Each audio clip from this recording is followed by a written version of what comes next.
Einmal bois, pani bois Roshum, stand face Jerusalem.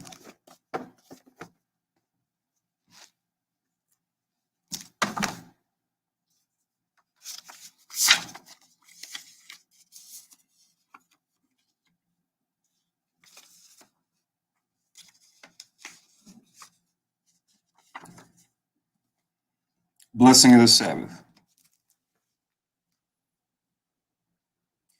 Barakat Yahweh Basham Yahushay Asherah Nathan Lanawa Hashabeth Bashalawam the Wada Aman. Blessed are you, Yahweh, in the name of Yahweh Shai that gives to us the Sabbath and peace. Thank you, so be it. The Alima Asherai Machat, Psalms 121. Anya Harayim Haimimya O Harim Mayan Yabua Azorya Yabua Maya Hawa Shai Shab Shemayim waratiza la yanathan lamawat regalia yela yanawam shashamarka hanab la yanawam wala ishan shashamar yashvele Yahweh Shemaria Yahweh Tzalia Ayo ya yim ya yawamam hashamash la kaya wayarak la balayala Yahweh Yashmaria Makao Rai Yashmar na pashe Yahweh Yashmar Habalakya wabuaya my fa wa aid I will Hashem Yahushai Aman. Psalms 121. A Song of Degrees. I have looked up mine eyes into the hills from whence cometh my help. My help cometh from the Lord which made heaven and earth.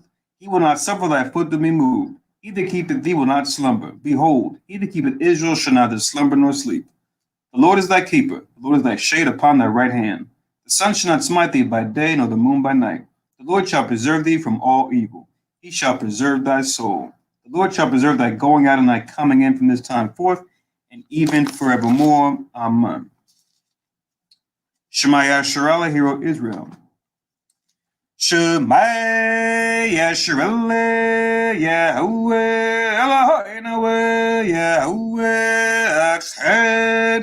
Shema Yasharallah, Yahweh, Eloheinu, Yahweh, Echad. Shema Yasharallah, Yahweh, Eloheinu, Yahweh, Echad. Deuteronomy 6 and 4. Hear, O Israel, the Lord our God is one Lord. Amen. Thapala Yahweh, the Lord's Prayer.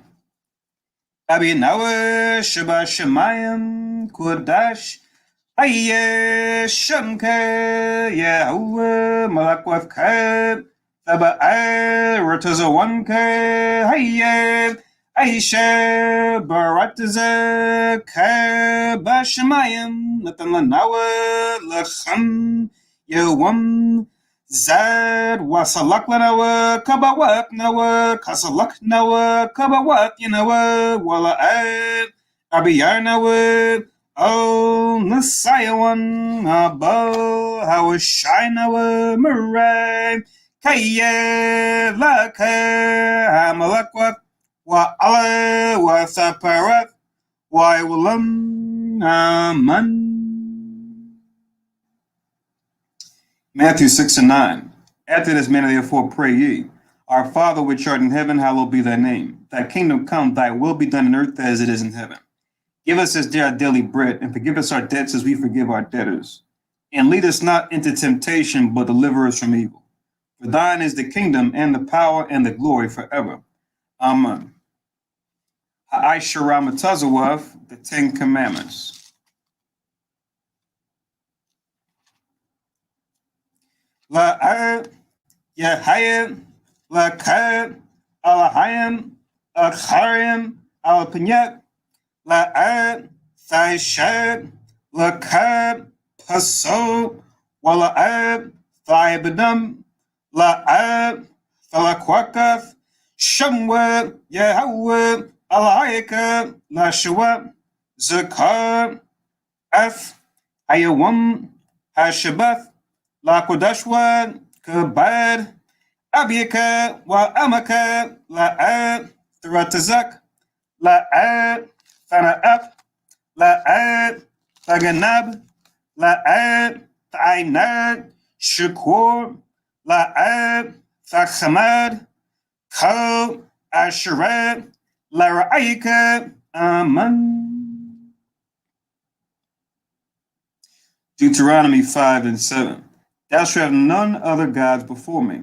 Thou shalt not make thee any graven image or any likeness of anything that is in heaven above, or that is in the earth beneath, or that is in the waters beneath the earth. Thou shalt not bow down thyself unto them, nor serve them.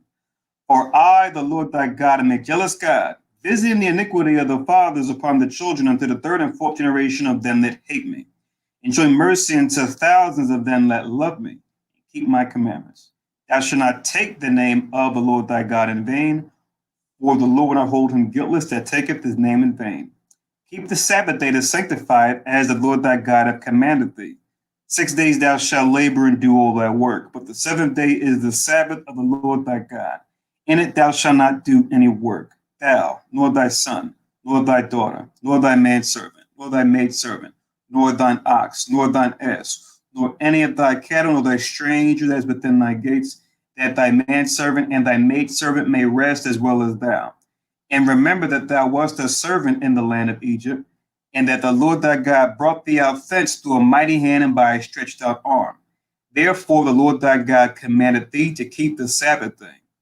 Honor thy father and thy mother, as the Lord thy God hath commanded thee, that thy days may be prolonged, and that it may go well with thee in the land which the Lord thy God giveth thee.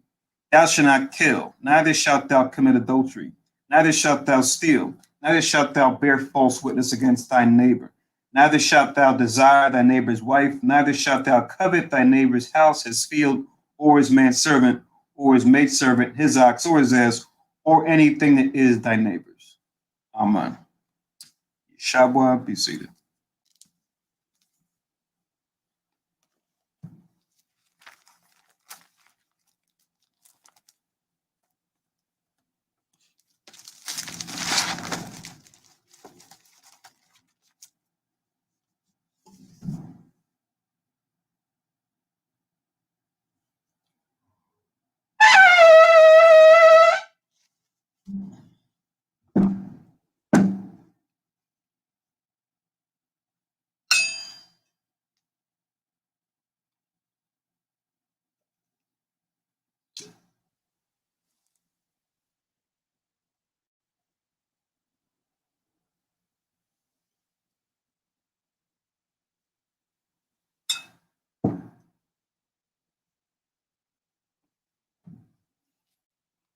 Parakate Hawa, ba Shimi Hawa Shai, Sharon, and now Paria Gapan Tuara Aman. La Yawa ba Shimi Hawa Shai, Yashar Allah.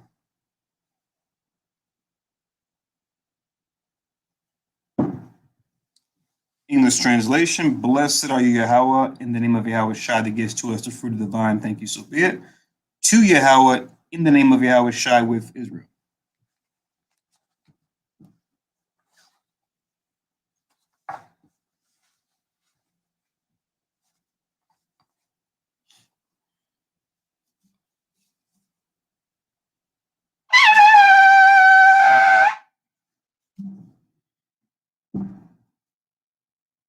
And Madwa, Panuel Jerusalem, stand and face Jerusalem.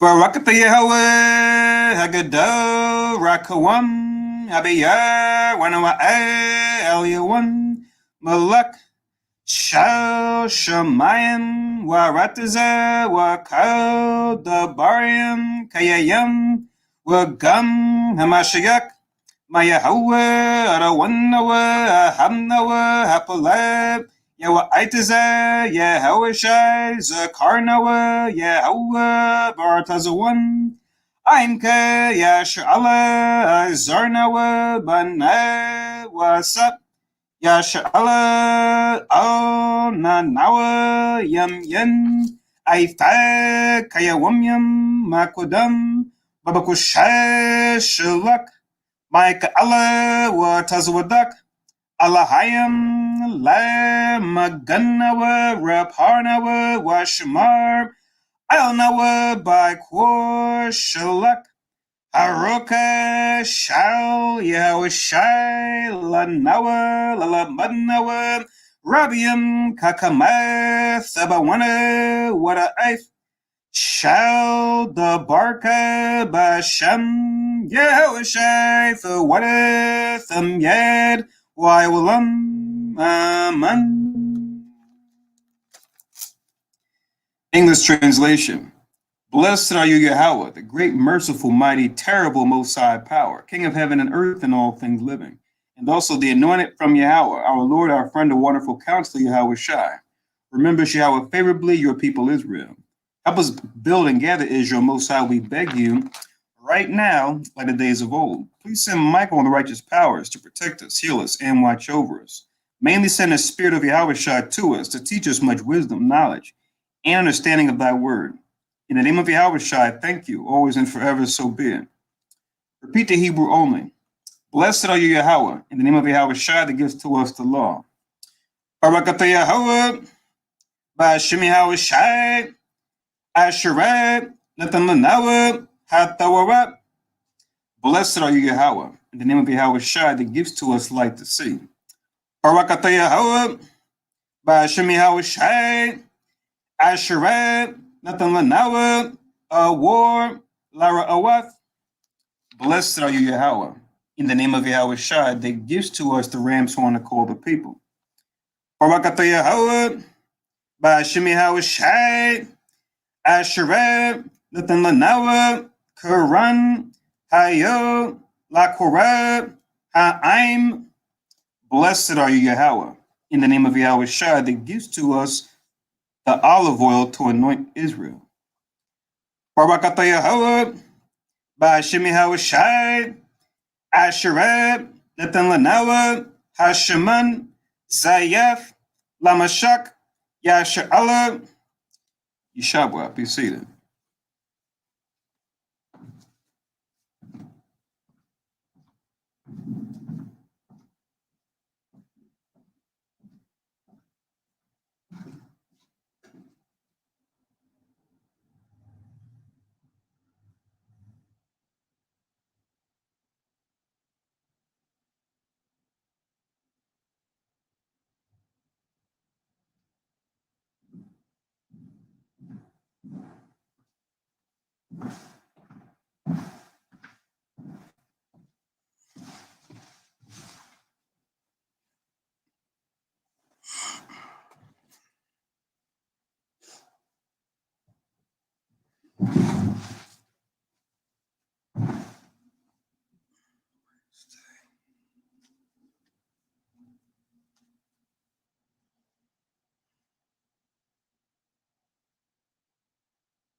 All right, so Shalom Yasharella.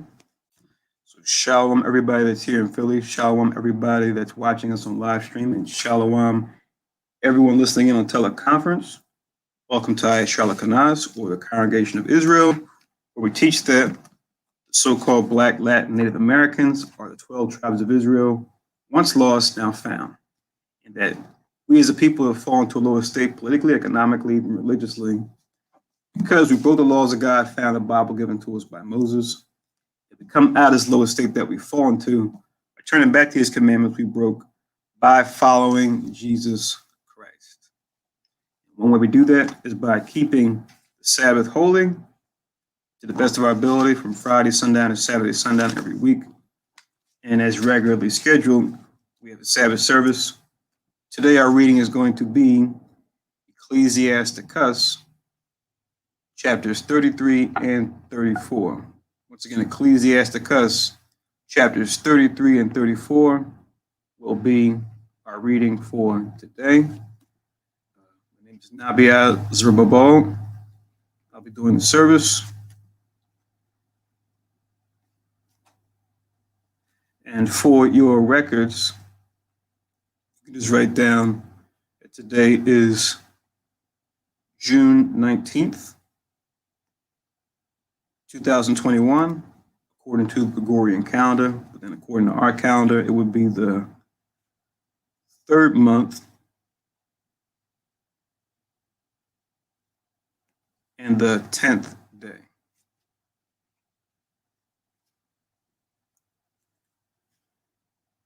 All right, so I have that at the head of my paper. All right, so let's begin.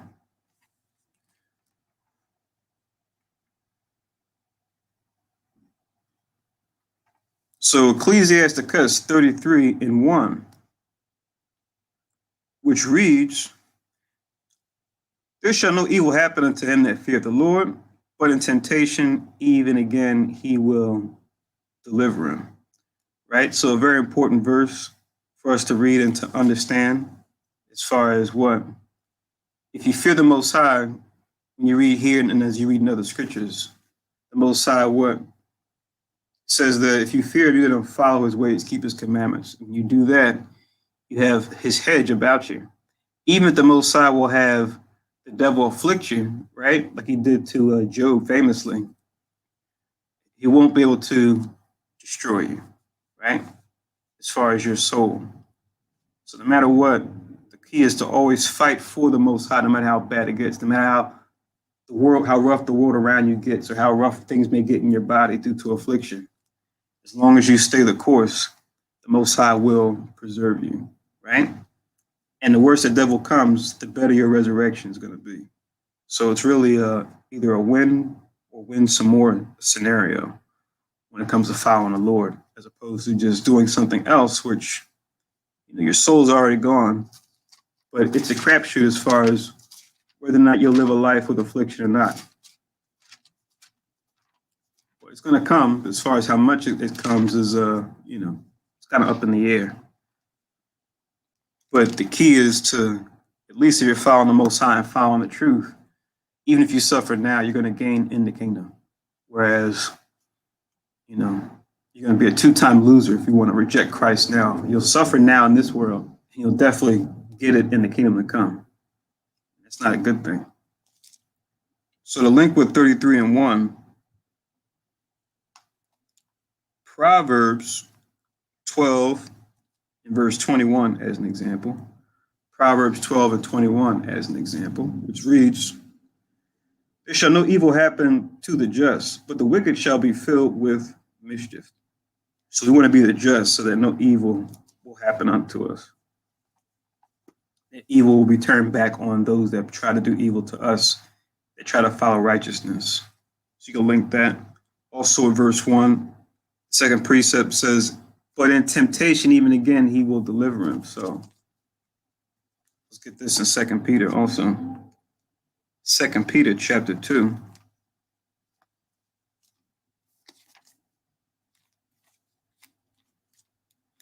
So it goes First and Second Thessalonians, First, Second Timothy's,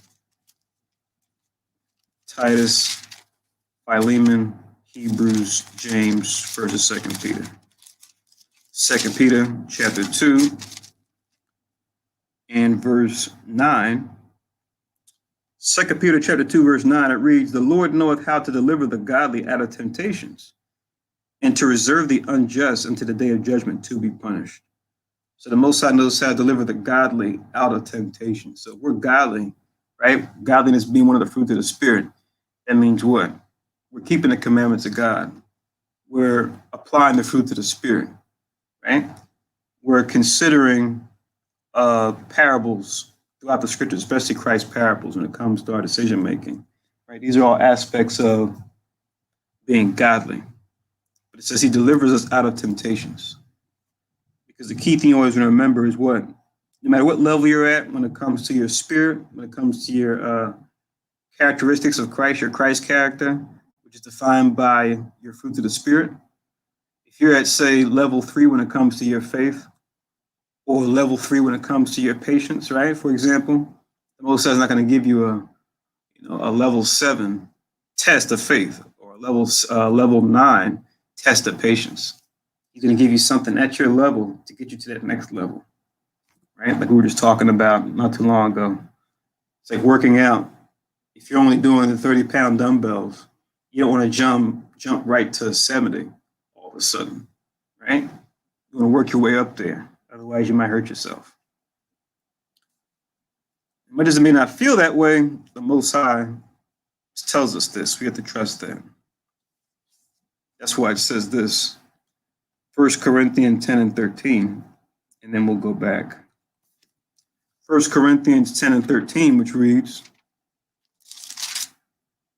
1 Corinthians chapter 10, verse 13, it says, there have no temptation taken you, but such as is common to man. So we're all different souls out here, souls of Israel, souls of the strangers, other nations. Temptation is common, right? We're all tempted the same way, right? Satan's only got 3 moves, as we see when he tempted Christ, and as Christ edifies for us when he gave us his parable of the sower and the seed. 3 categories of temptation. But such as is common to man, it says, but God is faithful, who will not suffer or allow you to be tempted above that ye are able, but will with the temptation also make a way to escape, that ye may be able to bear it. You see? So it'll never be above what you can bear, even though in the moment it may feel that way. It's not. The whole idea is to look at whatever temptation you may be undergoing and then try to make the most of it the best you can, even though it may still hurt. So let's go back to Ecclesiasticus 33 and let's read on. Ecclesiasticus 33 and verse 2, it reads, a wise man hateth not the law, but he that is an hypocrite therein is as a ship in a storm.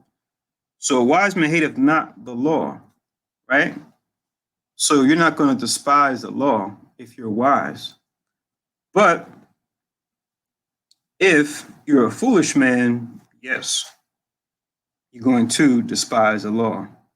Because as a foolish man, you're going to think the law is getting in your way, that the law is holding you back, when the law is actually there for your benefit. The law is there so actually that you can actually grow and increase, spiritually first, physically second. But a fool's not going to acknowledge that. You can link this as an example. Proverbs.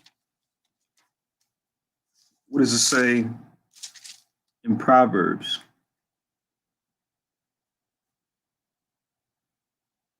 Proverbs chapter 8. I'll read the last 2 verses. This whole chapter is good because it talks about wisdom, which wisdom and the law are connected, just like wisdom and the word are connected, because they go hand in hand. Where you'll find the law, you'll find the word. Where you find the word, you'll find wisdom. Where you'll find wisdom, you'll find the law. So it's like a continuing and ongoing equation. Proverbs chapter 8 and verse 35 reads, whoso findeth me, you read above, the me is wisdom, talking in the first person. Whoso findeth me findeth life, and shall obtain favor of the Lord, or of Yahweh. But then it says in verse 36, but he that sinneth against me wrongeth his own soul. So for the man that sinneth against wisdom, he wrongs his own soul. All that hate me love death. See that? So the wise man is not going to hate the law. But the foolish man that hates wisdom or the law loves death. Right? So now death, remember, is not just physical. Death is spiritual first, right? It's the only reason why we physically die anyway, is because of our spiritual death due to our disobedience to the commandments. Right? So that's Proverbs 8, 35 and 36.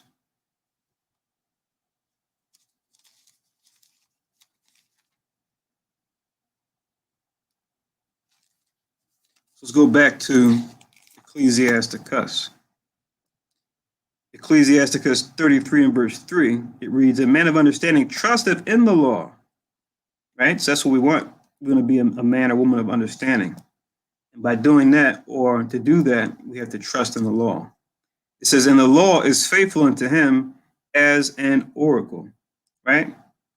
So we could trust in it as an oracle, right? Something that's going to lead us and guide us in the right direction, right? So this is something that we can be motivated by and be delighted by, right? Especially given the fact that we're God's chosen people, so-called Black, Latin, Native Americans, that we're the Jew. Because we have that oracle of God at our side to lead us in the right way. Let's get this in Romans 3:1. Romans chapter 3. I know we've been going to Romans 3, chapter 3, verses 3 and 4 a lot in the last couple classes. Let's read 3:1, where it speaks on this same thing. And let's also read verse 2. So Romans chapter 3 and verse 1, it reads, what advantage then have the Jew, or what profit is there of circumcision? So what advantage have the Jew, Jew being short for Judah, a title referring to the southern kingdom of Israel, but a title more generally applying to all the 12 tribes. So what advantage have us? What profit is there of circumcision? Circumcision being something that we did to our boys, right? After 7 days after being born, right? We cut the foreskin off of their flesh, of their penis, which what represents what? Us cutting off the deeds of the flesh on a spiritual level, taking on the more spiritual nature, cutting off the foreskin of our heart, which is our mind, right? So you see that. So this is something that's very important that we did going back to Abraham, right? So what profit is there of circumcision? Verse 22, much every way, meaning all types of advantages. But then check out this next part because it connects with what we just read in Ecclesiasticus 33:3. Chiefly, meaning mainly, because that unto them were committed the oracles of God. See that? So the oracles of God were committed unto us, right? So this is something that we need not take lightly and that we need to make the most of. This is something that other nations wish they had, but we do. Yet we want to toss it behind our back. We want to follow vanity instead of following the true and living God, right? Who made us and created us to be his best on the earth. But sadly, we sell ourselves short due to ignorance or just rebelliousness.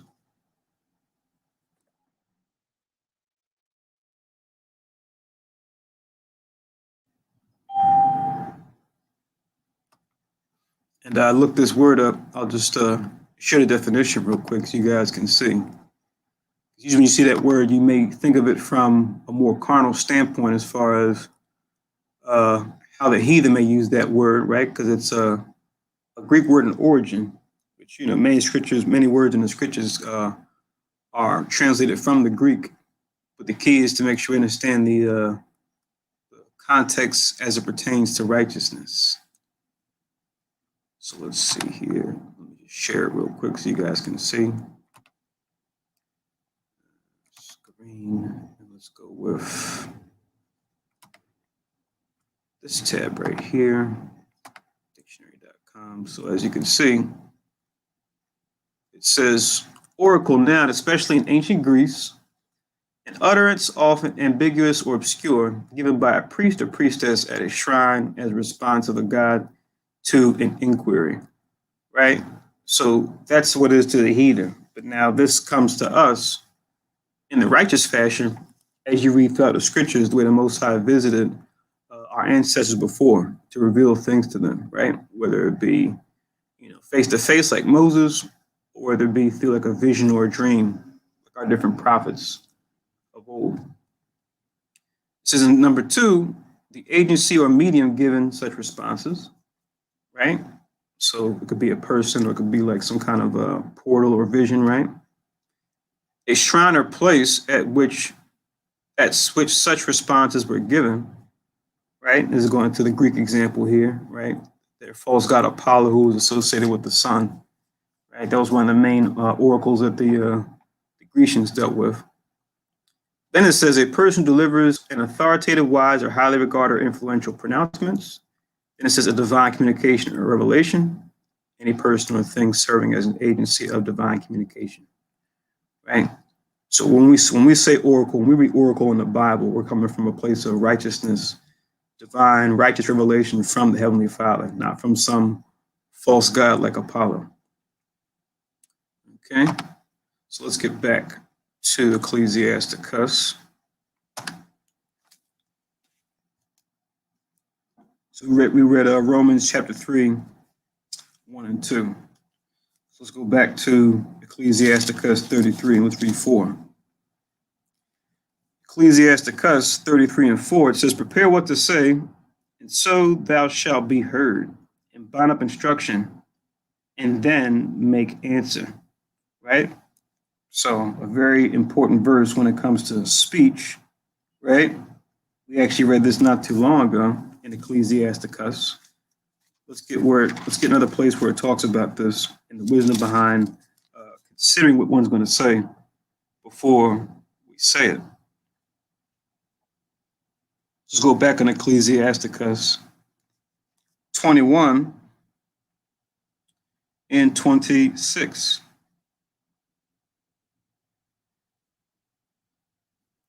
So Ecclesiasticus chapter 21 and verse 26, to go with Ecclesiasticus 33 and 4, it reads,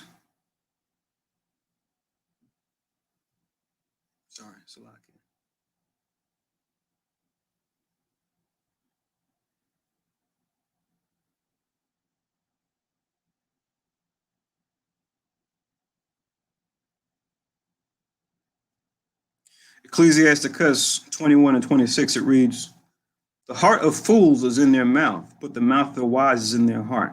So it's a nice little reversal here, poetic reversal. It's saying the heart of fools is in their mouth, meaning the heart or the mind of a fool is going to be in their mouth. They're going to be saying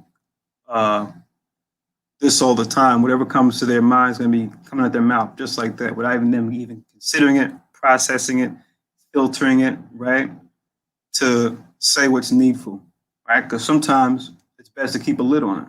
It's best not to say anything.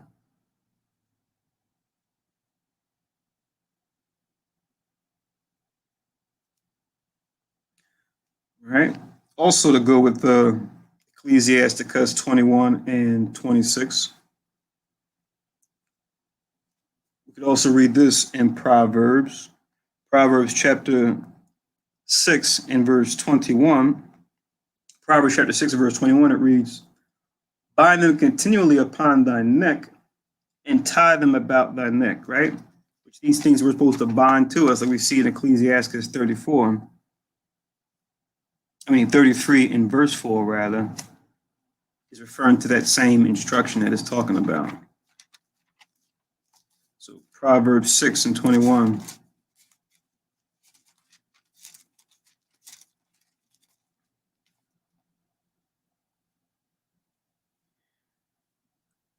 When you start from verse 20, it says, my son, keep thy father's commandment and forsake not the law of thy mother, right?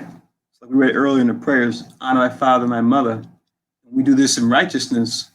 This is which most of us don't have, unfortunately, but our parents dealing with the law, teaching us to follow the law, right? That's how it should be. It's not just your father's commandment according to his own mind, or the law of thy mother according to her own mind, but context-wise, it's them keeping God's commandments and then instructing their children to do so. That's why it says in 21, bind them continually upon thine heart and tie them about thy neck. So that's what we want to do. That's what we hope to do. Even as we learn it, the truth about the Heavenly Father, we want to take that on. And we still love father and mother, of course. We just make sure that we don't love them more than we do Christ and the Most High. Right? That's where we draw the line, where father and mother would have us say or do something that goes against the Most High. That's where we want to hit the brakes. And outside of that, if it's something they ask of you and it's not something that's wicked, right, or harmful, it's constructive, yeah, by all means. because they were lied to, just like their parents were lied to. But now, in this generation, we've woken up. We're coming into the truth, right? To never fall away again, hopefully. Okay. I see a question here on the chat about to obey the powers that be. And you asked if that is that in the scriptures. And we're going through the Sabbath service, but yes, it is. When you read Romans, the 13th chapter, in the first couple verses, 1 down to about 4, it does say that, right? And it's a similar principle like we're reading here as far as you love father and mother, but then the key being to not love father and mother more than Christ, right? That being the difference. That's the same thing, right? Because the government's supposed to be here to protect us, right? Those of us that follow righteousness, even though we're in captivity, we're being punished for breaking God's law. That's why Esau, they're the top nation now. They have power, they have authority over us. We're not in our land. We don't have our own wealth, right? Like we did before. Even still, when we come back to the Heavenly Father, realizing the error of our way, we have to acknowledge that whatever government is in power, right? Be they any nation that's in power, they're still in the hand of the Most High. As long as we acknowledge that and we put the Heavenly Father first, we can trust that that government is going to be used by the Most High to help us out, right? To not afflict us. But if we're not dealing with the Most High's commandment, then you can expect that the Most High is going to use that government, whatever government that's in power, as a whip, as a sword, as a scourge to punish us, as we see it to this day. We see plenty of Israel being afflicted by the powers that be, whether it be being shot down the streets or locked up without just cause, right, or being thrown into cages, right, when trying to migrate to this country, right, et cetera, et cetera. We see all these different things, these different afflictions that come upon different tribes, right, when we don't want to follow the Most High's commandment. So the answer is yes, but up until the point where the government is compelling you or forcing you to do something that goes against God's commandment, God's righteousness, that's where we would draw the line. But otherwise, we shouldn't have to worry because they're here to help us out, right? And to prove that, Romans 13:1, it says, let every soul be subject unto the higher powers, for there is no power but of God, and the powers that be are ordained of God, referring to any government past or present. They're in the hand of the Most High. As wicked as they may be, they're still under the power of the Most High. It's just a test to see if we're going to trust him regardless above all, because he can, like I said earlier, make them into his tool to help us out.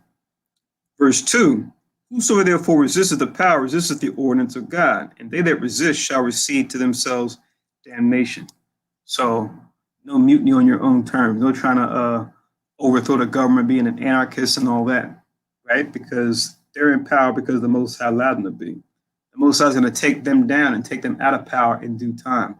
Not on our time, but on his time.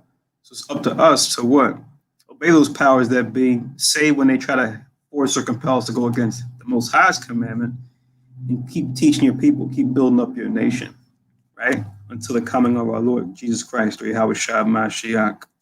Verse 3, for rulers are not a terror to good works, but to the evil. Wilt thou then not be afraid of the power? Do that which is good, and thou shalt have praise of the same. Verse 4, for he is the minister of God to thee for good. But if thou do that which is evil, be afraid. For he beareth not the sword in vain, for he is the minister or servant of God, a revenger to execute wrath upon him that doeth evil. Right? So the Most High can make the powers that be a punishment tool unto you if you don't want to obey the Most High. That's what this is saying. So yeah, that's Romans 13, 1 to 4. I'll give you two more real quick and then we'll continue. Jeremiah chapter 15 and verse 11.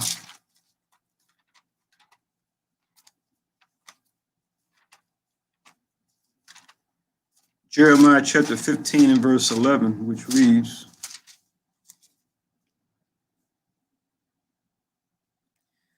the Lord said, or Yahweh, that's how you say his name in the ancient Hebrew, Yahweh said, verily it shall be well with thy remnant. It's talking about us, Israel, the 12 tribes, thy remnant, meaning those of us that remain that still try to seek after the Most High, because no matter how far off we as a nation have gone, right, whether it was in the past or in the present, the Most High will always leave a remnant behind of us that seek after him, right? We're a small percentage of the entire nation, but here we are, and he sees us, and he sees the work that we're doing, and he won't deny us that salvation if we just stay the course. It shall be well with thy remnant. Then it says, verily I will cause the enemy to entreat thee well in a time of evil and a time of affliction. So now how bad things may get in the society at large, even as we see this government falling apart and becoming more corrupt, the Most High will still remote control them, right? At that high level, or even on a lower level, say if it's on our job, or if we are self-employed, right, have our own business, we need to deal with the heathen when it comes to business and trade. The Most High can easily remote control them to give you an easy way to go, right? To allow you to do whatever it is you're trying to do in this world. So that's Jeremiah chapter 15 and verse 11. And when it says enemy, you read the Bible, the enemy is talking about any nation who's not of the 12 tribes of Israel, because the scriptures tell you that they're our enemy. So they're our enemy because, not only because they're at odds against us, but because what? They don't really, the main reason why is because they don't follow the Most High God. The scriptures say the gods of the nations are idols. So naturally they're going to be our enemy, because anyone who's an enemy to our God is going to be an enemy to us. We become enemies of God when we don't follow him, right? So what do you think about the other nations that follow strange gods? Yeah, Numbers 24 and 8, you can link with this too. Numbers 24 and 8, which Numbers 24 and 8 reads, God brought him forth out of Egypt. You read above, it's talking about our people, Israel. Power brought him forth out of Egypt. He has, as it were, the strength of an unicorn. You see a unicorn here. It's not talking about like what you may see in like fantasy stories, right, with a horse that has like a straight horn coming out. You look at the Hebrew here. Unicorn here is just referring to an ox. So it's the Hebrew word for an ox, which is just a strong animal. It says, he shall eat up the nations, his enemies. So the nations referring to nations outside of the 12 tribes. It says his enemies. So those are the enemies. That when it says enemies in Jeremiah 15 and other places, it's talking about the other nations. It says, and shall break their bones and pierced him through with his arrows, right? So we're always going to have the scriptures back up what we say. So it's not just us talking off the top of our head. So hopefully that edifies you, Louis Marty in the chat. So let's continue on in Ecclesiasticus. Ecclesiasticus 33, I think now we're in verse 5. Ecclesiasticus 33 and 5, which reads, the heart of the foolish is like a cartwheel, and his thoughts are like a rolling axle tree, right? So we've kind of seen this comparison before in Ecclesiasticus as well. So it's pretty much saying it's like, it's not consistent, meaning like the heart of the foolish, it's like something that's always turning, right? It's never consistent, right? For a wise person, they're going to have a certain set of principles that they operate by, right? As far as how they talk and how they make decisions. Whereas a fool, they're always going to be turning like a cartwheel, like a rolling axle tree, right? This is very much like what we read also in Ecclesiasticus. You can link 33 and 5, link it with 27 and 11 of Ecclesiasticus, which uses a different metaphor, but it's pretty much saying the same thing. Ecclesiasticus 27 and verse 11. It reads, "The discourse of a godly man is always with wisdom." It says, "But a fool changeth as the moon." So this is a fool, just like the moon going through its phases, always changing, right? Just like we see here, not being compared to being like a cartwheel, right? Their thoughts like a rolling axle tree, right? Never consistent, right? One day they believe one thing, the next day they believe something else, right? So we want to make sure our foundation is firm as far as how we think, right? Which will determine how we feel and therefore actions we take in the earth. And then we can also get this too in the New Testament.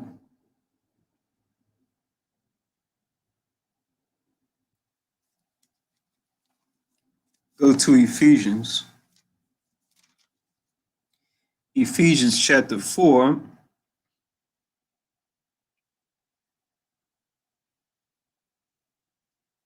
Ephesians 4, 13 and 14. Ephesians 4 and 13 reads, "Till we all come in the unity of the faith, in the knowledge of the Son of God, unto a perfect man, unto the measure of the stature of the fullness of Christ." So we're all working, we're all works in progress. All the different branches of Christ that are out there working to come into that full stature, that perfect man, right? All different members in particular of Christ's body, right? His governing body. It says in 14, though, that we henceforth be no more children. So we have to grow up. We can't be children anymore, right? Spiritually children. You have a lot of folks, a lot of our people that are adults, parents, grandparents, but spiritually they're children, right? So it's saying we can't do that anymore. We have to become spiritually mature. Regardless how physically old we are, we have to be spiritually old, which represents wisdom, right? When we want to age in that way, that's good, as opposed to, the world, getting old is, looked at as bad, right? Because you're not as attractive as you once were, right? Your wits aren't about you like they once were, right? You get different illnesses, aches and pains, right? Other suffering happens in the flesh as you get older. So we want to spiritually age. That's a good thing. It says, "Be no more children, tossed to and fro and carried about with every wind of doctrine." So you want to be like a leaf blowing around in the wind. You hear one doctrine, you go, "Oh, let me check this out." You see another doctrine, let me go over here. Nothing wrong with examining doctrines with a critical eye, critically assessing, what is this thing and is there anything in it that's useful, right? Because if it's not coming from the scriptures purely, we already know there's going to be bones in it, right? So take the meat and then leave the bones. Whereas the fool, they're going to take the whole thing, meat and bones all together, just eat the whole thing down once they see it. Instead of looking at it critically and critiquing it based on what they already know, what's in here. So you don't want to be that like a leaf blowing back and forth in the wind. So it says, "Carried about with every wind of doctrine by the sleight of men and cunning craftiness whereby they lie in wait to deceive." Right? So you don't want to get caught by them, because a lot of doctrines out here, like the prophecy says, they have a form of godliness, and people that believe these doctrines, they have a form of godliness, but they deny the power thereof. Right? So that form of godliness is not going to trick the one person who's wise, the person that has understanding. They're not going to be deceived by that or any false Christs, false messiahs. Because remember, Christ tells us that there's going to come many false Christs, and they shall deceive many. But if you're not only called but chosen, it's not going to deceive you. You're going to see it, and then something in your spirit is going to show you that's not the right thing. So back to Ecclesiasticus 33, verse 6. Ecclesiasticus 33 and 6 is, "Stallion horse is as a mocking friend. He neigheth under every one that sitteth upon him." Right? So he's comparing a a mocking friend, right? A friend who's always, making jokes or always teasing, right? It's like a stallion horse, right? A horse that hasn't been, domesticated or used for, whatever purpose man would see fit. It's just a wild horse that's out there, right? It says he neigheth under everyone that sitteth upon him, right? So this mocking friend is like, you can't really reason with this person, right? This person's always, making jokes, making light of things, and it's hard to get anywhere serious with them. Nothing wrong with fun and play, but if you're just always mocking, making fun all the time, right, and life's a joke, then what good are you? What good can we do with someone like that? Kind of reminds me also in this book where it talks about being not tied together, be not given to much good cheer, nor tied to the expense thereof, because you know, like I said, nothing wrong with having fun, but there's such a thing as having too much fun, right? Because you're having too much fun, having fun all the time, right? Now that's not constructive. Nothing wrong with letting loose every now and then and relaxing, but all things in righteousness. So there's a wisdom that goes into that. In the verse I'm talking about, if you wanted to link it with verse 6, Ecclesiasticus 19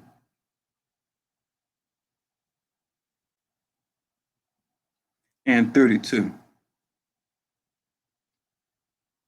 Ecclesiasticus 19:32, it reads, "Take not pleasure in much good cheer, neither be tied to the expense thereof."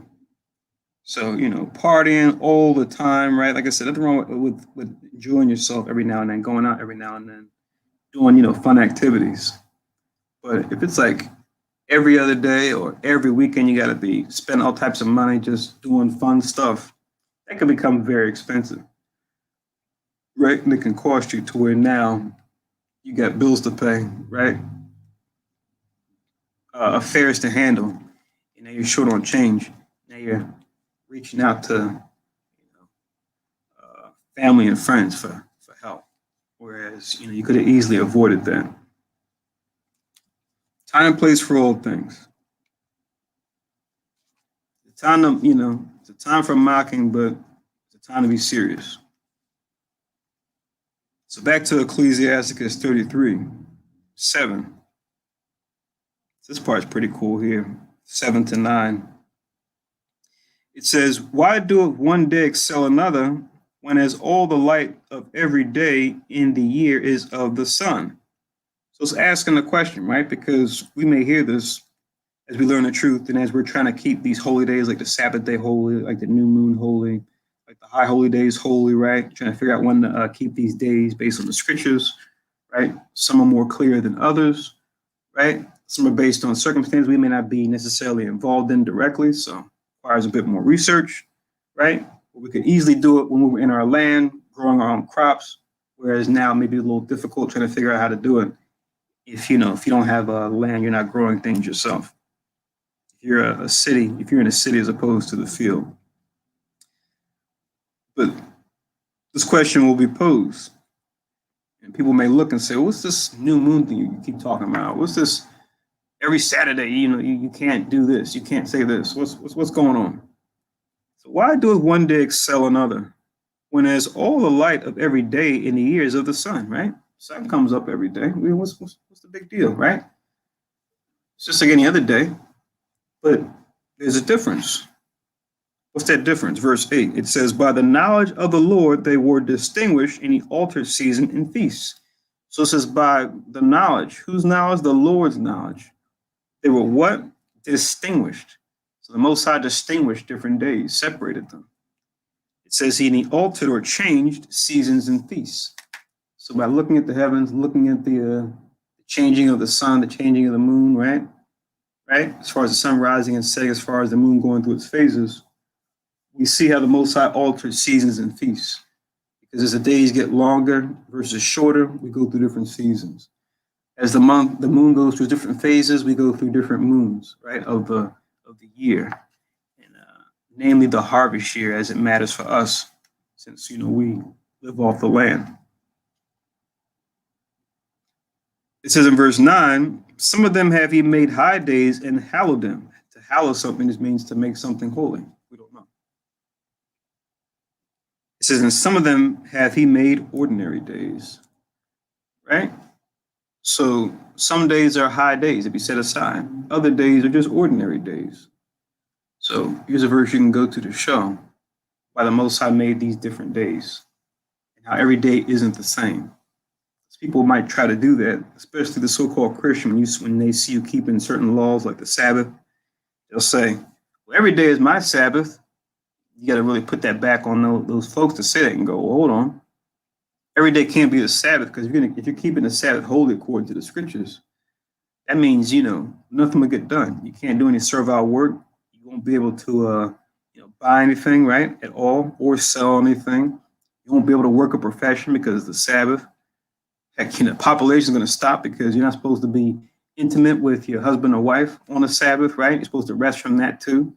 So that means, no more families, or the people who are born at this point will be the last people to ever be born, because every day is a Sabbath and you can't even have intercourse, right? Or be intimate with your husband or wife.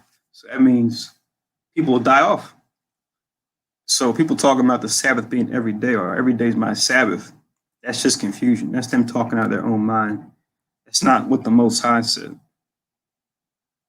That's why he says this. Just as an example, since we're talking about the Sabbath, you can link this with 7 and 9. Exodus 31.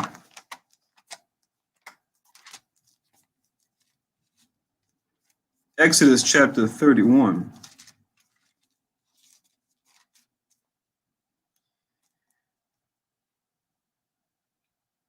In verse 13, Exodus 31 and 13 reads, like remembering this, I just remember 31 and then switch it, 1-3. So 3-1, 1-3. Thinking about Ariak Kazak last night about the 2444. Remember that verse in Luke? Exodus 31 and 13. Remember this for the Sabbath. It says, Exodus 31 and 13, speak thou also unto the children of Israel, saying, verily my Sabbaths ye shall keep. So it's not your Sabbath. It's not his Sabbath. It's not her Sabbath. It's the Most High Sabbath. Verily his Sabbath we shall keep. So it's according to his knowledge and how he distinguished them, like we just read. For it is a sign between me and you throughout your generations, that ye may know that I am the Lord, which rather that doeth sanctify or cleanse you. See that? So it's the Most High Sabbath. All right, so let's go back to Ecclesiasticus 33. Let's read 10. Ecclesiasticus 33 and 10, going all along those same lines as far as, what do you call it? Him distinguishing these things. Oh, you know what? I'll give you this one too. Since we're talking about the Sabbath, let's go back to when it was originally established and how the Heavenly Father himself kept it. Let me read that one too, and then we'll read on verse 10. So let's go back to Genesis, go back to Genesis at the beginning, right? Or in the Hebrew, bara asheth, right? In the beginning. Genesis chapter 2, verses 1-3, we can link with this too. Genesis chapter 2 and verse 1 reads, thus the heavens and the earth were finished, and all the host of them. So 6 days have passed by as far as the Most High is concerned, and he made all the things, right? You read in the previous chapter. All things that were a part of what we call creation.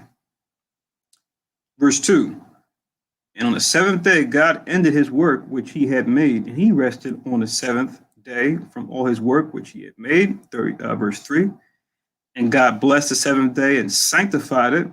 So showing you right here how he hallowed that day, sanctified that day, because that in it he rested from all his work which God created and made. Right? So this is really his Sabbath. We're privileged enough to be given that law to keep, like how he keeps it. He didn't give that to any other nation but to his people, the children of Israel. So that's Genesis 2, 1-3. Genesis chapter 2, verses 1-3. also to link up. So Ecclesiasticus 33:10, it says, all men are from the ground, and Adam was created of earth, right? So link with 33:10, we can go back to Genesis. We can see how the Most High made us as proof. How he made all men, but then it says Adam, because remember, Most High made mankind, but then he made a certain man, Adam, and breathed in the breath of life. So he made him a certain way compared to the rest of the people. That's another stumbling block people have trouble with, right? Because they try to figure out, well, was just Adam and Eve in the earth, just their family? And the answer is no, because how could Cain, right, after being, labeled a vagabond, how he left after killing his brother Abel, it says he knew his wife. How is that possible if it's just them? To let you know it wasn't just them. It just goes into Adam being a certain man the Most High made, but that he breathed in the breath of life, which isn't talking about breathe in, breathe out, physical. It's not talking about that. It's talking about spiritual breath of life. It represents same way you need to breathe to live. You need to spiritually breathe to spiritually live. And the way you spiritually breathe is through the commandments, the wisdom of God. That's what that breath of life actually is. So Genesis chapter 2, in verse 7, to link with Ecclesiasticus 33:10, and it reads, Genesis 2:7, it says, and the Lord God, or Yahweh power, formed man of the dust of the ground and breathed into his nostrils the breath of life. And man became a living soul, right? So going to tell you made this particular man, Adam, right? And it says, and breathe into his nostrils the breath of life. But just to show that this wasn't just talking about respiration, right? His respiratory system, right? We can get this in the Apocrypha real quick, and then we'll go back. Wisdom of Solomon. Wisdom of Solomon in the Apocrypha, chapter 7.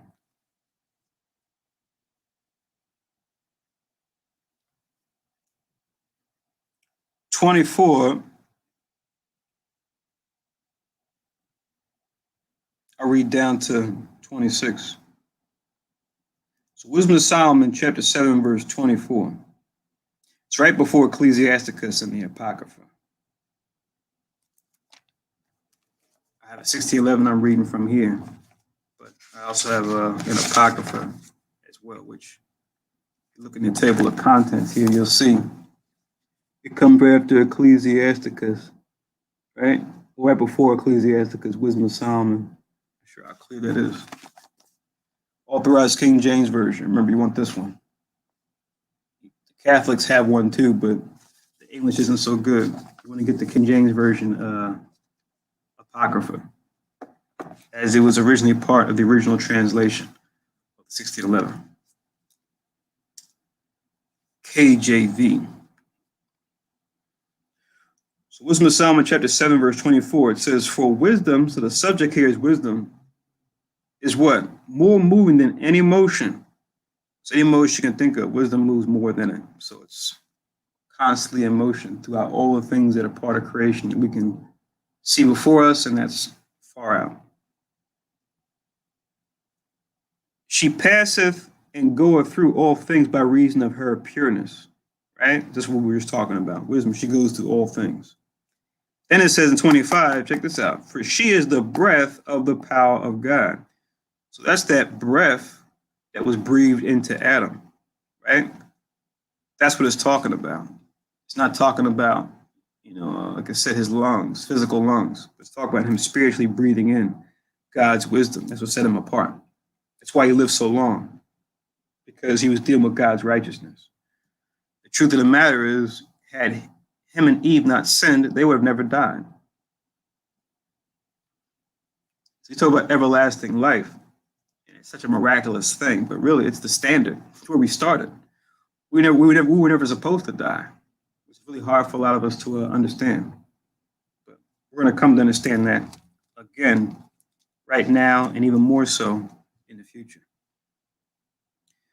So it says, for she is the breath of the power of God and a pure influence flowing from the glory of the Almighty. Therefore can no defiled thing fall into her. So she can't be defiled. Wisdom. 26. For she is the brightness of the everlasting light, the unspotted mirror of the power of God, and the image of his goodness. This also goes into, we read in Genesis when it says, he made him in his own image, after his own likeness.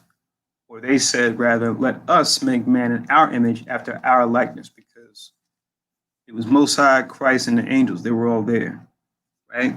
That's why you'll see God singular, but in the Hebrew, you'll see Elohim, which more directly translates into gods or powers. They kept God because they wanted to make sure we understood there was one supreme God above all, right? Because there is. They're just lower powers or authorities. So for us not to think that, it's talking about some kind of pantheon of gods like the Greeks or the Romans or the Persians or the Medes or the Babylonians or the Egyptians. They got, a god for every day of the week, and everything that happens in nature, they have a god for it. No. We believe in the supreme being, the God of Abraham, Isaac, and Jacob. And he has his hosts that follow him, right, to do his bidding. It all goes back to that one supreme power. That's why we call him the Lord of hosts. So another thing people can get twisted up on if they don't have understanding. So back to Ecclesiasticus 33, we linked the Wisdom of Solomon 7:24-26, as well as Genesis 2 and 7. And then you could also write, as far as being made in his image, Genesis chapter 1,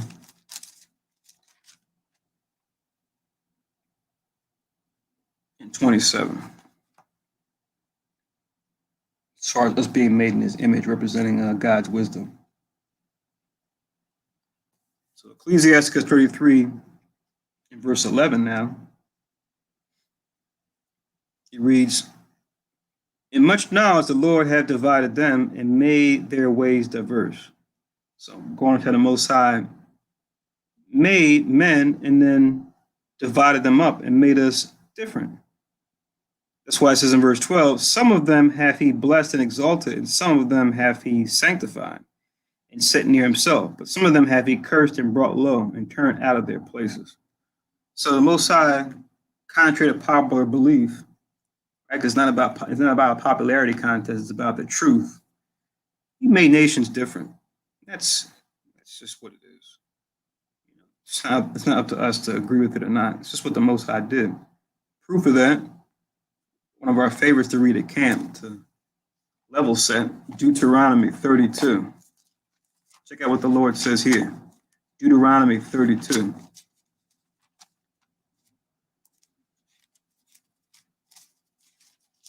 Deuteronomy 32.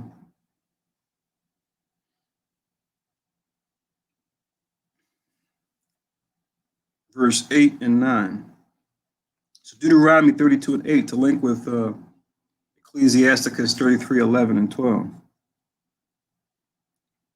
Deuteronomy 32 and 8, it says, when the Most High divided to the nations their inheritance, when he separated the sons of Adam, he set the bounds of the people according to the number of the children of Israel. So the Most High divided the nations their inheritance. So the sons of Adam, we're all sons of Adam now. We know this for sure because when the Most High destroyed the earth with water, Adam's descendant Noah and his family, they were the only ones that were preserved. They were the ones that repopulated the earth. So everybody in the earth now is a descendant of one of Noah's three sons, either Shem, Ham, or Japheth, right? We all come from an ancestry coming from one of those three sons. When you read and look at the old maps of where the nations went after the flood, you had Ham, the children, the sons and daughters of Ham that go towards the south, which was north and central and going into Africa, right? But then you had Japheth who went like north towards like what we now call like Asia and Europe. Then you had Shem. They were right there in the middle, like what we call the Middle East, right? That's where they went. We descend from Shem when you go into our ancestry, when you go back far enough. But then over time, you have different nations, rise and fall as far as their empires. But all in all, you got our land right there in the middle. And just like we are the center of all nations, right? We're the chosen nation. Whatever we say and do, right?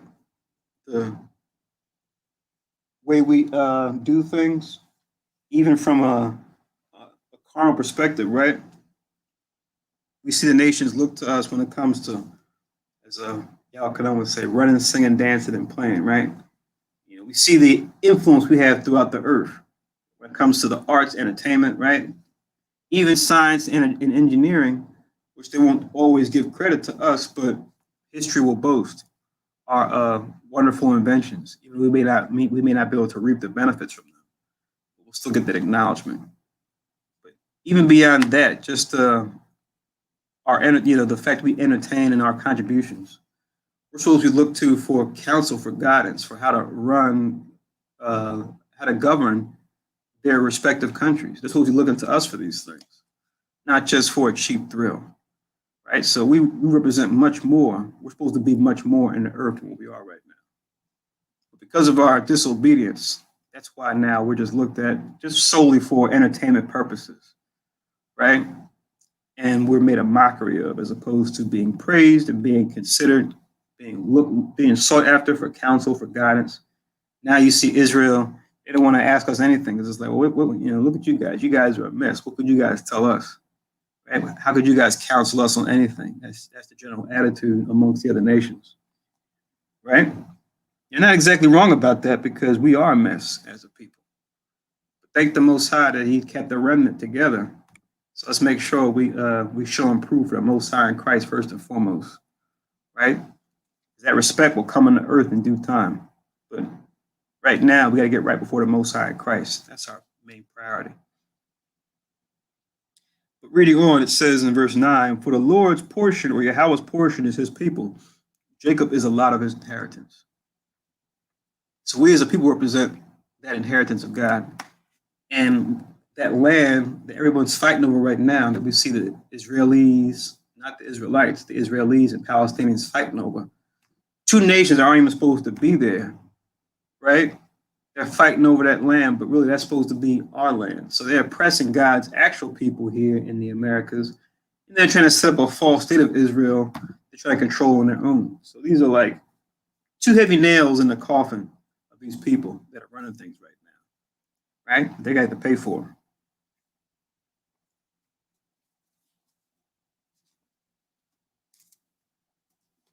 So that's Deuteronomy 32, 8 and 9 to link with Ecclesiasticus 33 and 11. And also verse 12 too. Then it says in Ecclesiasticus 33 and 13, as the clay is in the potter's hand to fashion it as his pleasure, so man is in the hand of him that made him, to render to them as liketh him best. So it's the Most High's prerogative. He made nations to be what He made them to be. We can't speak up against the Most High because we don't agree or we don't like how He made us, how He made other nations, right? We can't from our own heart be like, well, Most High, they got their flesh and blood too. They have families too. Most High, like, what's we're all the same, right? Most High's like, no, I didn't make you all the same. It's not what I wanted to do. You trying to make my creation out to be something that it's not, you're a fool for doing that. Kind of see your question on the chat. It was Ecclesiasticus. It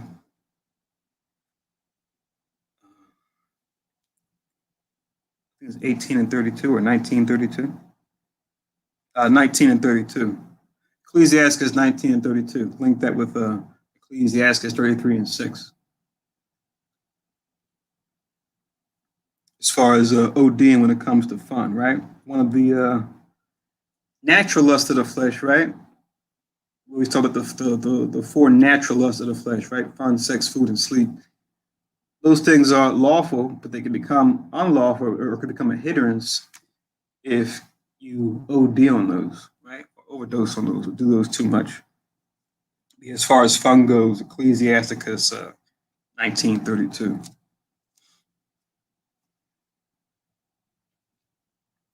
So to link with 33 and 13, let's get this in Romans because uh, the Zaquan, he talked about this last Sabbath. He was going through Romans 8 and 9, right? He read this in Romans chapter 9. Most I was talking about how he made our nation Israel, how he made the so-called white man Esau, and how it was his prerogative to make one to be a vessel to be praised and the other vessel to be ridiculed, to be brought low, as opposed to be raised on high. And like I said before, it's his prerogative, right? He decides. Who are we to speak against it? Romans chapter 9, verse 20. It reads, Romans 9 and 20, link this with 33 and 13. Romans 9 and 20. Nay, but, O man, who art thou that repliest against God? So who are you to question what the Most High made? Right? Who are you to do that? Right? It goes to any of us. Shall the thing formed say to him that formed it, why hast thou made me thus? So are we in a position to question the Most High and say, Most High, how'd you make us like this? You shouldn't have did this. You should have made us all the same. Right? Because that's the lie they push out here, right? In Babylon the Great, also known as America. Right? We're all just one big melting pot, right? We're all flesh and blood, right? And the scriptures say we are one blood, yes, but we're different nations. So it says, shall the thing formed say to him that formed it, why hast thou made me thus? Verse 21. Hath not the potter power over the clay of the same lump to make one vessel unto honor and another unto dishonor? Verse 22. What if God, willing to show his wrath and to make his power known, endureth with much long suffering the vessels of wrath fitted to destruction?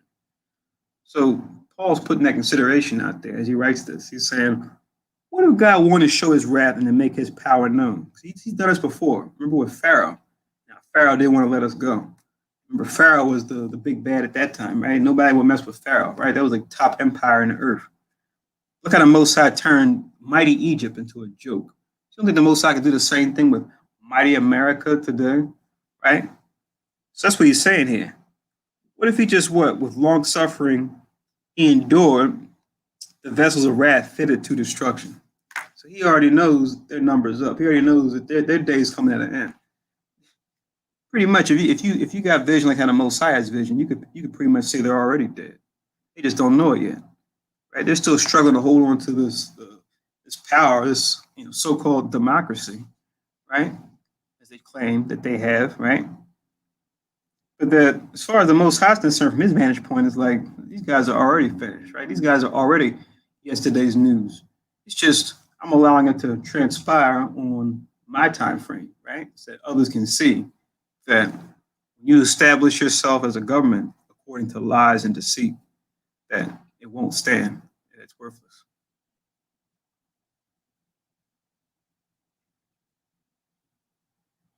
I see the comment. If anyone else is having issues with the sound, just I guess post in the chat as well if you guys can't hear me.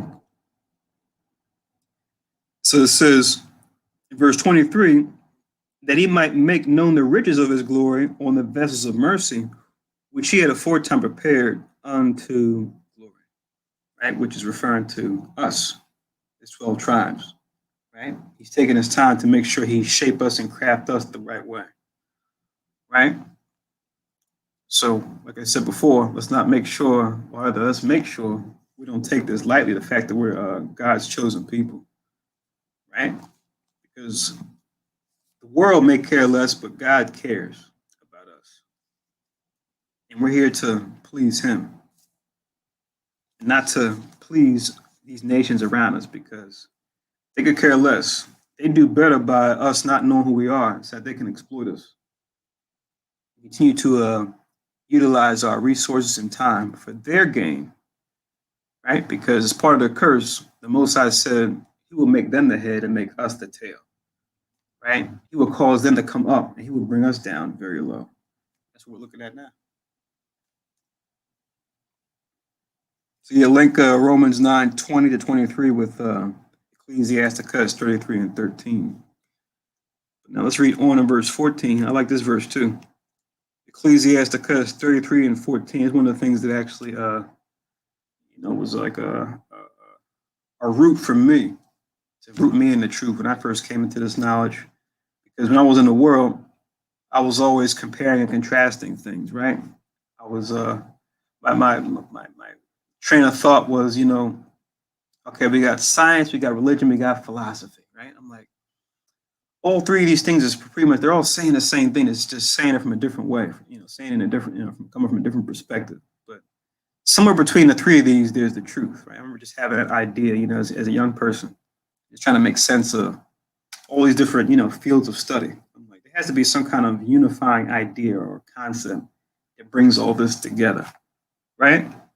And the one thing I could draw from all of the different religions I studied, right, from ones I grew up in to ones that I newly, figured out, to mystery religions that I studied, right, and looking at these and saying, okay, is this something I want to get involved with? These so-called secret societies, and realizing, the wrong that they were doing. I'm like, okay, so how do we fight against them? Do we have to make our own secret society to fight against their secret society? Fight fire with fire. So all these things, ever learning, but I hadn't come to the knowledge of the truth just yet, right? As far as how all this thing fits together. One idea that, along with the science, religion, and philosophy having commonalities, was the opposites, the concept of opposites, good and evil, right? Light and dark. That's something you can see throughout religions, this whole concept of good and evil. But now, blessed be the Most High, blessed be His Son, blessed be the Holy Spirit, because the truth revealed shows that yes, that is true. And it gives us a clarity on what is good and what is evil. And this scripture speaks to it. It says in verse 14, good is set against evil and life against death. So is the godly against the sinner and the sinner against the godly. So look upon all the works of the Most High, and they are two and two, one against another. So here's we call the duality, right, in the scriptures. So here it is being acknowledged, but now the key is understanding the truth is that what? Well, you have one way to righteousness, right, that straight and narrow path. You have many ways to destruction. So that's the difference. And when it comes to nations, right, you have one nation that's going to be chosen, right, lifted up, it's going to live forever. It's Israel, Jacob. And you have our brother Esau, right, Isaac and Rebekah's children, as you see in the poster behind me. You have Esau, he's the one nation that it's going to be brought down low and then eventually utterly cut off.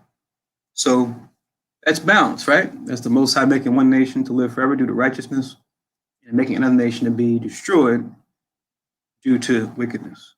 But even before we did righteous, even before they did wickedly, it was appointed by the Most High to be that way from the beginning.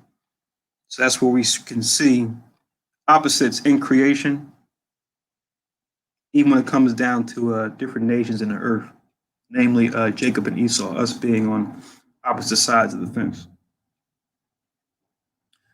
So the link with 33, 14, and 15 is going to come up again in Ecclesiasticus, but we can link this with Ecclesiasticus 42.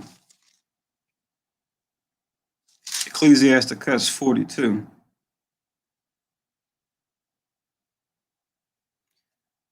I'm going to start from 22.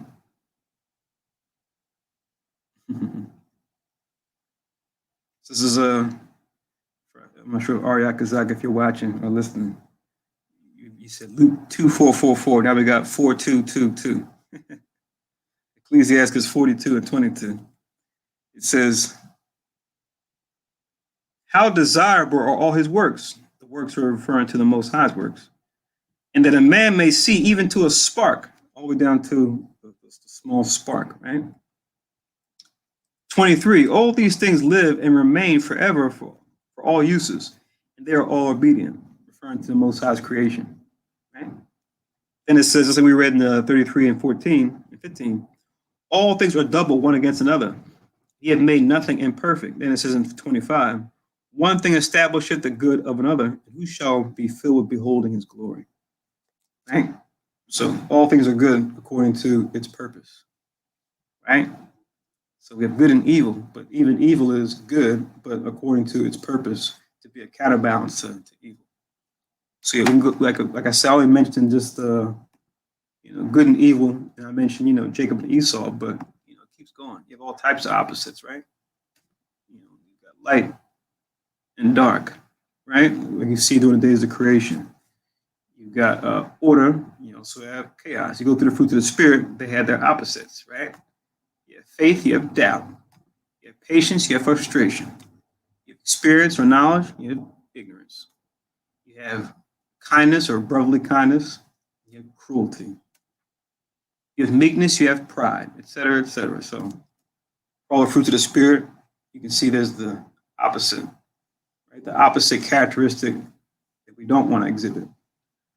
But sadly, us being in the flesh can be much easier to not deal with the fruit of the spirit, but to deal with the anti-fruit of the spirit, so to speak, or you could say maybe the poisons of the flesh, right?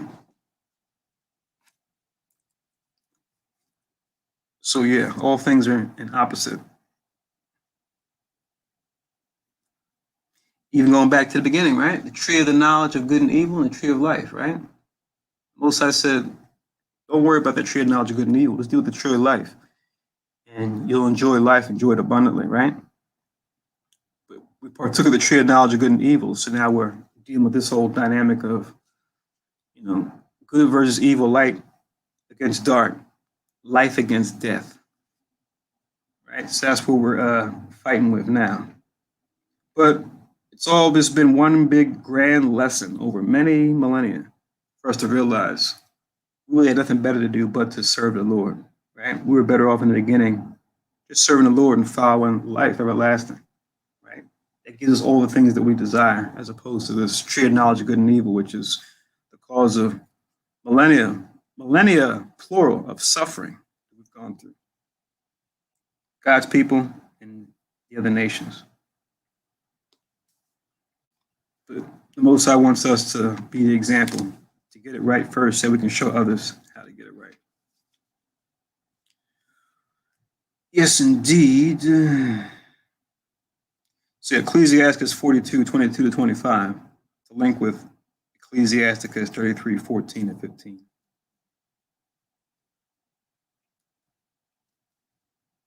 So Ecclesiasticus 33, reading on.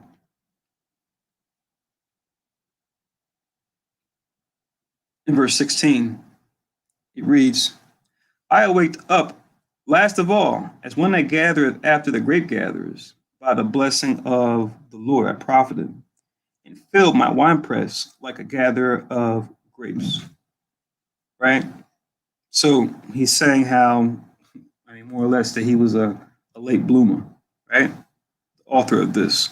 Right now, it's tough to say whether this was Jesus, the grandfather, this is Sirach, the father, or Jesus, the son, right? Because remember, it was 3 generations that wrote this, right? You had the grandfather, Jesus, or Yahushua.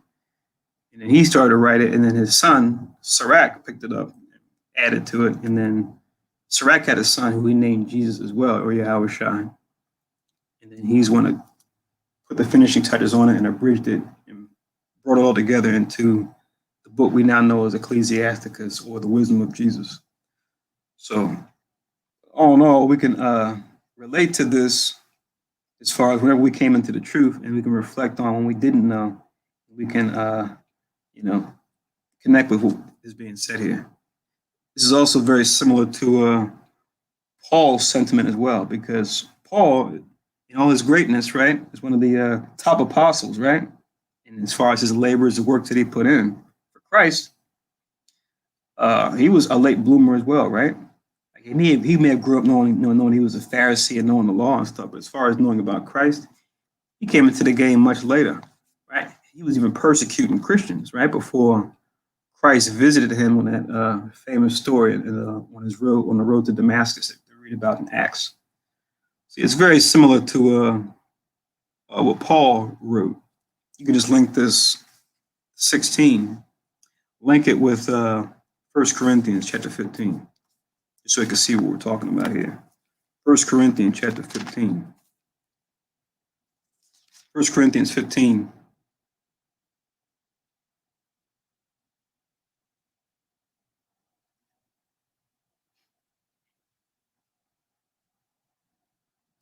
I'll start from 5. 1 Corinthians 15 and 5, where Paul is writing to the brothers and sisters in Corinth about those witnessing Christ, those being with Christ, witnessing his death, resurrection, right? 1 Corinthians 15 and 5, it says, and that he, Christ, was seen of Cephas, then of the 12. Cephas referring to Peter, just another rendering of his name. Verse 6, after that he was seen of above 500 brethren at once, of whom the greater part remain unto this present, but some are fallen asleep. Right? Referring to those who were still alive at that time that believed on Christ, and those that died in their righteousness. Right? Because you had some disciples when he wrote this that believed on Christ, but then they might have been older in years, and they died. They gave the ghost. But they died believing in Christ. That's what it means when he says, "But some are fallen asleep." I mean, they died in this life, even though they'll live on because they died believing. Verse 7. After that, he was seen of James, then of all the apostles. Then it says in verse 8, last of all, he was seen of me also as of one born out of due time. Verse 9, for I am the least of the apostles, and I am not meet or right to be called an apostle because I persecute the church of God. Verse 10, but by the grace of God, I am what I am, and his grace, which was bestowed upon me, was not in vain, but I labored more abundantly than they all, yet not I, but the grace of God, which was with me. So, called a righteous brag, but Paul is just speaking on the work he's put in, right? We can go into any Bible and we can see they got the 4 journeys of Paul, and you see all the places that Paul went to, right? And they got the Acts of the Apostles, right? The chapters and verses to read, about all of Paul's adventures, if you will, to go out there and teach this word. And we have a record to show forth, that he can speak on this. But even him speaking on this and his work, he's still not giving himself the credit, but he's giving the grace of God that credit, right? So as far as being one born at a due time, we see that sentiment here as well. But it's all good because the key is the fact that you do get it. It shouldn't matter if it's early or late. Once you get it, the key is to stay with it. Like the parable of the day laborers we read about a couple classes ago, right? Doesn't matter if you started work at, 9 o'clock, noontime, 5 p.m., right? Right before 6 when everybody, clocks out, so to speak. Because in that parable, that's what happened. And everyone got a penny at the end. And people who were working it, earlier in the day, they got mad and they said, wait a minute, how can they get a penny too? They just started working around 5. And the person who hired them for work was like, well, who are you to say what I can and can't do? Did you not agree to work for a penny? So who are you to tell me I can't pay them a penny as well? So pretty much it's like a metaphor pretty much to show that we all may come in at different times, but the key is when we do, what we do with the time that we have, that we've been in. Do we do the righteousness or not? Because you might have someone that may have been in a lot shorter period of time, but they've done a lot more when it comes to, seeking out wisdom or turning others to righteousness, or maybe a combination of both. So let that speak. Don't make a big thing out of it, right?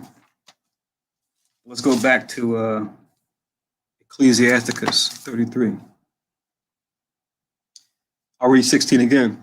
Ecclesiasticus 33:16. I waked up last of all as one that gathereth after the grape gatherers. By the blessing of the Lord, I profited and filled my winepress like a gatherer of grapes, right? So speaking figuratively, but using his fruitfulness as like a husbandman that's gathering grapes. As far as him being a productive person, like people say, you want to be a productive member of society. Right? From a righteous standpoint, we can definitely see that, right? You want to be productive, you want to be growing or helping others grow, helping your environment grow. 17, consider that I labor not for myself only, but all them that seek learning. So he's putting this book together so we can read this, and all of us can read this, that seek after wisdom from then till now and going forward. We can partake in and receive the blessing that we have now to have this along with the other scriptures that we can read, study, and apply to our life so we can learn how to be constructive, productive as well, right? To achieve true productivity growth. Esau likes to talk about that, his economic people, his people that are into economics, his scientists, they always talk about, produce, productive. But we see other methods, what hurt them more than help them. And now they have to go out of their way to make things grow, to increase, to gain a profit. Whereas they dealt with the Most High's creation according to the law, they would get more yield from the creation than having to, go about things artificially and genetically modify this and alter that. They would realize the earth would hook them up. They just dealt with the earth the right way according to the law, right? Let it rest and let nations rest. Stop heaping them to themselves all nations, gather to themselves all people. Allow nations to have their own sovereignty instead of trying to control them through debt. Right? But let me not go on that tangent. How do I hate thee, right? Let me count the ways. Right? That's a song that Esau could sing to the Heavenly Father. Anyway, Ecclesiasticus 33 and 18 now. 33 and 18 says, hear me, O ye great men of the people, and hearken with your ears, ye rulers of the congregation. So now they're to speak some advice to the great men of the people. So men that have a stature of authority, right? That are in a position of authority that people will look up to. He says in verse 19, give not thy son and wife, thy brother and friend, power over thee while thou livest, and givest not thy goods to another, lest it repent thee, and thou entreat for the same again. As long as thou livest and have the breath in thee, give not thyself over to any. For better it is that thy children should seek to thee, and that thou shouldest stand to their courtesy. Right? So good advice, for anyone, but he's definitely saying this when it comes to the leaders of our people. In other words, he's pretty much saying, don't have it be a thing where, or make sure you set things up to where instead of you becoming utterly dependent upon your family, if you have one, right? Your kids, your grandkids, when you come of age, right? And you can't do anything unless they would help. They would provide it for you. Have things set up to where when you get older, or as you get older, you at least have something to hand down. Because we see that when it comes to poverty in general, when it comes to our people who are poor, and even the heathen, right? That'll be their motivation, right? They'll say, let me have a lot of kids so that when I get old, I have someone to take care of me, right? But think of it from the reverse, saying, what could I do now so that I have something laid up for my family that comes after me, instead of being a burden unto them, right? Have something that can help them get a head start, right? Something they can build upon, right, from what I have. Like we see with David when it comes to Solomon, right? David set the groundwork so that Solomon could become as great as he became, right?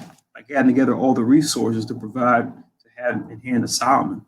Or like we see with Abraham, having something to give to his children and having, especially when it came to Isaac, who had the covenant.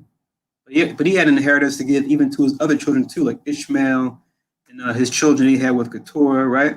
But he especially had that inheritance to give to Isaac. And then Isaac had enough in his old age to give to his sons, us, Israel, and even Esau, our brother, right?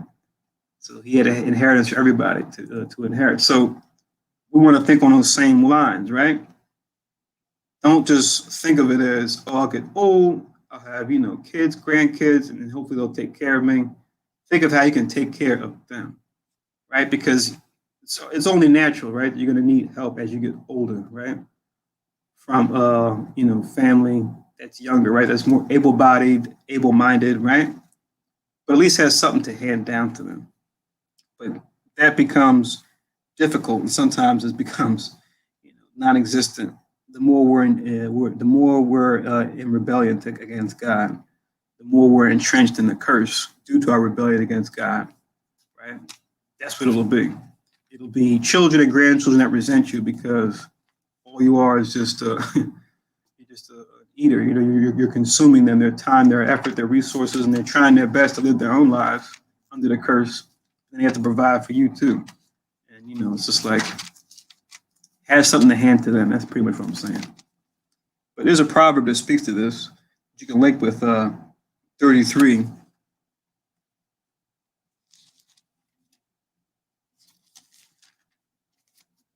Where did I stop?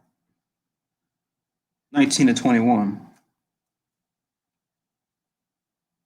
We can link this with Proverbs.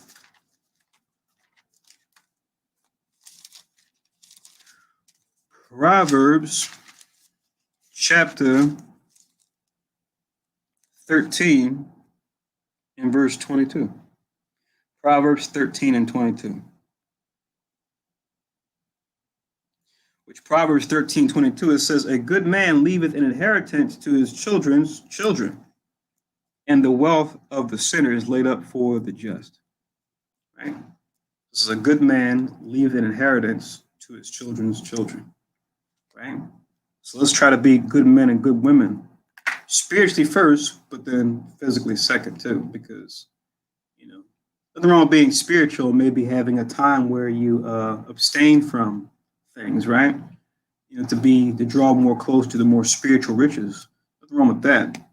But if you do have a family or extended family, you want to put yourself in a position where even physically you have something that they can inherit, right? Whether it be, you know, property or business or other types of resources, right? You want to have something that you can hand down to them, you know, royalties or a catalog. Maybe you might have rights to like something you created in the arts, like a music catalog or, you know, books or what have you, right? And the proceeds that come from those books and the publishing rights to those books, right? Something that can provide that passive income, right? Have something that you can hand down to those who come after you that they can partake in or use to apply to something else for whatever they're trying to do, right? But at least something, and not just a you know, pat on the head or the shoulder. Yeah, my folks didn't help me out, you know. Good luck. That's mostly what Israel gets, right? I didn't get any help, so good luck. Good luck with those, you know, those student loans. You know, if you went to, you know, if you continue your education, good luck with those loans. That's usually what Israel gets. Or vice versa, you know, you have the parents that'll physically try to give their kids, you know, something, right, that they have if they are wealthy or have a certain amount of wealth, because of that lack of wisdom of the Most High, you know, that they didn't impart to their kids. The kids can easily squander what their parents hand down to them, and then they're right back where they started. You know, ground zero. Because that's a big theme for Esau, to make sure we don't have any type of inheritance, anything we can hand down to those who come after us. Right? He's big on making sure that he destroys our legacy any way that he can. And we're easy pickings when we don't follow the Most High and follow his truth. It's easy for us to be gamed, right? Because Satan has already got us, spiritual Satan. So it's only natural that the physical devil will get us too, as well as the other devils, the other nations. So Proverbs 13:22 to link with 33:19 and 21. So yeah, think and move from a position of power. And we talk about that in the classes too, as far as, you know, how to understand power and how power comes in different levels. And we have scriptures that go into that as well, where we talk about, you know, money being at the bottom, right? As far as the type of power or level of power, currencies, whatever your currency is, but then above that you have resources, right? Be they living or non-living resources, like minerals, plants, animals, stuff like that. Then the next level above that is the land itself, and like waterways, rivers you may have in your land, or ports where you might do trade from. That's where the resources come from. And then above that, you have what they call the human resource or people power, right? Souls of men and women, right? Which can be a part of your workforce, or it can be a part of your militia, or if you're big enough, a standing army, you can even draw out of that, right? So that's a level of power as well.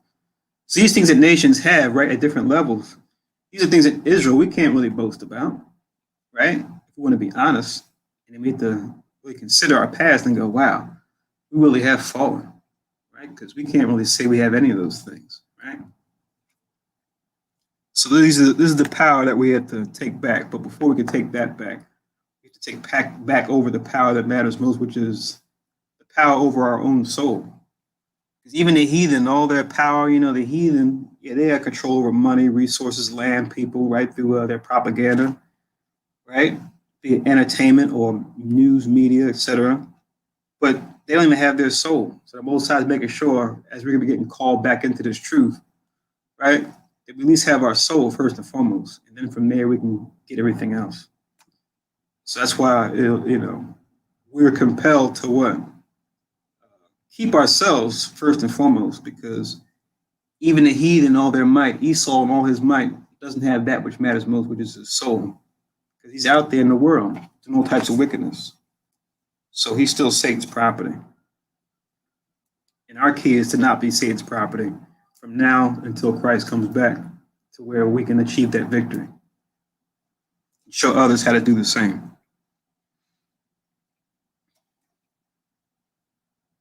And just as far as that example goes, like I said, we can spend a class on it, but I don't want to do that just for time's sake. Just to see where these levels of power are illustrated in one place. I always like to go to Genesis 47, where we can see Joseph, during a time of famine, he had authority in Egypt and how he literally became all powerful, right? Due to people trying to survive, because he stored up food during a time when things were good. Because remember, he had a vision about there coming austere times and a time when a famine was going to come on the earth. So he stood up a whole bunch of corn, so people from all over could come and eat. As we're going to see, people had to leverage all the power that they had themselves just so they could survive and eat. It wasn't like he said, okay, let's do some, let's create inflation. Let's create some false currency when money ran out. No, he said we have to use something else that actually has value in order to buy this food, because this food has value, right, to sustain you. So we're going to see he's going to leverage all these levels of power, right, things that actually have value, and not just like we see with the heathen now, where they just create money, which if you have actual something that's produced, something that actually has value to back the money, the money will eventually become worthless. That's why we see, we can look across the decades and see how much it costs to, do regular stuff like buy groceries or go watch a movie or something, right? Where it was like 5 cents at one point, and now it's like, $10. You say to yourself, how did it go from 5 cents to $10? How did a gallon of milk go from this price to that price? It's because of inflation, right? Which is foolish, because according to the law, the way we do it in as far as righteous economics, you're supposed to buy things according to their value. You're not supposed to tweak their value, right? A pound of gold is worth a pound of gold. A pound of gold can buy what a pound of gold can buy. It doesn't fluctuate up and down like you see today with gold and silver and other precious metals, or even commodities like different herbs, different vegetables, different types of cattle, etc. But this is Genesis 47 and 13. Like I said, we can see these levels of power, right, that people are leveraging in order to survive during these austere times in Egypt when Joseph was in power. It says, Genesis 47 and 13, it says, and there was no bread in all the land, for the famine was very sore. So that the land of Egypt and all the land of Canaan fainted by reason of the famine. So they were without food, right? And Joseph gathered up all the money that was found in the land of Egypt and in the land of Canaan for the corn which they bought. And Joseph brought the money into Pharaoh's house. People were using their money to buy corn, right? Because they couldn't grow anything. But now what happened? Because eventually people spent all the money that they had. It wasn't like today where it just said, oh, let's quantitative ease, let's print some more money. No, money actually had a limited supply. It ended up running out. Verse 15. And when money failed in the land of Egypt and in the land of Canaan, all the Egyptians came unto Joseph and said, give us bread, for why should we die in thy presence? For the money faileth. So we're out of money. We don't have any money to buy more food, but we still need food. Joseph, what do we do? So what does Joseph do? Right? Verse 16. And Joseph said, give your cattle, and I will give you for your cattle if money fails. So Joseph, he didn't just say, let's print more money and make the money worthless. No, he said, leverage something else that has value too, right? Like your cattle. Right? These are things that money can buy, right? Things that actually have value, things that can actually produce, right?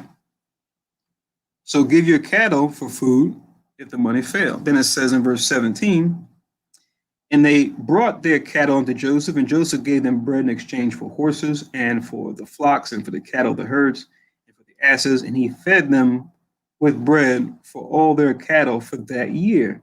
And when the year was ended, they came unto him the second year and said unto him, we will not hide it from my Lord, how that our money is spent. My Lord also have our herds and cattle. So we've leveraged that for food, and we're still dealing with the famine. So what else do they have that they can leverage, right? That actually has value to get food. It says, there is not aught left in the sight of my Lord, but our bodies and our lands. See that? So those are the next levels, right? You have land and waterways, including ports. Then you have human resource, right? Themselves, right? As workers, as laborers. But our bodies and our lands. 19. Wherefore should we die before thine eyes, both we and our land? Buy us and our land for bread, and we and our land will be servants unto Pharaoh, and give us seed that we may live and not die in the land, that the land be not desolate. It says, and Joseph bought all the land of Egypt for Pharaoh, for the Egyptians sold every man his field because the famine prevailed over them. So the land became Pharaoh's, right?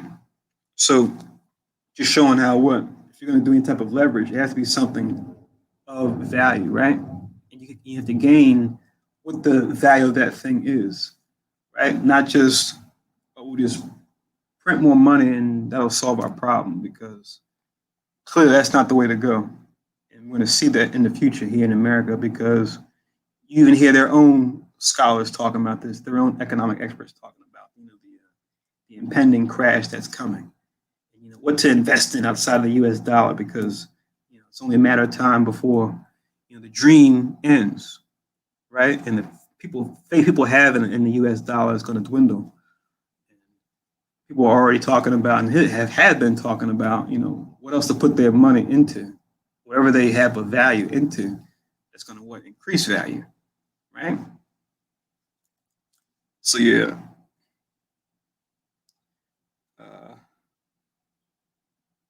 Let me read 21 and I'll stop. And as for the people, he removed them to cities from one end of the borders of Egypt, even to the other end thereof. It keeps going, but I'll stop there. But 13 and 21, where you see those levels of power, if you will, right? So yeah, Joseph pretty much became all powerful in Egypt, because as the vision showed him, to save for the rainy day, to make sure that during those 7 years when things were going well, that he took his excess and stacked it up so that he was able to sustain Egypt and other nations that came to Egypt for help during that famine. And he made sure to only leverage things that had value, right, in order to get food, as we see there. And we see all those different layers categorized. And that was, BC times, but we see that even to this day. Technology hasn't changed that these things are still levels of power that we see. Because even the technology that we have requires those same, minerals, those same precious metals to make, as well as other materials. So back in Ecclesiasticus 33.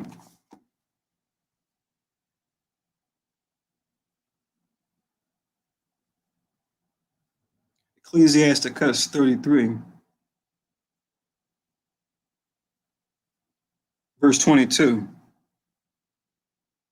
It reads, in all thy works keep to thyself the preeminence, leave not a stain in thine honor, right? So don't stain your honor as you gain older, as you have this greatness. Don't let it be something to stain your honor, right? Maintain that greatness so that you have a legacy that your family that comes after you can be proud of, right? That they can take hold of. That's why it says in verse 23, at the time when thou shalt end thy days, finish thy life, distribute thine inheritance, right? So that's what this is all talking about. Right? Don't be indebted to those who come after you. If anything, let them be indebted to you, not the other way around. Have something to hand to them so they can keep going, as opposed to going to them for handouts, in your last days, and you know, demanding their own resources, which they may need for their own families. Have something to help them out. Now it says in 24, we're going to switch gears real quick. Verse 24, it says, fodder, a wine, burdens are for the ass, and bread, correction, and work for a servant. See that? So, same as you have things that you use for an ass, right? Which is a beast of burden you use to transport things, right? You see a small ass, it can transport heavy loads.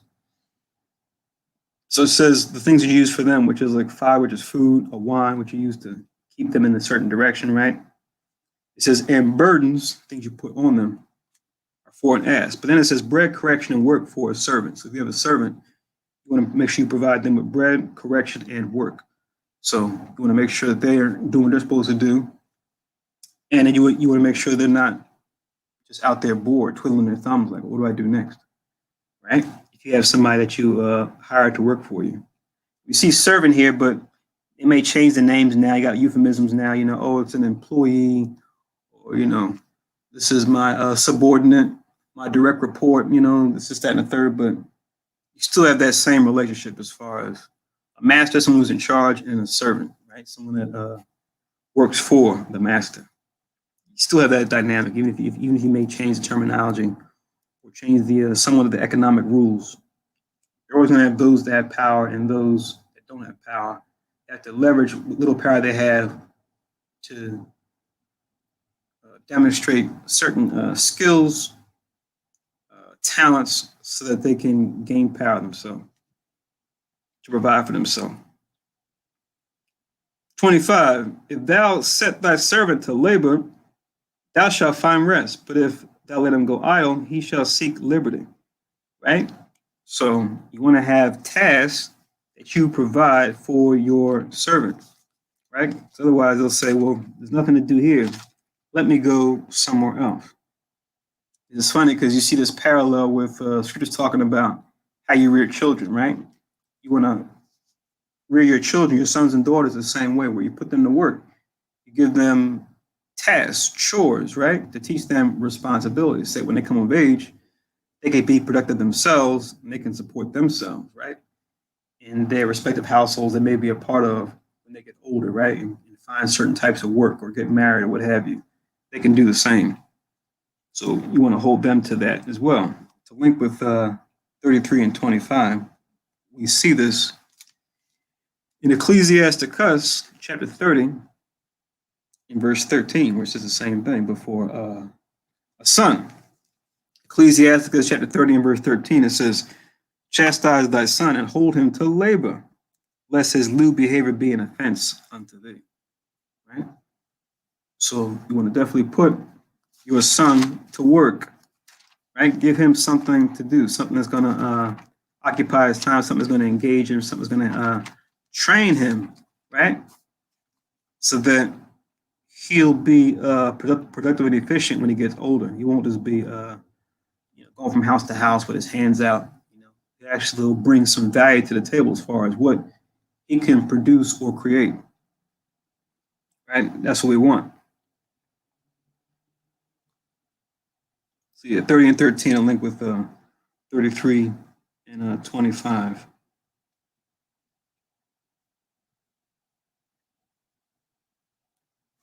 And as far as training up a child, same as a servant. I'll read this real quick too. This is in Proverbs. Proverbs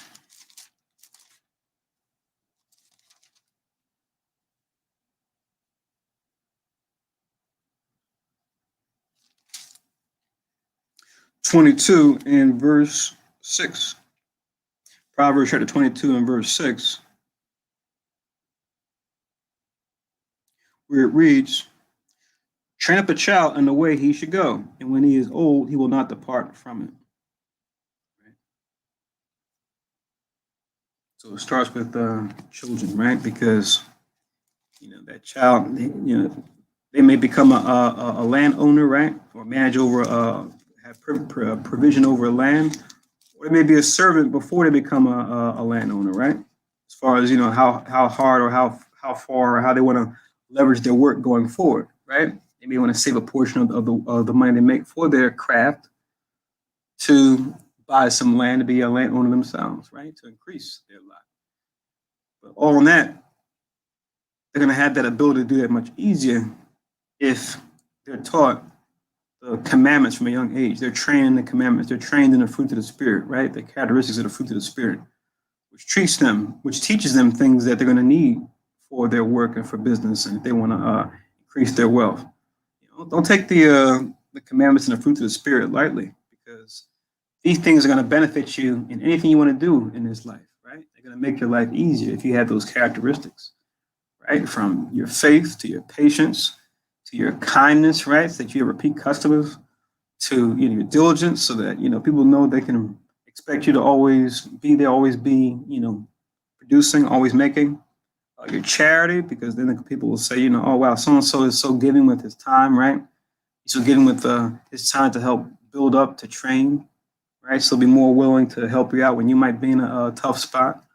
So these fruits of the Spirit, they go a long way when it comes to building us up. We want to make sure we deal the same way, not only with our children, if we have them, or even just the youth. So we may not have biological children, but we might be, we might work in like community organizations with young children. It works that way too, right? You want to be an example unto them and demonstrate yourself and teach them those same kinds of characteristics.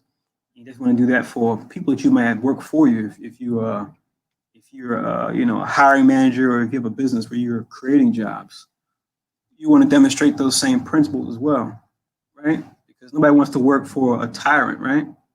So we probably, if we haven't experienced this, we probably have families and friends that have, where you may have decided to work for yourself, but you may have been in a situation where you were working for a certain organization at a certain capacity, and the way management treated you, it was like, wow, I don't mind staying here, right? Because this manager, they listen to my concerns, they take my input seriously. They don't look at me just some worker bee, right? They want to know what my ideas are about how to do this job better, right? For the sake of the company or the organization, whatever it is.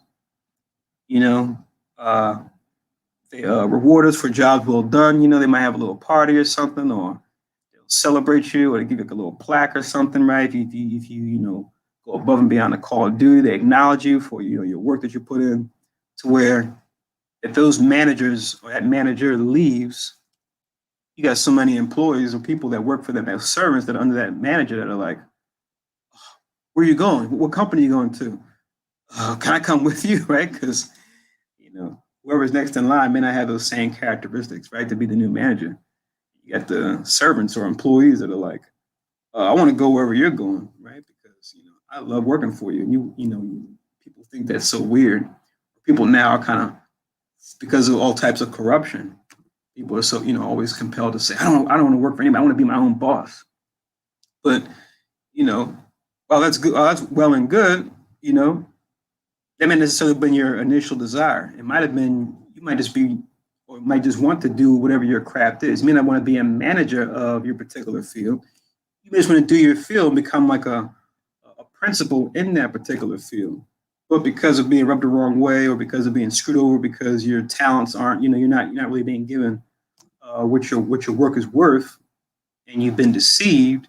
Now it's like you are compelled to be your own boss, because that the way the system is set up, it's like it's not anything that's going to have you be able to leave anything behind when you get older, or they're going to cut into your pension or whatever you may have accumulating up as a part of your package to work for this company or organization.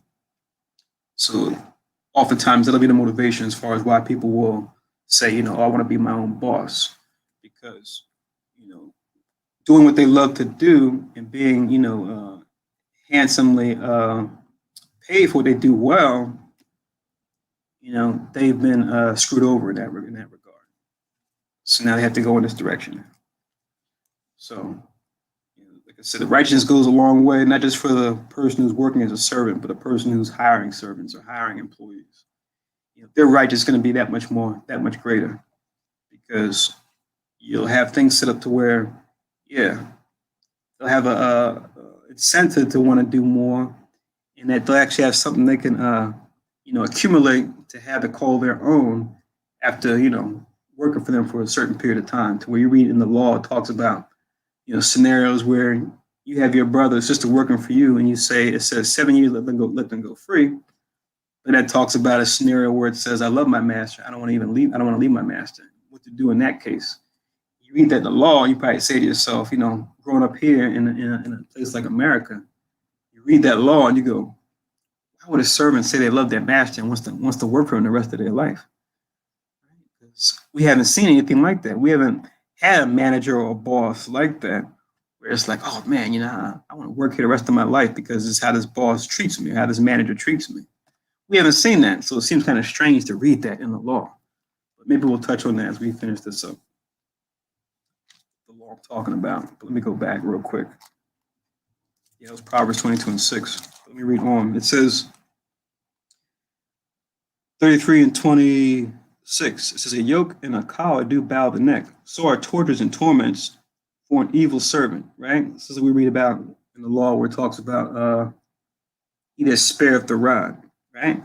So if you spare the rod, you spoil the child, so to speak. So the same thing goes with a servant, right? You want to make sure that you correct the servant, right? That you have, if they go off, right? Or if they don't do what they're supposed to do. And it's, something that you've already discussed with them and showed them the right way, and then they're just still not doing it. Not saying it's something that they're having, they're trying to do, but this is going into, them willfully doing something that is against the rules you establish, or the rules that you lay down. But yeah, as far as sparing the rod, that's Proverbs 13. Actually, a couple different ones. I was giving to you as a list. Proverbs 13:24. Link these with verse 26. Proverbs 13:24 says, he that spareth his rod hateth his son, but he that loveth him chasteth him betimes, or early. Right? So he's going to go in there and correct this child to make sure that bad behavior doesn't get cemented in. You want the good behavior. Yeah, the child may not like it now, but then the child will thank you later. And vice versa. You may try to go easy because, they're crying and stuff, but then they'll be mad at you later. They'll say, I wish you had kept your foot in my behind when I was young, because now I'm older and, I got these horrible habits and I can't, I don't have the will to get anything done. It's on them at this point, but they can look back on that and go, yeah, you know what? I wish I did more. I wish I should have listened, or I wish I knew now what I knew then, I wish my parents had showed me a better way. But Proverbs 19:18, you can link that as well. Proverbs 19:18, which says, chasten thy son while there is hope. Let not thy soul spare for his crying, right? So set those productive principles in early and often, so that you don't have to do it so much later. Also, Proverbs 22:15. Keep in mind, too, even when you do this, sometimes you have to look at the soul of the child, the son or daughter, because even though you might show them the right way, and you may be that example yourself, they just still, want to go their own way, want to be rebellious, be, a glutton, a drunkard, all the things that the fruits of the Spirit compel us to shy away from. You've done your part, and they still choose to be that way. That's another scenario altogether. But at least do your part. The hope is being that they take heed to your advice and counsel. Maybe change your approach, change your method, try your best to impart those righteous values unto them. But in the end, we're all our own people. We're all our own person. So if they come to a certain age, and even though you've been that example and showed them the right way and they still don't choose it, there's There's not much you can do at that point. Proverbs 23:13 or 14. You just put the rest in the hands of the Most High if you've done everything you can. Hope that the Most High will reach them in a way where they'll make the right choice for themselves. But, it still may be a thing that they still choose to be wicked, choose to go their own way instead of righteousness. And this is something, you just have to deal with. Proverbs 23:13 and 14, it says, withhold not correction from the child. For if thou beatest him with the rod, he shall not die. Verse 14, thou shalt beat him with the rod and shall deliver his soul from hell. Right? And I was joking with the Yakazakala, was it last night about this, talking about how God chastises those that he loves, right? That's why Israel, we have such a hard way to go. We can't get away too long with doing our own thing. The Most High, the nations punish us one way or another because he loves us and he cares about us and he wants us to be on our best behavior, right? And we're joking about how it's like some young kids, like they won't go to bed until they get that beating, until they just say, okay, it's time for bed. There's no need for me to get a beating just to go to bed. We were joking about that the other night. It's like the child had to get a beating just to go to bed.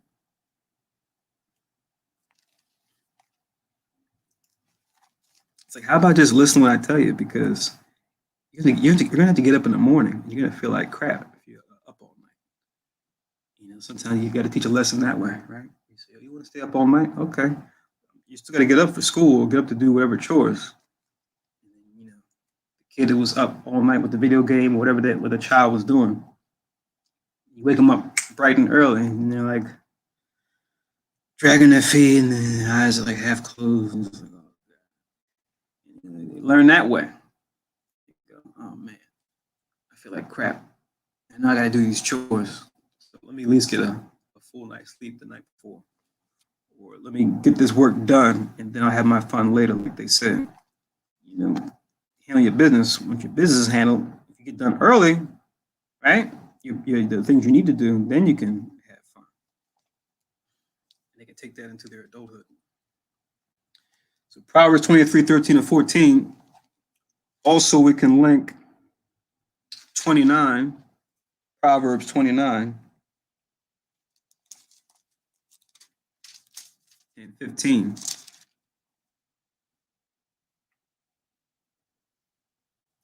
Proverbs 29 and 15 reads, the rod and reproof give wisdom, but a child left to himself bringeth his mother to shame. Right? Same thing, same idea, but just reiterate it. So the rod and reproof or correction giveth wisdom, right? So it's a good thing to correct your children, just like it's a good thing to correct your servant if you have somebody working for you, right? So they know what to do and the best way to do it.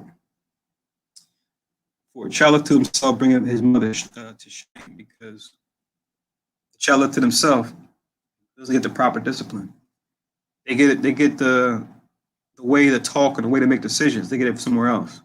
They get it from their friends who have just as much as a clue as they do. They get it from the streets, right? They get it from the big Willie on the corner, right? And then now they get into the system, in and out of juvie, they come of age. Now they're in and out of prison. Now the mother's ashamed to even be associated with the child. They still love the child, but they're associated even be with the child to where they might have a falling out, and they say, I don't like the way your life is going, what you're doing. It's like you're my son, you're my daughter, but it's almost like you're not my son or daughter. I need you out, because if you're gonna live here, you gotta live by these rules. If you're not gonna do that, you gotta go. And then God forbid, they stay on that horrible path, and then they get locked up. Now you're compelled to visit your own child behind bars. And it's just a hurtful situation, but so many of us go through that.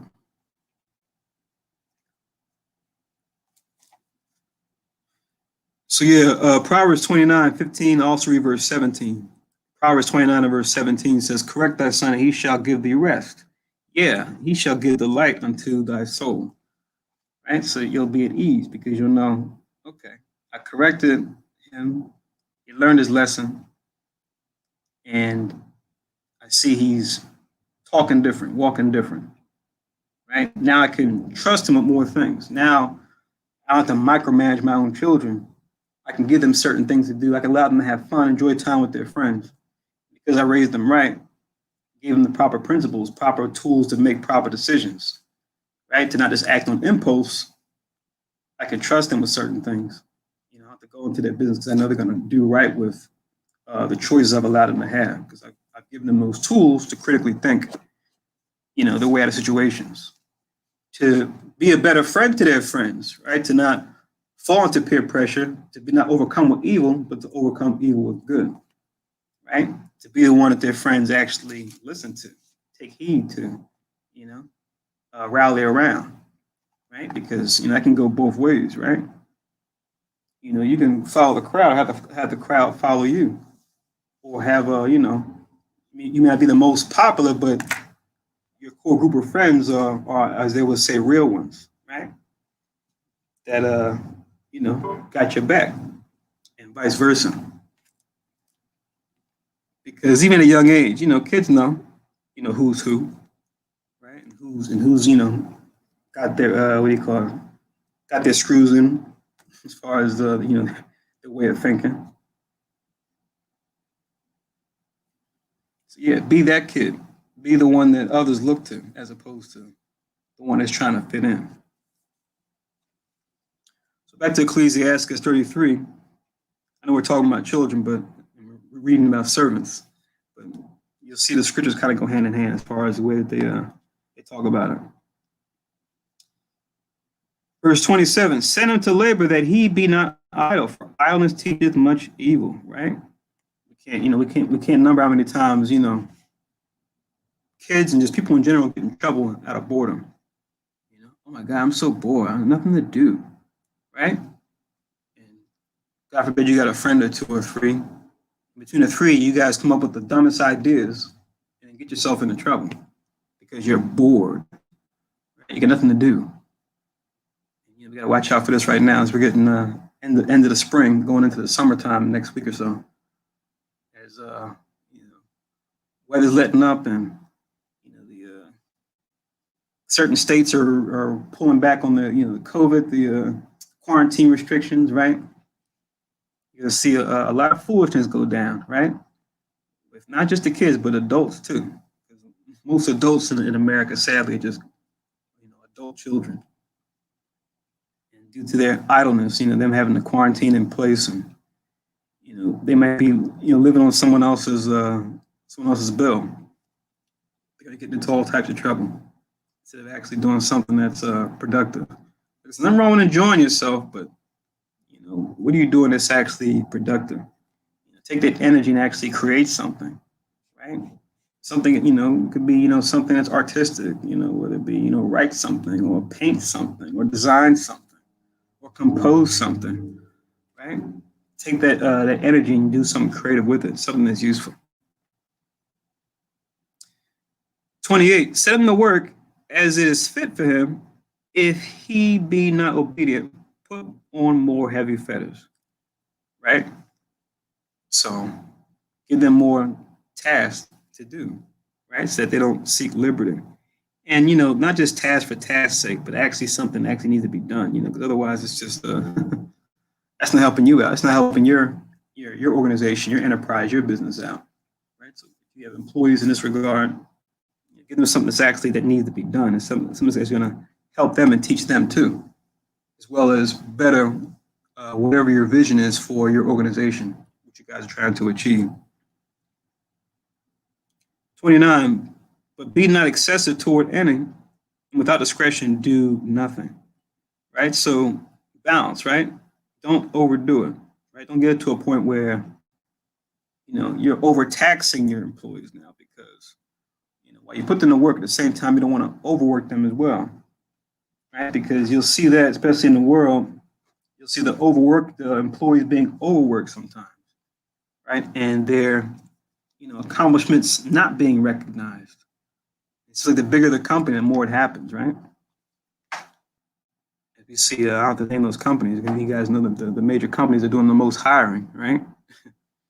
You hear all types of stories about, employees trying to unionize because, their considerations, their demands aren't being considered, their questions, their things they want aren't being heard. So they're trying to unionize, and then the company will shut down the whole office, the whole warehouse, set up down the road with people down there. You see this whole back and forth tug of war, as opposed to saying, okay, look, if you're already in the black as far as your revenue, why not just hear out what the people are saying?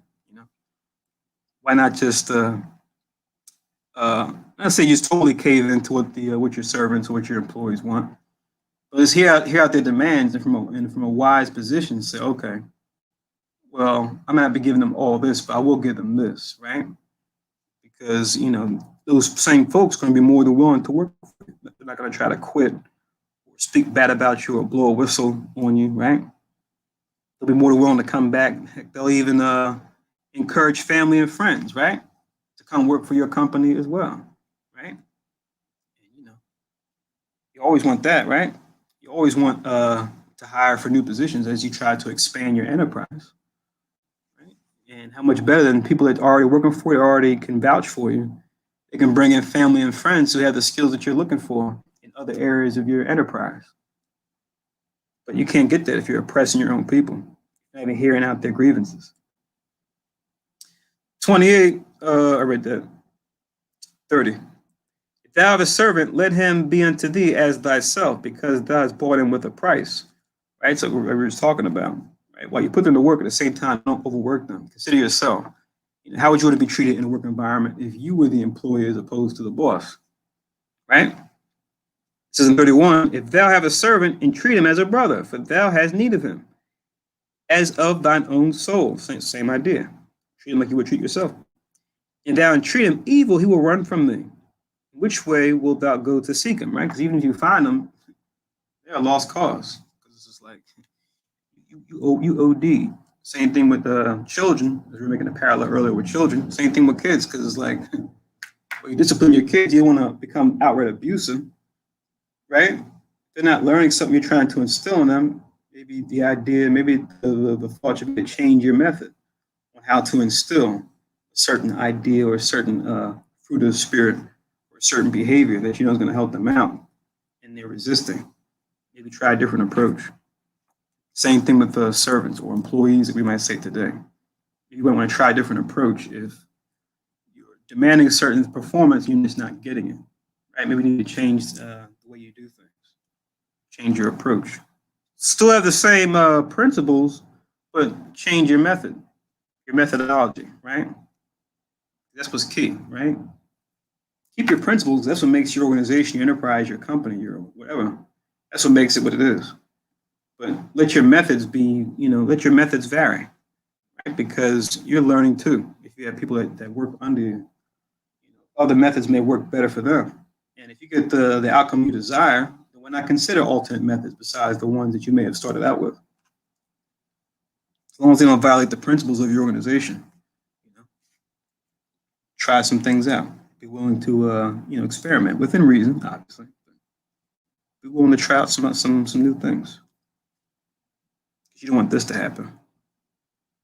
And they badmouth you to other people, and it's like, now nobody wants to work for you because of that bad news traveling fast. I want to go work for so-and-so, and oh man, they treated me like dirt and paid me for almost 2 months one time, and cut my benefits. You don't want that story to be told about you and your organization, your enterprise.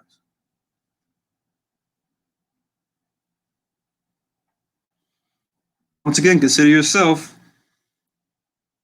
People always say, we talk about that all the time, but people rarely do it. Right?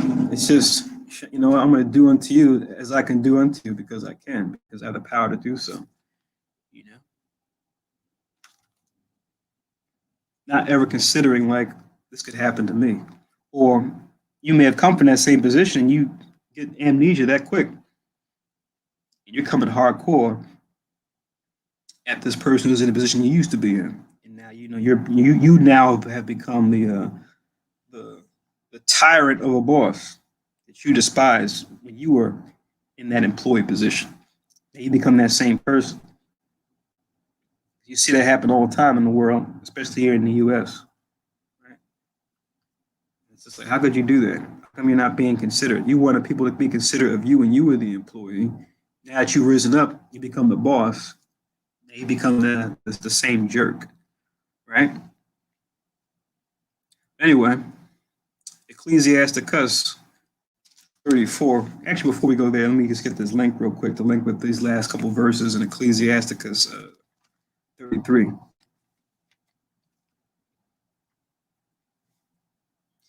Yeah, the best way to go is fair and firm, right? To be fair and to be firm, and just be consistent. Don't and the commandments talk about this, right? As far as not respecting persons, not accepting bribes, right? Because other folks are going to see that, right? So you want to treat everybody fairly, but be firm with them at the same time with the principles that you lay out. You don't want to be showing a favor toward one person because they're related to you, or they know the boss higher up, they're connected to them. Other employees are going to see that and just be like, oh, okay, see how this works. Nepotism, all right. If anything, you want to hold family to those same standards so that you can be that example to everybody, right?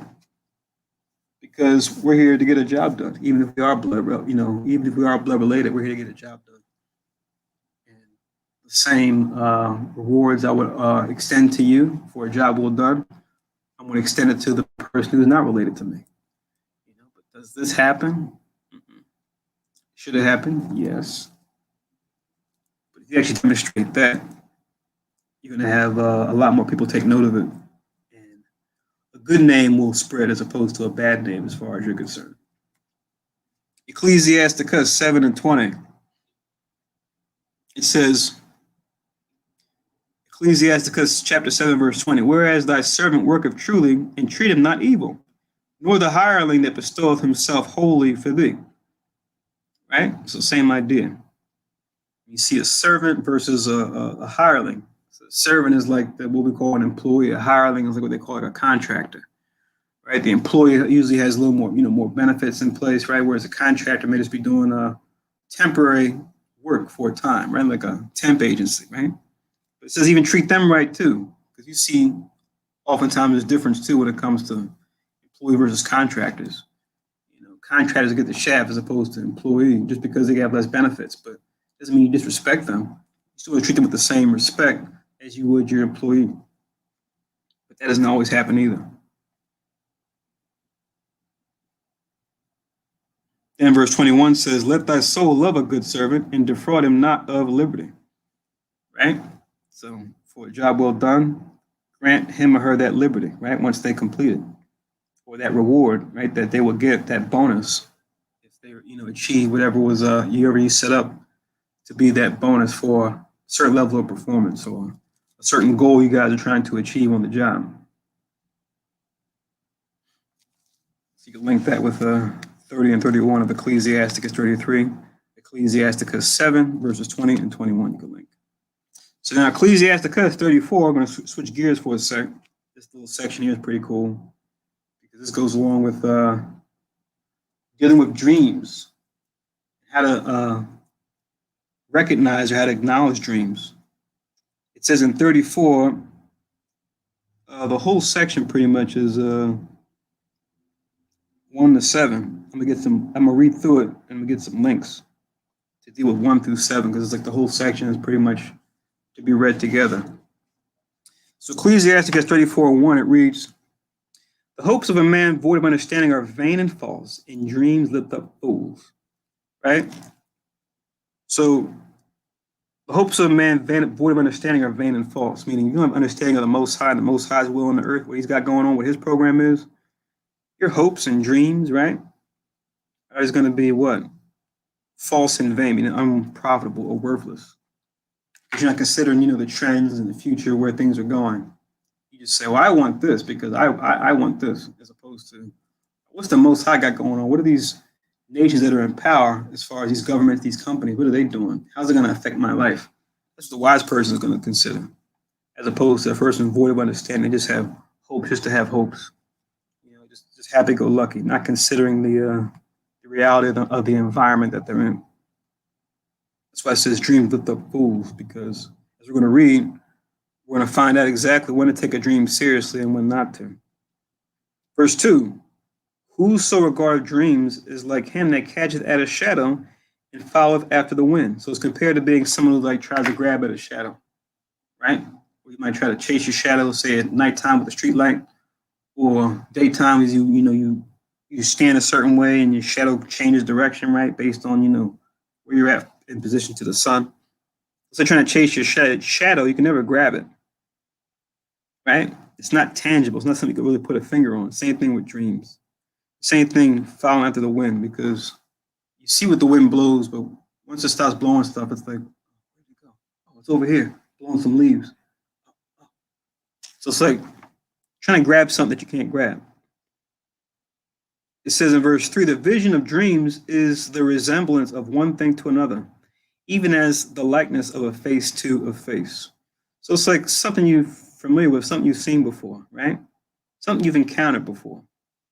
To link with this, you just write them down now, but just write down Proverbs. Hold on 1 second. As far as the likeness of a face to a face.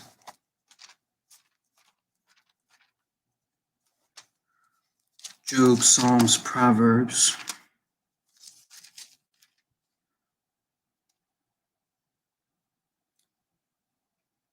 (27:19), right? Proverbs 27:19, we use the same kind of image. It says, Proverbs 27:19, as in water, face answers to face, so the heart of man to man. Right? So looking in your reflection in the water, it's like talking to your own reflection. It says, so the heart of a man to a man. So you talk to someone, face to face, you bear your heart and they bear theirs, right? When you talk about things. So you have a dispute when you work things out, right? It's like the same thing.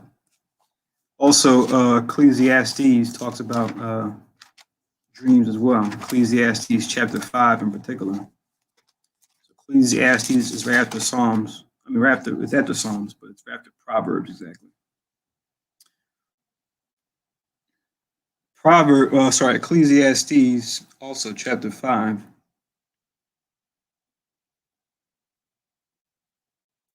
Verse 3, and also we'll jump down to verse 7. So I keep saying Proverbs. Ecclesiastes chapter 5, verse 3 reads, for a dream cometh through a multitude of business, and a fool's voice is known by a multitude of words. So it says a dream coming through a multitude of business. That's why the story they used to joke about was, counting sheep. That comes from what? Someone that works obviously it's like a shepherd. Someone works with, a farm. Because they're dealing with sheep all day. So that's what you dream about. You dream about sheep jumping over a fence, something crazy like that, because that's what you've been looking at all day. So your brain's gonna bring that back up. It's like working on the stock market, right? If you say you work on a stock exchange, right, all day. 9 to was it 4 closing bell, right? They come out, they come out in a little thing, most people probably crying like, I lost everything today. I'm gonna end it all. But those folks that work on a stock exchange, they're dreaming about ticker symbols. They see ticker symbols going across, and they might be doing trades in their dream, right? I'm doing trades like old school with the pen and paper. They're doing trades right on their computer, right? As you look at the ticker symbols going by and by, they got the graphs set up on their computer screen, right? All different graphs showing, the histograms of different companies and, rise and fall, right, of stock values and everything.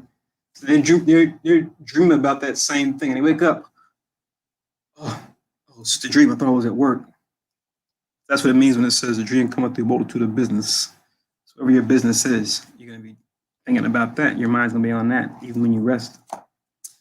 Now, verse 7, Ecclesiastes 5:7 says, for a multitude of dreams and many words, there are also diverse vanities, but fear thou God. So in many dreams and many words, there are also diverse vanities, or things that are unprofitable, worthless. So don't trust in dreams as if its reality. So that's Ecclesiastes chapter 5, verse 3 and verse 7. As you read on in Ecclesiasticus 34, it's going to tell us why.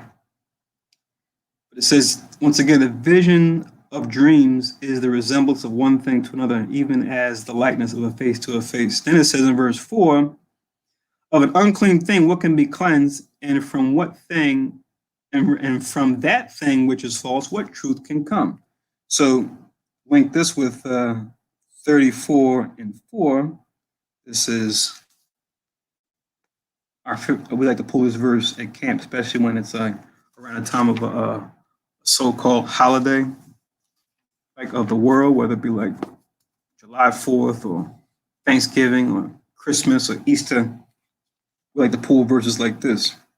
Because people at the camp, they'll say, oh, what are you guys talking about? Christ wasn't born on Christmas. And Jesus, Christmas is all about the kids. Come on, man. You guys are making too a big deal out of this, right?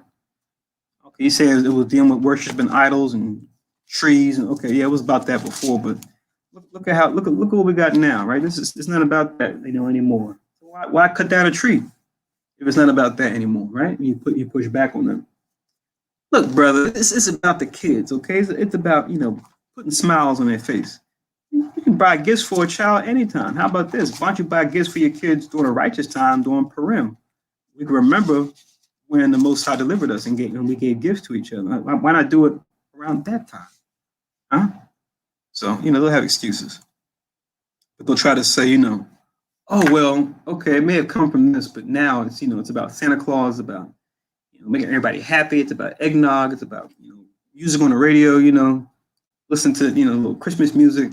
It's about kissing people underneath a mistletoe, right? It's fun now, It's not that evil thing that it was before. All those different customs you read about. It's all stuff that they were doing before.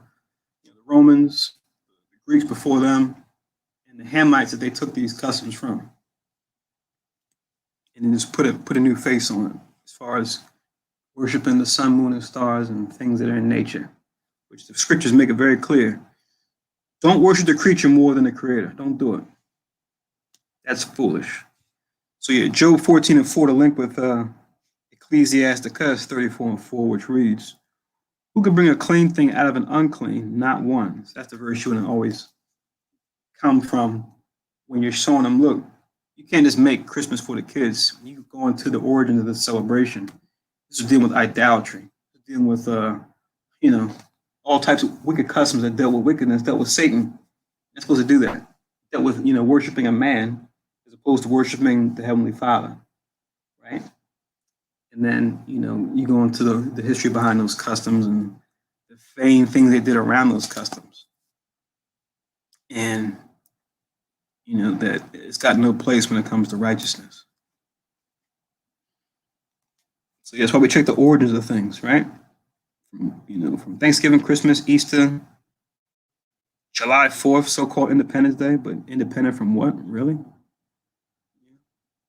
So we're celebrating, the enslavement of our people and being made into 3/5, and the extermination and the exiling of our Gadite brothers and sisters, right? And Reubenite brothers and sisters. We're celebrating that, our so-called independence. Where was their independence, right? So we have to really question these things and say, we can't just say, oh, this is all fun and games now, and let's go have a cookout. No. And I think it was Mana Shah. He pulled this excellent example some months back. I forget when it was, but he was like, an example he liked to use. He says, imagine if so much time went by, right? And in America, say it's like 30, 40 years in the future, and anytime September 11th comes around, people start getting together having cookouts, right? And let's say it's people that are into Islam, right? Well, Ishmael, that's their nation as far as the so-called Arabs, people that follow their religion. Say they start having a cookout and a celebration during 9/11 and say, oh, yes, they give you that same excuse. Oh, see, that was years, 9/11 was years ago when we bombed your commercial Twin Towers. See, now we just do it just to celebrate, togetherness and good times, You already know Americans would have a fit, right? People turned 9/11 into a cookout, right? And said, "Oh, just forget about it," right? When they tell you never forget, they say, "Oh, just forget about that. That was years ago. We get together and have a cookout." But I thought that was a really good example. And it's good to use for people because they can relate to that now, since it's in our recent history. How would you feel if people decide to have a cookout and get together and celebrate and sing songs around 9/11? How would you feel about that? So, gotta put it back on them to consider. But they want to say, oh, Thanksgiving, that was okay. Yeah, horrible things happened, but that was so long ago. Now we just celebrate, togetherness, this, that, and the third. It's just like, okay, you're not really celebrating Thanksgiving. You're really celebrating Thanks-taking. That's what I call it, right? You say, somebody sees, no, happy Thanksgiving. Oh, happy, sad Thanks-taking to you too. What? Say it again. Sad what? Thanks-taking? Hey. It's a better name. It's a more appropriate name, a more appropriate greeting as far as I'm concerned. Just saying. So yeah, Job 14:4. Of an unclean thing, what can be cleansed? And from that thing which is false, what truth can come? So I read 34:4. Job 14:4 links with 34:4. So we got the fours in common. We got 34:4 of Ecclesiasticus, Job 14:4. So it makes it easy to remember. Verse 5, divinations and soothsayings and dreams are vain, being unprofitable. And the heart fancieth as a woman's heart and travail. Right? So what do we got going on here? Right? Divination, soothsayings, and dreams. So what is this? What is this stuff? Divinations and soothsayings. Let's look these ideas up in case we're not familiar. So this is in the Zondervan Bible Dictionary, right? I think the occupations and professions. I think that might be they're in there too. But let me just look them up by themselves. See where it directs me. So we have the regular dictionary, which we used earlier, but then you also have the Bible dictionary, which gives you a little more context behind not just the words, but also just the how these particular ideas were practiced from a historical context. Now, not to say that the Bible dictionaries are perfect, because they're not. They got bones in there too, but the scriptures, you can be able to point the bones out if they are there, but it provides a lot of good background information as far as not just the who and what a verse is talking about, but the where and when a verse takes place. That's also good to know as well when studying, reading over the scriptures. It'll help you to read and understand it a bit clearer. And then when you explain it to someone else, they'll be able to connect with it on a deeper level, because it won't just come off as just some old dusty story. That old book.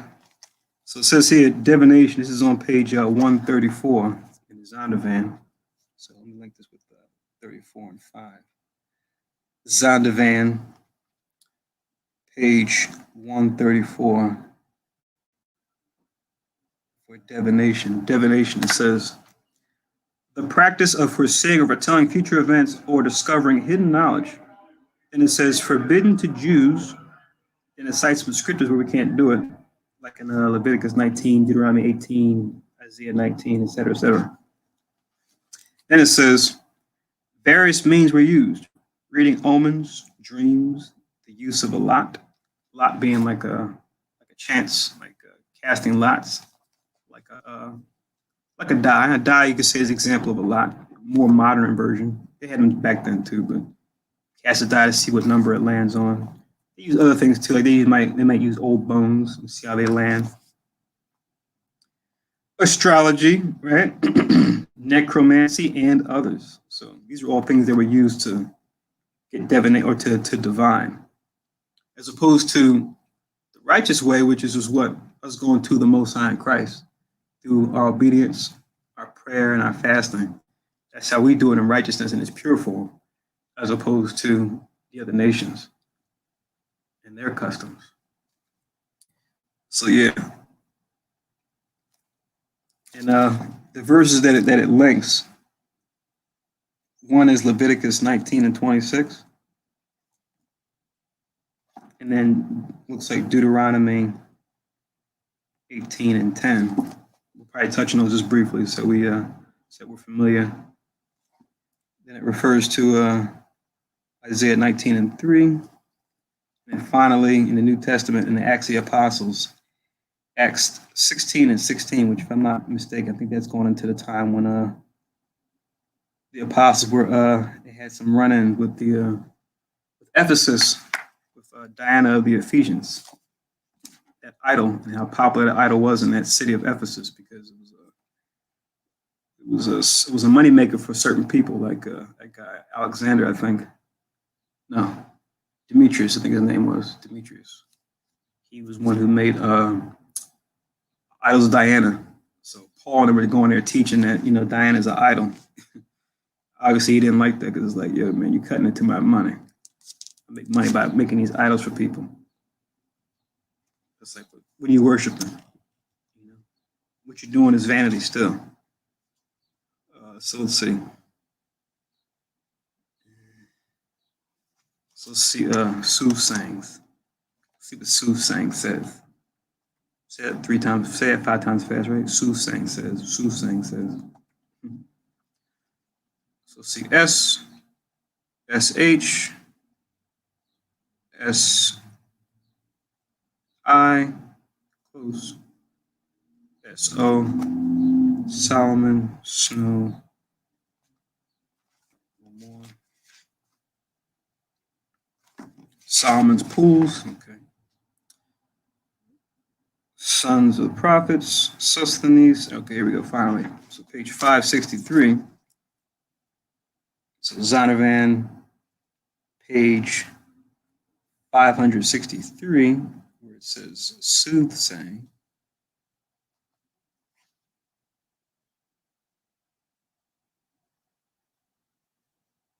And the definition says here in the Zondervan, one claiming or thought to possess the power to foretell future events. They kind of go hand in hand. Then it references Joshua 13:22, Jeremiah 27 and 9.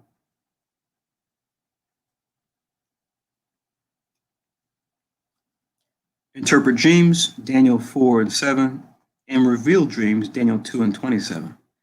So remember, that was Daniel's competition, right? Because he was a righteous Judite following the Most High, but surrounded by, besides his 3 friends, who were also Hebrews, Hananiah, Azariah, and Mishael, he was surrounded by all the heathens that were part of the Babylonian government, right? Whether they be Cushites or whatever other nations that they conquered, because sometimes they would take the conquered nations, their governors, and employ them within their government, right? You always have that. Even we were setting ourselves up in righteousness, we would sometimes, if we had a strong combative enemy nation that took the knee and wanted to follow us, we would employ them in our army or in certain positions too. Not the ultimate top positions, but we would have them in there also. Like you read about David's mighty men. I think 2 or 3 of them were actually heathens, right? But they were working for us, so that's not a strange thing. Look at when we read the history of Esther, right? You got Haman, right? Tells you in the Apocrypha he was a Macedonian, which are Edomites. He was working under the Persian government. He was working under the Persians, even though him by nation was a Greek or Macedonian.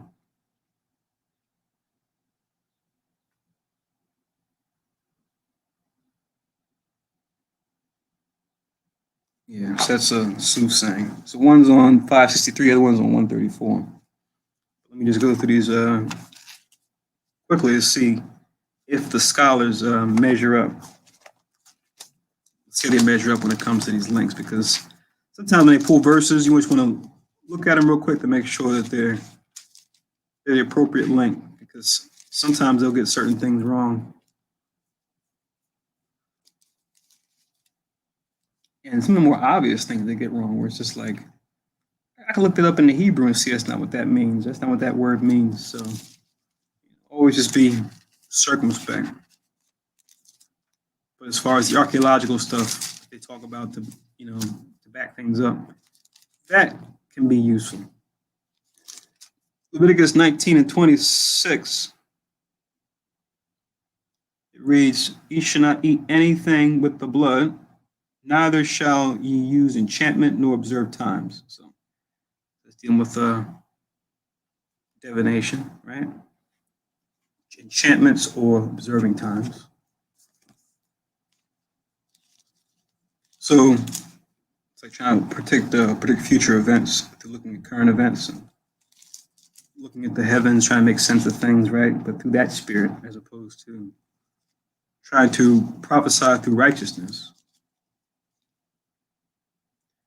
And we got Deuteronomy 18 and 10.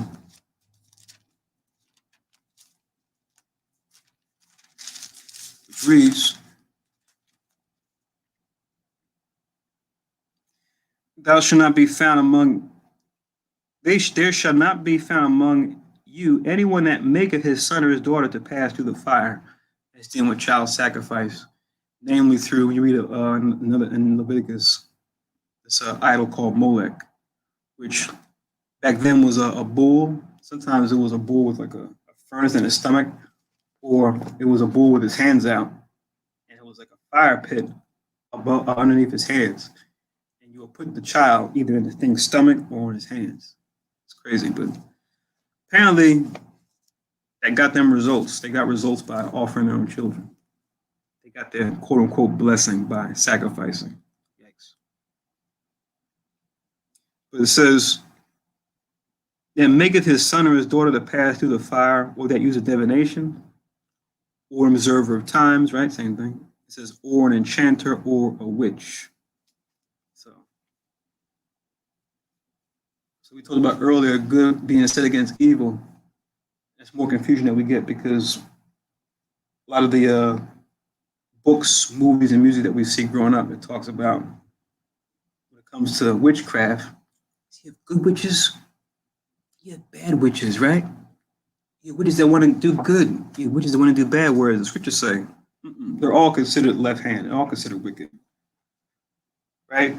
So no getting with Gandalf and say, "Oh, I'm trying to be like Gandalf, I can do this." As opposed to, what's the guy, Saruman, the evil wizard. No, you shouldn't be dealing with either one of what these guys are dealing with.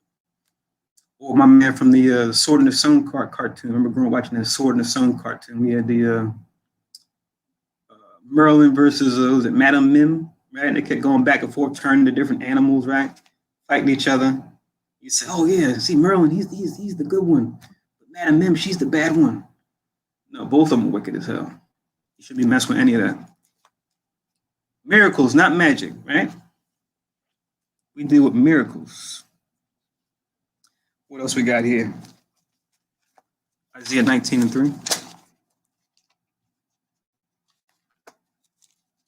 You have the whole generation. I grew up on Lord of the Rings, grew up on Harry Potter, right? So they see that and they go, "Oh yeah," They grew up on Star Wars, It's like, "Oh wow, look at that, yeah." Magic is good, It's all about using it for a good purpose, right? But that's confusion.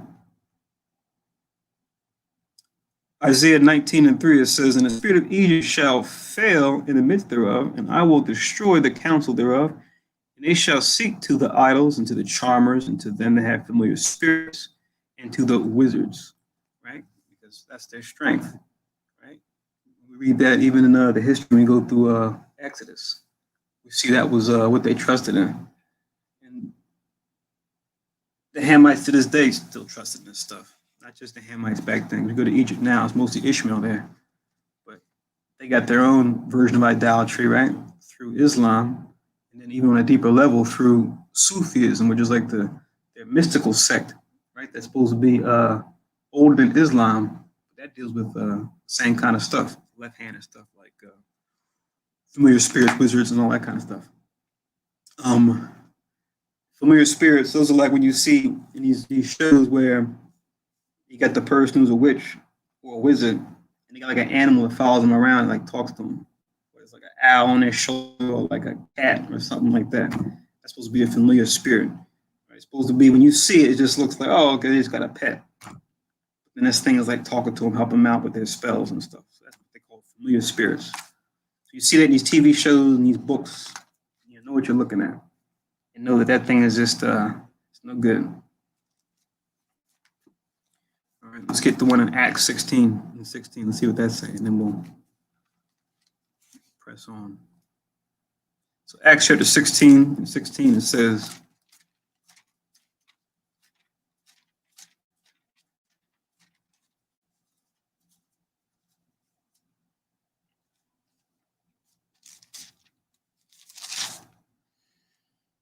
and it came to pass, as we went to prayer, a certain damsel possessed with a spirit of divination met us, which brought her masters much gain by soothsaying. See that?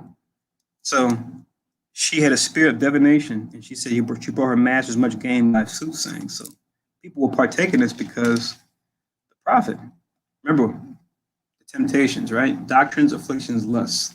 Seed that fell at the wayside, seed that fell on the stony ground, seed that fell amongst the thorns. Remember, people will choose a false doctrine because why? It'll prevent them from going through affliction of the flesh, which is the stony ground, or it'll help them partake in their lust, their own desire, right? Whether it be opposite sex, same sex, money, possessions of other kinds, right? Foods of certain kinds, right? Eating anything they shouldn't eat. So they'll choose a doctrine to let them do whatever they want in their flesh. So people would choose this because, oh, yeah, well, I like what I get from it. So soothsaying is cool with me because you get me those results. You allow me to increase my wealth. So do it. But then it says in 17, the same followed Paul and us and cried, saying, these men are the servants of the Most High God, which show unto us the way of salvation. Verse 18, and this she did many days. So, unclean spirits, they can tell the truth also. Like we told about last night in the class, remember? Thou believes that there is one God, thou do as well. It says the devils also believe and tremble. So even the devils will acknowledge God in Christ, right? So this devil here was actually saying the right thing. Look what happened on verse 18. It says, in this did she many days, but Paul, being grieved, turned and said to the spirit, I command thee in the name of Jesus Christ, Yahushua Mashiach, to come out of her. He came out. That's the same hour. It says unclean spirit within this woman. After an hour or so, came out of her. After he said, in the name of Christ, come out of you, because you're just annoying at this point. So every many days, you guys are the son of God. You guys are sons of the Most High God. You guys are servants of God. You're short of salvation. So he kept doing it. And Paul just finally said, in the name of Christ, I command you to come out. So even unclean spirits can tell the truth. Just because somebody answers with the truth doesn't mean necessarily to deal in the righteousness, right? It could just be the unclean spirit saying the right things so that they can keep it moving, so they can stay doing what they were doing in other things. But, take it on a case-by-case basis. See, that's Acts 16, I read down to 18. So yeah, to get that kind of power, you're going to have to deal with certain spirits. And those spirits may have some high demands of you, right? As opposed to with the Holy Spirit, you get strong in that. Now you can resist those unclean spirits because, believe me, they're out there. And they got their sights set on you because they see, oh, look, here's one of God's called, right? I'm going to show you they're not chosen. I'm going to twist up his or her world. Watch this. I'm going to have them deny God. I'm going to have them curse God. Watch. And then try to afflict you. Try to oppress you, right? So you have spirits that try to oppress you, man. Try to bring you down. But you got to fight them back through the Holy Spirit and through your obedience. But Joshua 13:22 says, Balaam, the son of Beor, the soothsayer, did the children of Israel slay with the sword among them that were slain by them. He's calling back to Balaam, who was a soothsayer or a diviner, who was hired by Balak, the king of Moab at that time, to curse Israel. Every time he tried, the Most High kept visiting him in different ways, saying, "You can't come against them. These are my people. I got my protection around them." And so he had to go back to Balak and say, "Yo, I can't curse these people. These are God's people. I can't do it."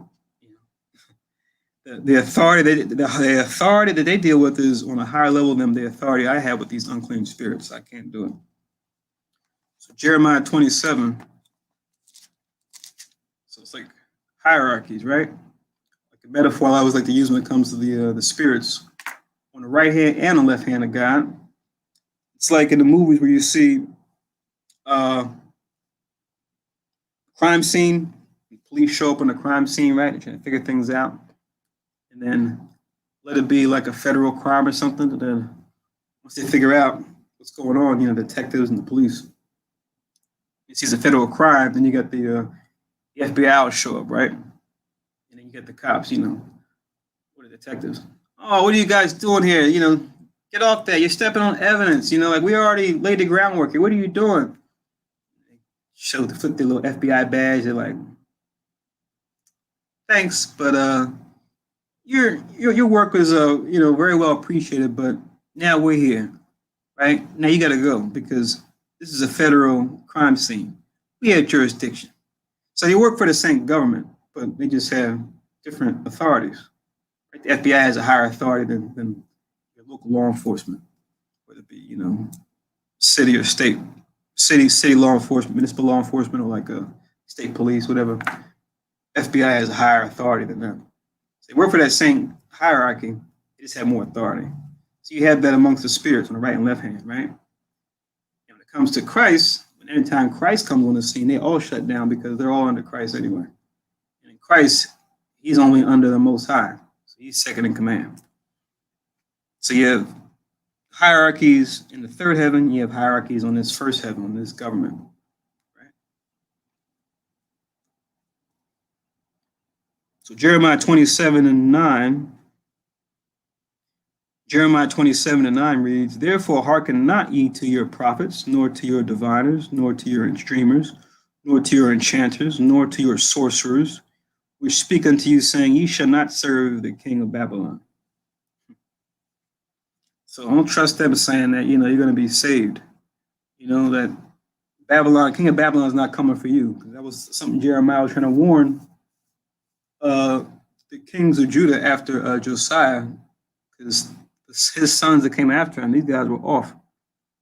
Jeremiah tried to warn him, like, yo, Most High's going to send Nebuchadnezzar after you guys if you don't stop dealing with your idols and trust in him. And they didn't take Jeremiah seriously. They even threw him in prison. But Jeremiah was right in the end, and they ended up paying. Let's get this in Daniel 4:7. Let's see what this says. So far, so good for the Zion van. Nice links. Daniel chapter 4, verse 7, it says, "Then came in the magicians, the astrologers, the Chaldeans, and the soothsayers, and I told the dream before them, but they did not make known unto me the interpretation thereof." So this is the King Nebuchadnezzar. He's going to his top wise men, if you will, wise as far as the world. Look at what they deal with: magic, astrology, soothsaying. Also 2:27 of Daniel, which says, "Daniel answered in the presence of the king and said, The secret which the king had demanded cannot the wise men, the astrologers, the magicians, and the soothsayers show unto the king." So in all their power and might, right, they're supposed to have the edge by dealing with these esoteric occult arts. They still couldn't figure out his dream. But in the Most High is going to show Daniel what the dream is. Show you that you deal with the Most High's law, you're even more wiser than them. You get the edge over them, right? Because in today's society, just like then, you get the same thing now with those that are in those same societies today. They carry a certain air about them, right? People say, "Oh man, so and so's a Mason. Oh wow, oh, he's a Rosicrucian. Oh whoa, okay. Oh, he's with the Golden Dawn. Oh wow, okay. He must really have some serious connections. He must know some stuff, But not like what we know, not like what we have access to. right?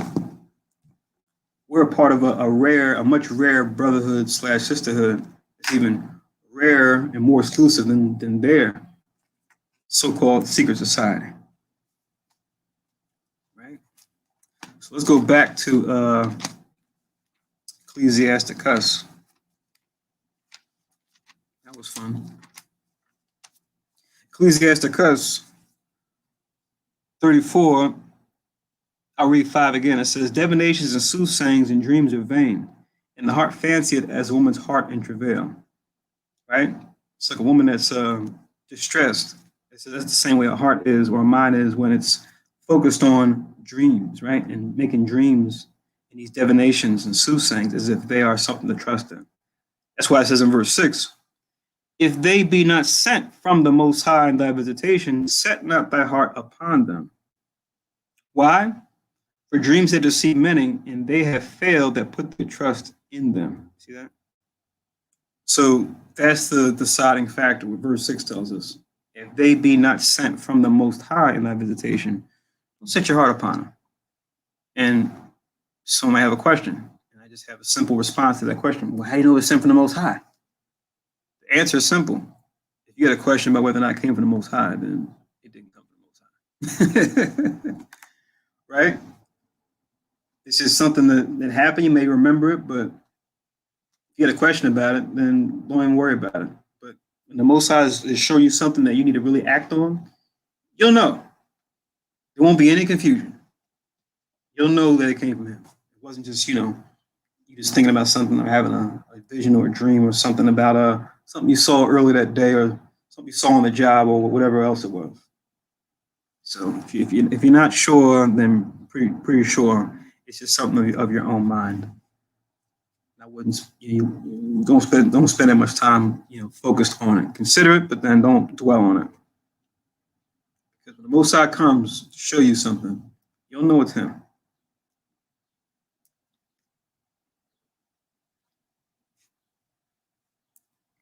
And we can easily prove it too with people, especially if they're in the world.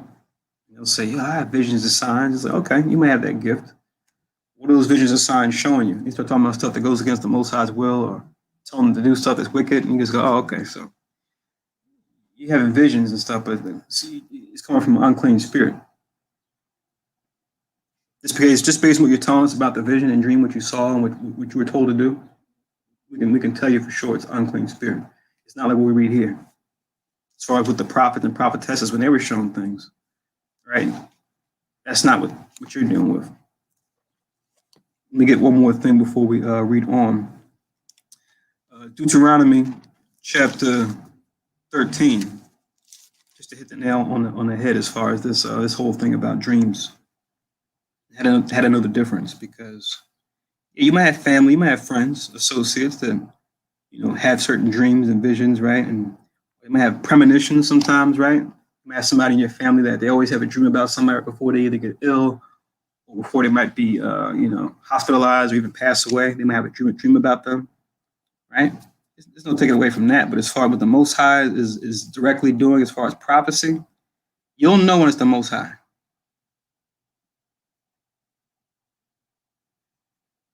That's what you want to really hone in on or focus in on. But you're going to have our people, heathens, that may have a certain insight into certain things. It doesn't mean necessarily that they're dealing with the Holy Spirit or dealing with righteousness. They just may have that talent. If anything, that person, if they repent and come into the Lord, the Most High could increase that to where it could be used for a righteous purpose as opposed to just something that may be trivial, right? But Deuteronomy 13 in verse 1, it says, if there arise among you a prophet or a dreamer of dreams, and giveth thee a sign or a wonder, verse 2, and the sign or wonder come to pass. So that's the thing that'll tempt you. What the vision they have will actually come to pass. So you say, oh, wow, they got to be dealing with something that's good or something that's righteous. Not necessarily. Remember, the devil, he has knowledge too. His messengers have knowledge too. They have power also. The scriptures tell us that, Old and New Testament, they have power. Like we're talking about Moses, right? Remember the story Moses threw down his staff? It tells the Egyptians they threw down their staffs, they became snakes too. So they have power to change things, to modify or alter matter, right? To make inanimate objects into living things. So they had unclean spirits helping them. But what happened was Moses' staff swallowed theirs. So that's the Most High's power overshadowing even the power that Egypt had through magic and witchcraft and all the other stuff they were dealing with. So they got power on the left-hand side. The scriptures tell they're going to be doing all types of power, signs, and lying wonders. We just have to acknowledge the source of that power. How are they doing it? Right? Not just what they do, but how they're doing it and why they're doing it, which is, part of our trial of reasoning, right? Discerning between good and evil. We have to question these things. So it says in verse 2 again, and the sign or wonder come to pass whereof he spake unto thee, saying, so look, they had this dream, they had this vision, and it comes to pass, but then what are they telling you to do? Let us go after other gods which thou hast not known, and let us serve them. So that's how you know that's not a prophet or a dreamer of dreams that the Most High is dealing with. He's telling you to deal with other gods or follow other principles that aren't according to the commandments. Verse 3, thou shalt not hearken unto the words of that prophet or that dreamer of dreams, for the Yahweh your power proveth you to know whether ye love Yahweh your power with all your heart, with all your soul. So it's a proof. It's to see you're going to fall for that temptation. Verse 4, ye shall walk after the Lord your God and fear him, keep his commandments and obey his voice, and ye shall serve him and cleave unto him. And that prophet or that dreamer of dreams shall be put to death, because he has spoken to turn you away from the Yahweh your power, which brought you out of the land of Egypt and redeemed you out of the house of bondage. Is that word redeemed again? Remember, Zaquan was showing that on the Sabbath service last week, as far as redeemed. It says, out of the house of bondage, to thrust thee out of the way which the Lord thy God command thee to walk in. So shalt thou put the evil away from the midst of thee. See that? So that's how you deal with that. It says Deuteronomy 13, 1-5. So it goes right along with what we just read in Ecclesiasticus 34, 1-7. Because, like it says, if they be not sent from the Most High, set not your heart upon them. The person who's telling you to serve other gods, clearly it wasn't sent from the Most High. The Most High will never tell you in a vision to serve other gods. So Ecclesiasticus 34 in verse 8, it reads, the law shall be found perfect without lies, and wisdom is perfection to a faithful mouth. So 34 and 8, Psalms 119.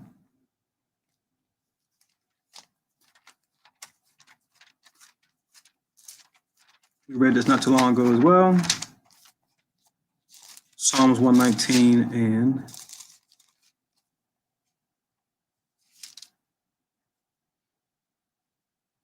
142, which says, thy righteousness is an everlasting righteousness, and thy law is the truth. See that? It says Psalms 119, 142, also 151. So Psalms 119, 151, which reads, thou art near, O Yahweh, and all thy commandments are truth. So the commandments, the law, the truth, they all go hand in hand. Just like Ecclesiasticus 34 and 8 says. It says, it shall be found without lies. So no lies in that.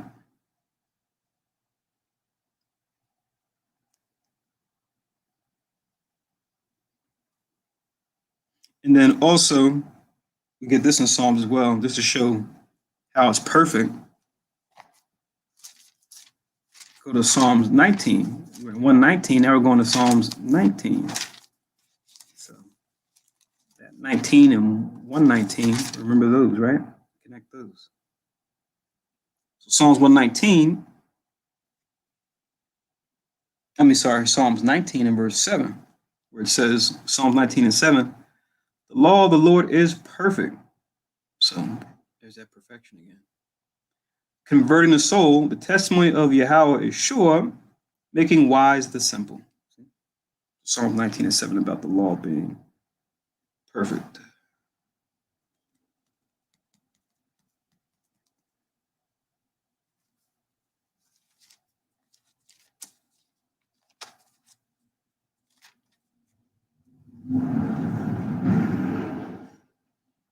And then to go with that also, one more. Proverbs 30 and verse 5. Proverbs chapter 30 and verse 5. So Proverbs chapter 30 and verse 5, it says, every word of God is pure. He is a shield unto them that put their trust in him. So the law, the word, it's all truth, it's all pure and sure. So Ecclesiasticus 34, verse 9. This is another good one too. Talking about the fruits of the Spirit, namely knowledge/experience.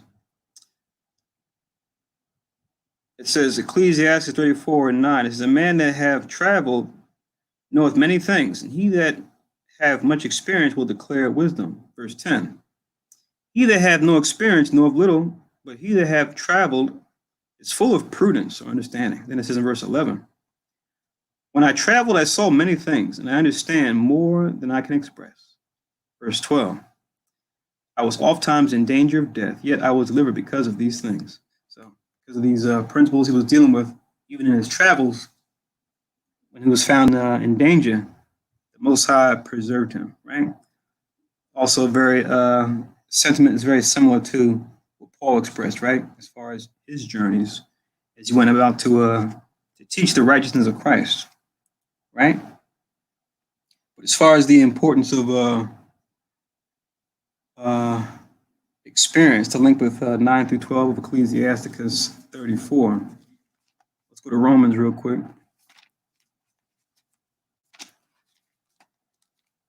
Romans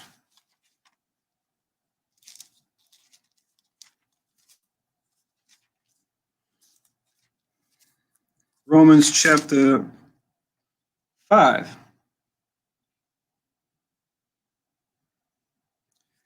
I'm going to read from 3 to 5 as far as experience goes. Romans chapter 5 and verse 3, it reads, and not only so, but we glory in tribulations also. So Paul is saying to the brothers and sisters that are in Rome, we glory in our tribulations, right? Our temptations that we suffer. He says, knowing that tribulation worketh patience. So patience is one of the fruits of the Spirit. Then it says, in patience, experience. Experience being another fruit of the Spirit, another fruit of the Spirit, which goes along with knowledge, right? In experience, hope, right? Which is a companion to faith, another fruit of the Spirit. Verse 5, and hope maketh not ashamed, because the love of God is shed abroad in our hearts by the Holy Ghost, or Haruch HaKodash, which is given unto us. See, so the fruits of the Spirit kind of work together like a tag team, right? We had one, another one will soon follow. And then we got Paul dropping his I want to say street credibility, but his spiritual credibility, right? As far as what he's been through, right? In righteousness. He talks about the things that he went through, but then how he was preserved from those things as well. He went through them, but then he's still here, just like they're saying in Ecclesiasticus. So this is 2 Corinthians chapter 11 and verse 22. 2 Corinthians 11 and 22. Can't favorite, right? When people say, who are you guys? Israelites, Hebrews, where's that come from? Is that even in the Bible? You say, hold that thought. 2 Corinthians 11, 22. It reads, are they Hebrews? So am I. Are they Israelites? So am I. Are they the seed of Abraham? So am I. Right? It's showing that it's biblical to call ourselves Hebrew Israelites. It's not anything that's new. It's been around. Right? It's not some new thing. It's not some new sect of Christianity, right? If anything, you guys are the new perversions from the original. 23, it says, are they ministers of Christ or servants? He says, I speak as a fool. I am more. In labor is more abundant. In and stripes above measure, and prisons more frequent, and deaths oft. Of the Jews, 5 times received I 40 stripes, save one. So even the Jews, when they wanted to beat them, they stayed within their confines, not going over 40 stripes, like the law says in Deuteronomy. Even they were beating him for the wrong reasons. He was actually doing the right thing. Thrice was I beaten with rods, once was I stoned, thrice I suffered shipwreck, a night and a day I have been in the deep. In journeyings often, in perils of waters, in perils of robbers, in perils of mine own countrymen, perils by the heathen, in perils in the city, in perils in the wilderness. So different people, different environments, in perils in the sea, in perils among false brethren, in weariness, in painfulness, in watchings often, in hunger and thirst, in fastings often, in cold and nakedness, besides those things that are without, that which cometh upon me daily, the care of all the churches. So we see Paul can speak to this too, as far as his work and what it taught him, what it showed him, right? So he traveled for Christ's work. We see they travel probably for his work too, but even for their leisure as well. But all in all, when you travel and you observe and check things out, you learn things. Come up with the saying, regardless of whatever your motivation was, whether it was Paul at this time, or whether it was Sirach or his father Jesus or his son Jesus at that time, it's going to show you things. It's going to give you experience, as Paul was given experience. That was 2 Corinthians 11:22-28. We gain experience too, as we learn, teach this truth, teach in our local city, travel to different cities and teach online, right? Teach over the phone, however we do it. We get experience as well, to where people are shocked because they'll come to the camp and they'll be come with a certain doctrine, right?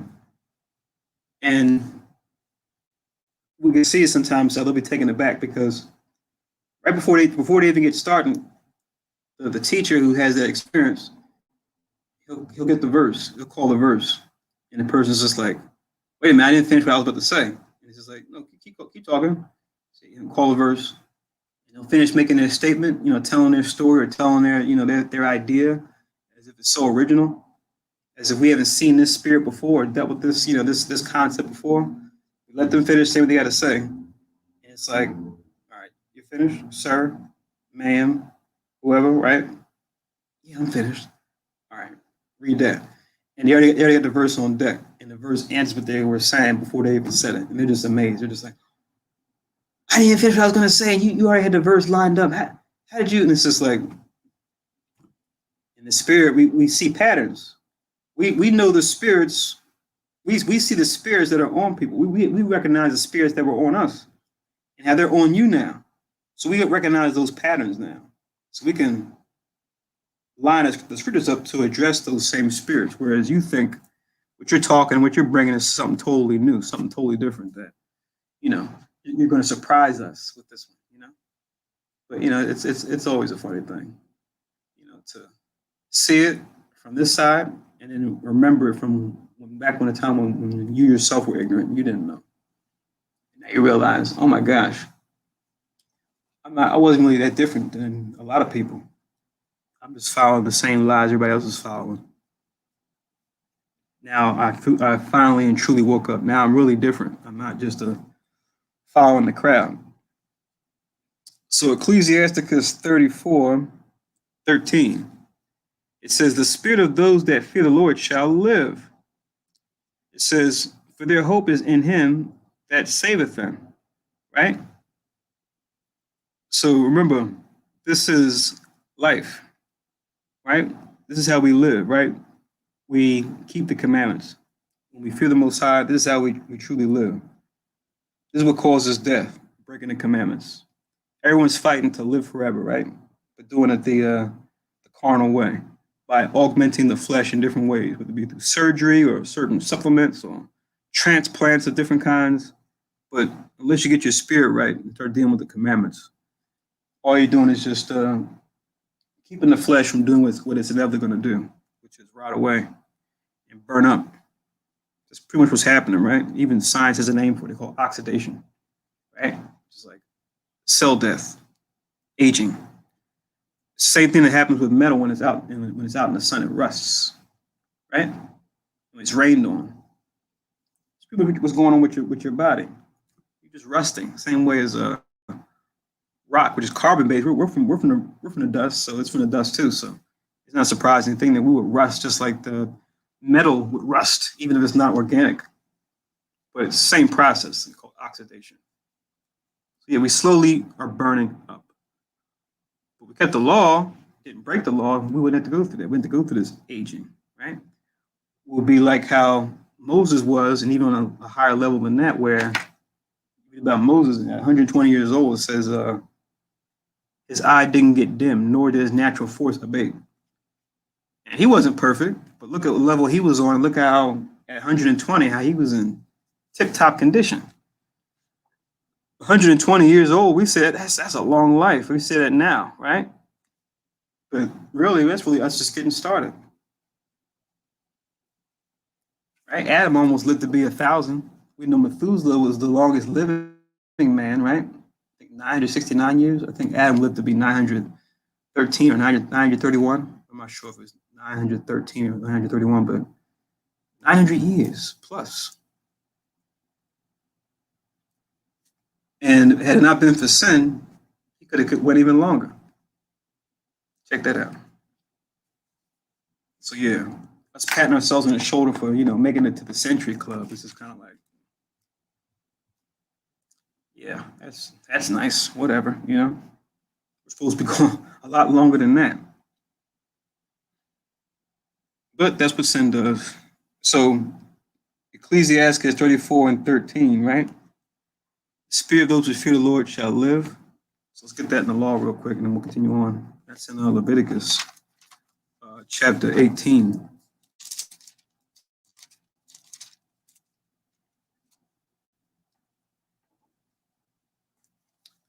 I'll read 1-5. Leviticus 18, verse 1. It reads, And the Lord spake unto Moses, saying, verse 2, Speak unto the children of Israel, and say unto them, I am the Lord your God. I am Yahweh your power. Verse 3. After the doings of the land of Egypt, wherein ye dwell, ye shall not do, and after the doings of the land of Canaan, whither I bring you, ye shall not do. Let me sure I read that again. I'm not sure if I read that right. After the doings of the land of Egypt, wherein ye dwell, ye shall not do, and after the doings of the land of Canaan, whither I bring you, ye shall not do. That is, shall you walk in their ordinances. So you got Hamites to the left, Hamites to the right, Hamites to the east, Hamites to the west. Don't follow these Hamites. Do what I'm telling you. Don't do what they're doing. Verse 4, ye shall do my judgments and keep mine ordinances to walk therein. I am Yahweh your power, or Lord your God. Then here's the key, verse 5. Ye shall therefore keep my statutes and my judgments, which if a man do, he shall live in them. I am the Lord. So there's right there. You shall live in them. See that? So that's how you live, through the commandments. And that's the verse you can show to prove it. And then if you want to link up some verses about living through the commandment, let's tag these on real quick, and we'll continue on. Let me see here. Ezekiel.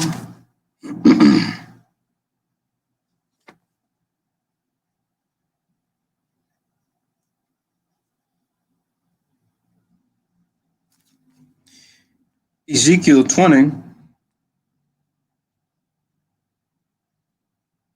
in verse 11, it says, And I gave them my statutes and showed them my judgments, which if a man do, he shall even live in them. Right? Then you jump down to 13. But the house of Israel rebelled against me in the wickedness. They walked not in my statutes, and they despised my judgments, which if a man do, he shall even live in them. And my Sabbaths they greatly polluted. Then I said, I will pour out my fury upon them in the wilderness to consume them. Right? Which happened before. Then 21. Same chapter, verse 21. Notwithstanding, the children rebelled against me.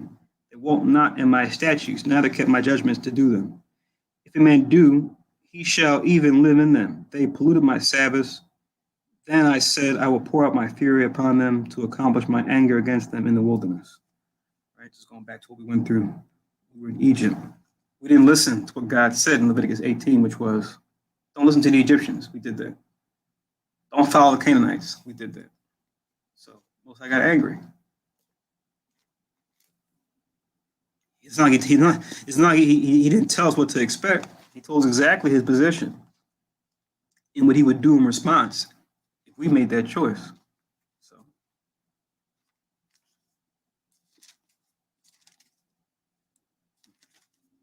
So also, let's get this one too.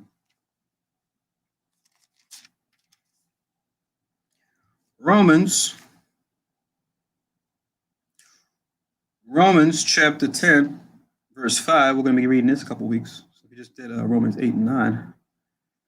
Romans chapter 10, verse 5. It says, for Moses described the righteousness which is of the law, that the man which doeth those things shall live by them. See, it's the same idea. And then I think there's one more on this specifically, and then we'll go back. Another link up.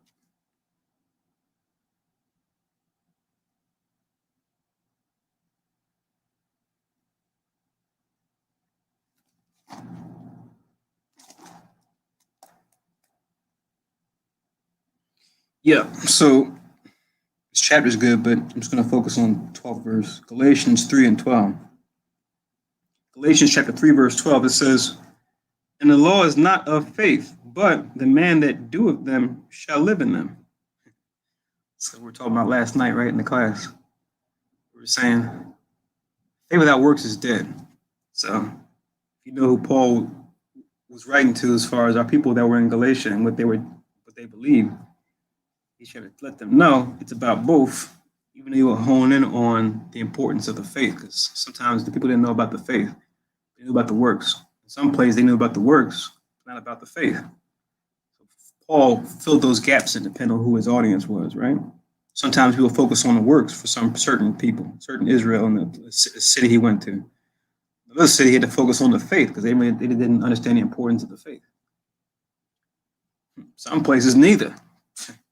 All in all, he made sure they got the message that was suitable and appropriate for them. They could keep doing what they were doing already that was on point, but then work on the things they needed improvement on. It says Galatians 3 and 12, Romans 10 and 5, Ezekiel 20, 11, 13, 21. All that linking with Leviticus 18, 1 to 5, emphasis on verse 5, which all links with Ecclesiasticus 34 and 13. Living by the law.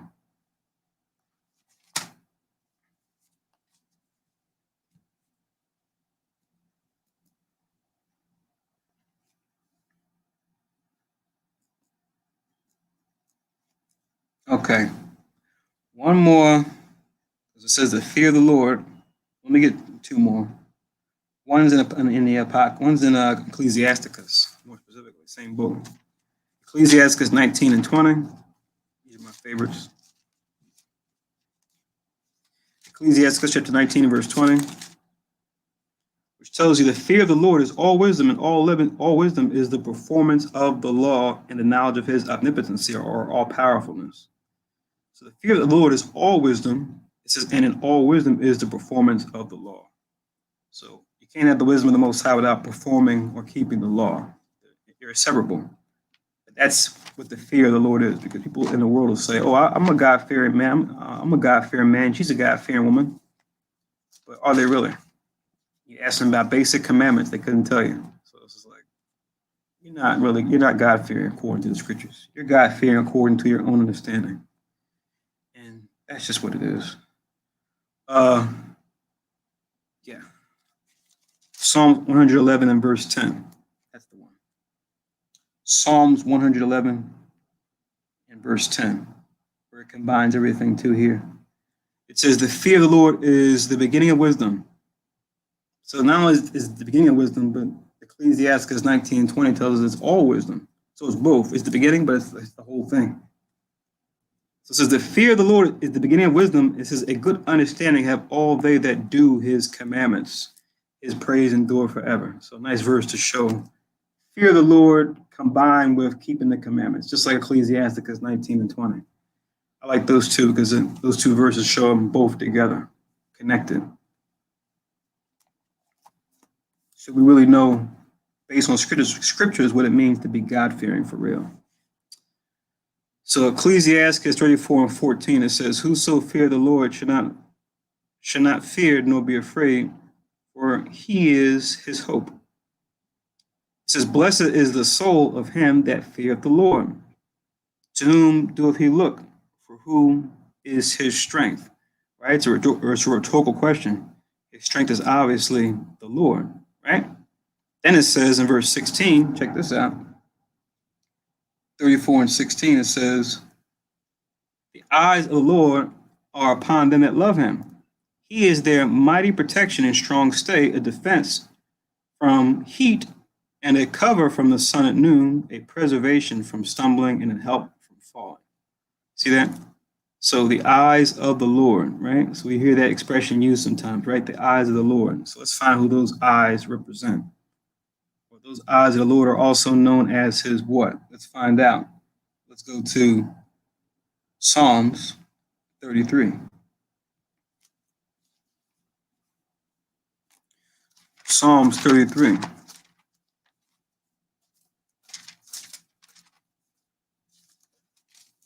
Psalms 33:18, it reads, behold, the eye of the Lord, or Yahweh, is upon them that fear him, upon them that hope in his mercy.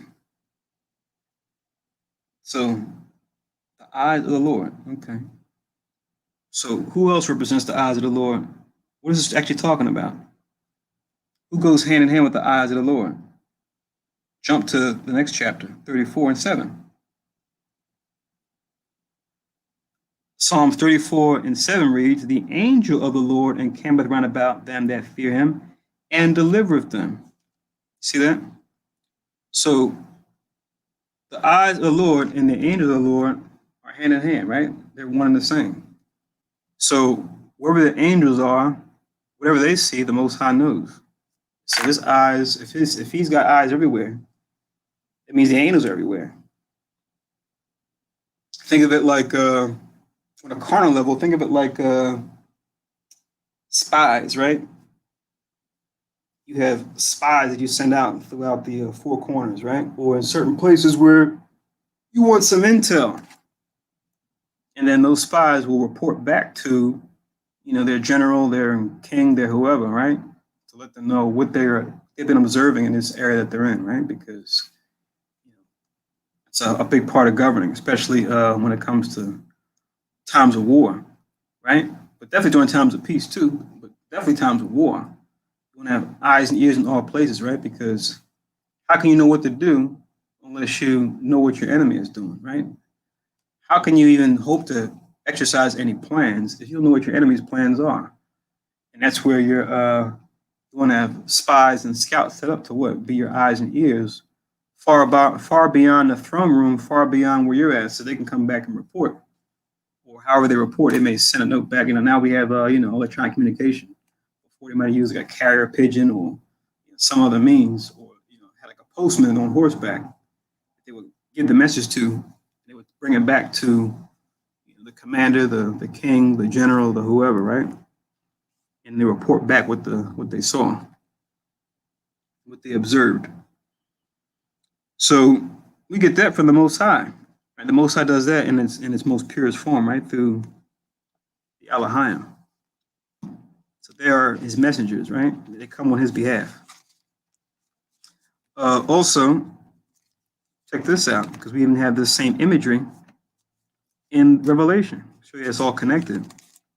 When John has the vision of the Lamb, right, with 7 horns and 7 eyes. Check this out. This is Revelation chapter 5 and verse 6. Revelation chapter 5 in verse 6, it says, "And I beheld, and lo, in the midst of the throne, the four beasts, and in the midst of the elders stood a lamb as it had been slain, having 7 horns and 7 eyes." So you saw a lamb as it had been slain. This lamb, as you read on, represents Christ, but in his vision, the way it looks has a symbolic meaning, right? Very vivid, so that it'll stick in your head. So you usually don't see a lamb with 7 eyes, right? Or 7 horns, but this is all symbolic. It's going to tell us what these things represent. A lamb as it had been slain, having 7 horns and 7 eyes, which are the 7 spirits of God sent forth into all the earth. See that? The 7 spirits sent forth in all the earth, right? Those are referring to what? The 7 archangels, 4 of which are named. The other 3 are not, but that's who it's talking about.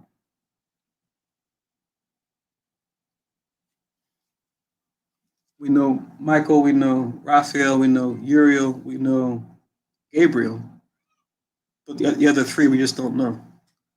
You have some books on the left-hand side, some Jewish Kabbalists that deal with the Kabbalah and the so-called tree of life, which is not the tree of life. It's dealing with mysticism, a little symbol with little things crossing back and forth and all that. They call that the tree of life. They claim to know who the other 3 are, but don't trust in that. As far as by name, don't even get caught up in that. If you're teaching, just say, yeah, they claim that the other 3 are this, but we speak on the 4 that are in the scriptures. The more important thing is to know the role that they play. So yeah, I'm just reading these links to show that anytime we talk about the eyes of the Lord, it can be parallel with the angels of the Lord. The eyes of the Lord are the angels of the Lord.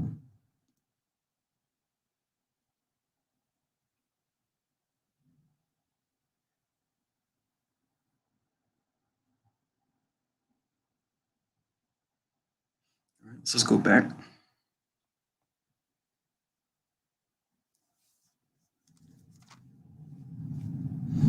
So Ecclesiasticus 34.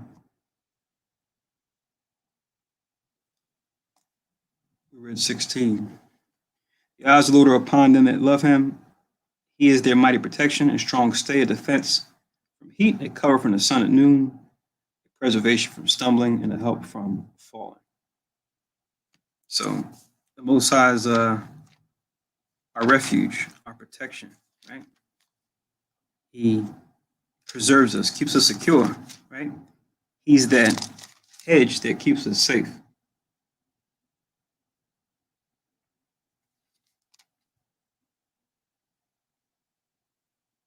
And just to show that, there's a couple places we can show that, but also for verse 16, we could link Psalms 91, for example. Psalms 91.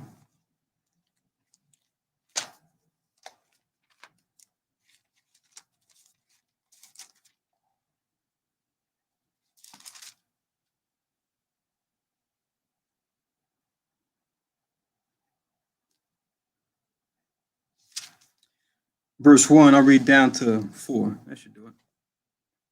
Psalm 91 and 1, it reads, "He that dwelleth in the secret place of the Most High shall abide under the shadow of the Almighty." It's thinking like being under a tree that protects you from the shade. That's how the Most High is when it comes to protecting you from danger, hardship. Verse 2, "I will say of Yahweh, he is my refuge and my fortress, my God, in him will I trust." Same as carnal men will trust in physical structures, we trust in that spiritual structure that is the Most High, that he'll protect us. Verse 3, "Surely he shall deliver thee from the snare of the fowler and from the noisome pestilence." So the fowler, which is something like hunt birds. The snare, same way a fowler will hunt birds and trap them in a snare. So the Most High will protect us the same way as he'll protect the fowler from catching us, as if we're like a bird. It says, "And from the noisome pestilence," so the destruction is very loud, which, as you read on, is talking about destruction on a high level.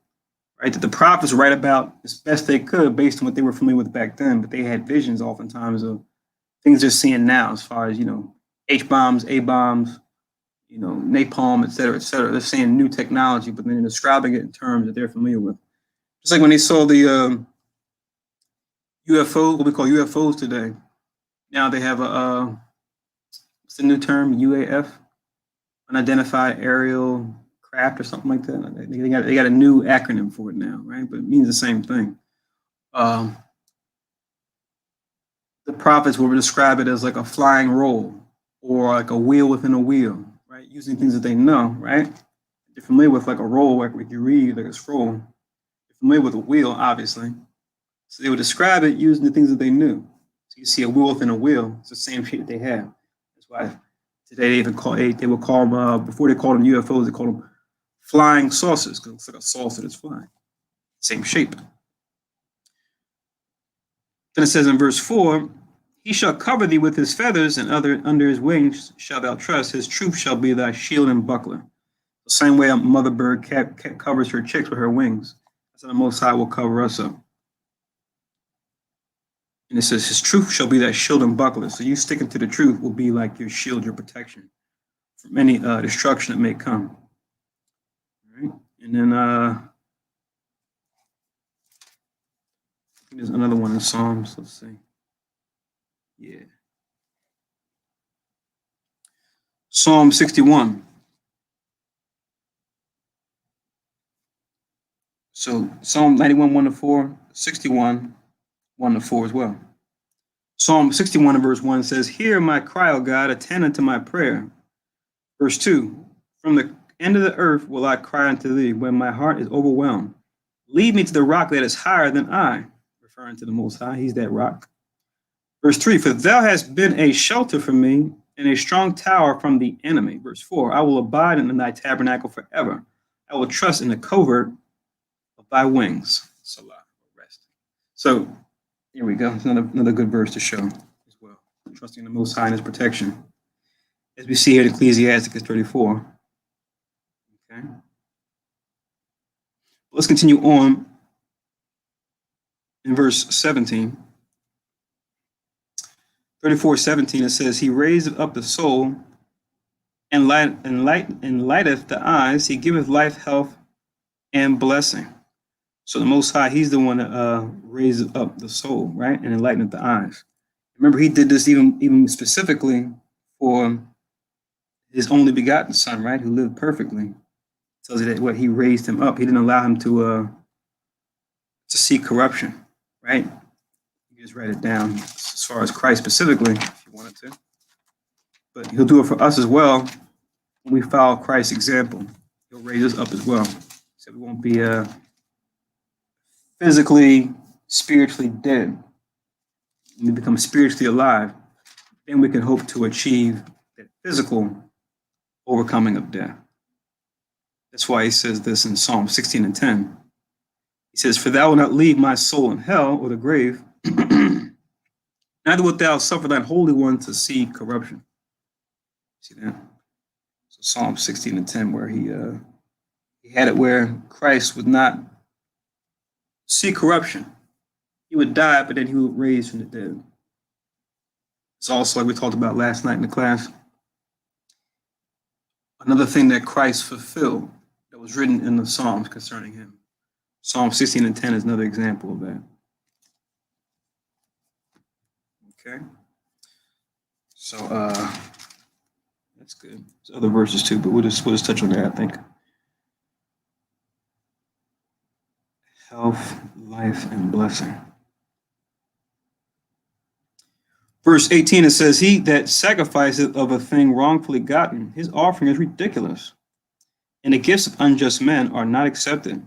So when you give gifts or offerings, it can't be something that you got wrongfully, right? It can't be, as they say, filthy lucre, right? You can't bring in, offering to God, but the way you made the money was doing something that was unproductive or something that destroyed your brother or sister, anyone for that matter, right? So it's not going to be accepted. You can link Proverbs 21 and 27 with this, with 34 and 18. Which Proverbs 27. Sorry, 21 and 27. It says the sacrifice of the wicked is abomination. Then it says, how much more when he bringeth it with a wicked mind. So you have to be in the right mind too when you're offering to God, right? You can't be doing it reluctantly or doing it as a means to, appease God. Whereas as soon as you leave, you better go right back to doing that wickedness.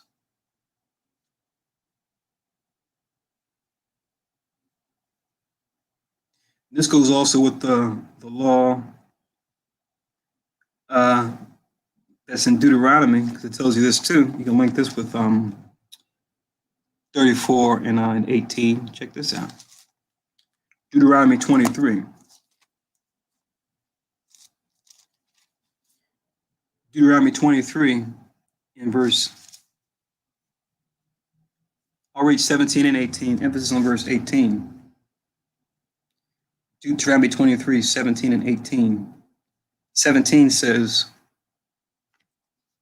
there shall be no whore of the daughters of Israel, nor a sodomite of the sons of Israel. So going into fornication, unlawful sexual acts, they should not be amongst our children, our daughters or our sons, right? You're not going to just be sleeping around with any old body, let alone the same sex.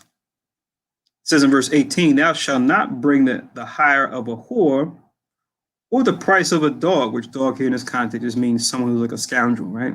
Someone who's not an immoral person. Into the house of Yahweh thy God for any vow.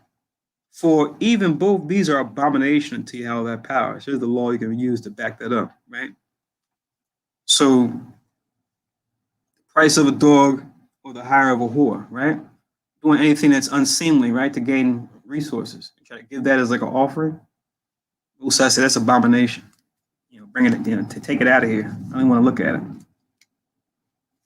All right, it says Deuteronomy 23, 17, 18. Emphasis on verse 18 to link with Proverbs 21, 27, which links with Ecclesiasticus 34 and 18. Reading on at 19, it says, the Most High is not pleased with the offerings of the wicked, neither is he pacified for sin by the multitude of sacrifices. So all your sacrifices that you give to the Most High, if you're not following his way, obeying his laws, statutes, and commandments, and through that, then applying the fruit of the Spirit and trying to apply his parables, Christ's parables when it comes to your choices, all those things in concert, it's like don't even sacrifice unto him. Don't even waste your time with it. This also makes you think of Proverbs. We read this for camp a lot, right?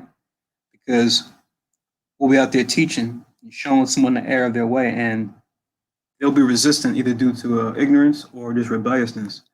They'll try to walk off and say, I'm gonna pray for you, brothers. I'm gonna pray for y'all. Like as if, we're just so deceived. We just don't know what we're talking about, right? We're totally confused about what it means to be, of God.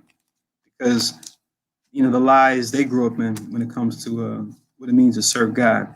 They walk away telling us that they'll pray for us. And we have to stop them right there and go, you better not. Right? We ask that you don't, because Most High said this. So Proverbs 28 and 9, right? You would think, what's wrong with doing prayers? But you can't pray unless you have knowledge of the Most High. Otherwise, it's like it's a stain to your own name. You can't even receive it, and you're destroying yourself in the process. That's why it says this. Proverbs 28 and 9, it says, he that turneth away his ear from hearing the law, even his prayer shall be abominations. How much more his offering? Even your prayer is abomination, right? Same thing when we do praises, right? I'm going to pray for you. I'm going to sing praise unto God that he helped you out. And it's just like, but even when you sing praises, you got to know what you're talking about there too. It's not just, say whatever. Or just say true things without any truth behind them. Like, he saved me. He saved me. But it's like, did he really save you? And saved you from what? Saved you for what? You better ask those questions in earnest because, yeah, you might have a front row seat to destruction. You be safe for that. Yeah, Psalms 47:7 you can link. Psalms 47:7, which says, "For God is King of all the earth. Sing ye praises with understanding." So just don't be singing praises. Like certain gospel songs. Yeah, us knowing the truth, we can sing them and be like, yeah, that's a good song. We know the truth, but it's sad when you know the people singing those songs don't even know what those songs even mean, right? What the words they're saying is on point, but the meaning behind it they don't grasp because they're in a doctrine.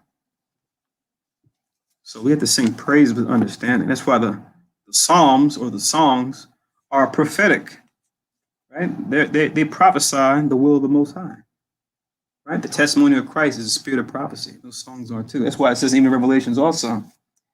They sung the song of Moses. They said no man could sing that song but the 144,000. Only they could sing that song. That song represents what? A song of truth, right? A song of understanding, a song of deliverance. So Ecclesiasticus 34:20. Whoso bringeth an offering of the goods of the poor doeth as one that killeth the son before his father's eyes. Right? So it's like you taking something that belonged to these folk and bringing it as an offering. It's as bad as you killing the son before his father's eyes, right? To where no parent wants to watch their child be put to death. It's just the same way you robbing the poor, robbing them of what they barely have, to then give that as an offering. Most High's not seeing that. If anything, the Most High despises that. As you see, the comparison is so vivid and so alarming. It's saying, don't even think of this idea of trying to do this.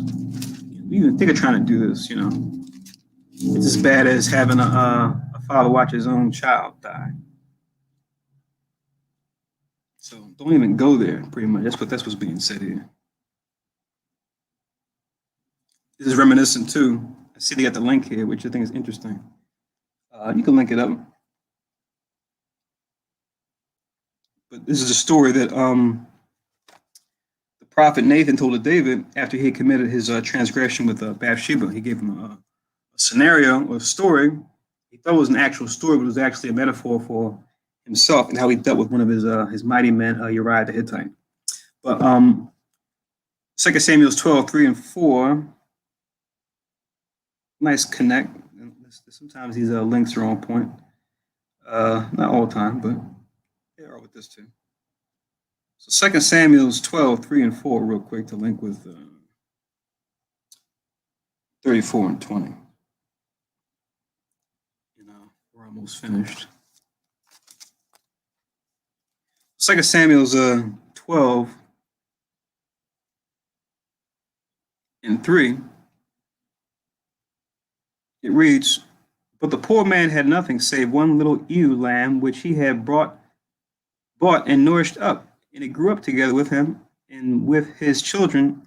It did eat of his own meat, and drank of his own cup, and lay in his bosom, and was unto him as a daughter. And there came a traveler unto the rich man, and he spared to take of his own flock and of his own herd, to dress for the wayfaring man that was come unto him, but took the poor man's lamb and dressed it for the man that was come to him." So he took the poor man's one lamb, right, that was dear to him, and set that up as an offering. So once again, it's a story for David, who already had wives. He goes and takes this man's wife, right, Uriah the Hittite, right, after seeing her and having desire for her, not considering she was already married. So you read the whole story goes into that, but just the story that Nathan is giving, he's giving it to David as like a story. He thinks he's talking about somebody else. And of course, David goes into judgment mode. He says, "Oh, well, judge that man that took from that man who only had one lamb." And then Nathan drops on him. He says, "That man is you." And that's when he says, "Oh man, I've sinned against the Lord." And he did something that was essential for us all to really keep in mind, which is if you do wrong, you try to do wrong, but if you do it, you get busted. You bust yourself because sometimes you have to catch yourself in your own tracks. You say, you got to come clean. That's one thing David did. That's where he obtained mercy because, not to say he was ultimately perfect, he was a righteous man for sure. He wasn't ultimately perfect, but his redeeming quality was his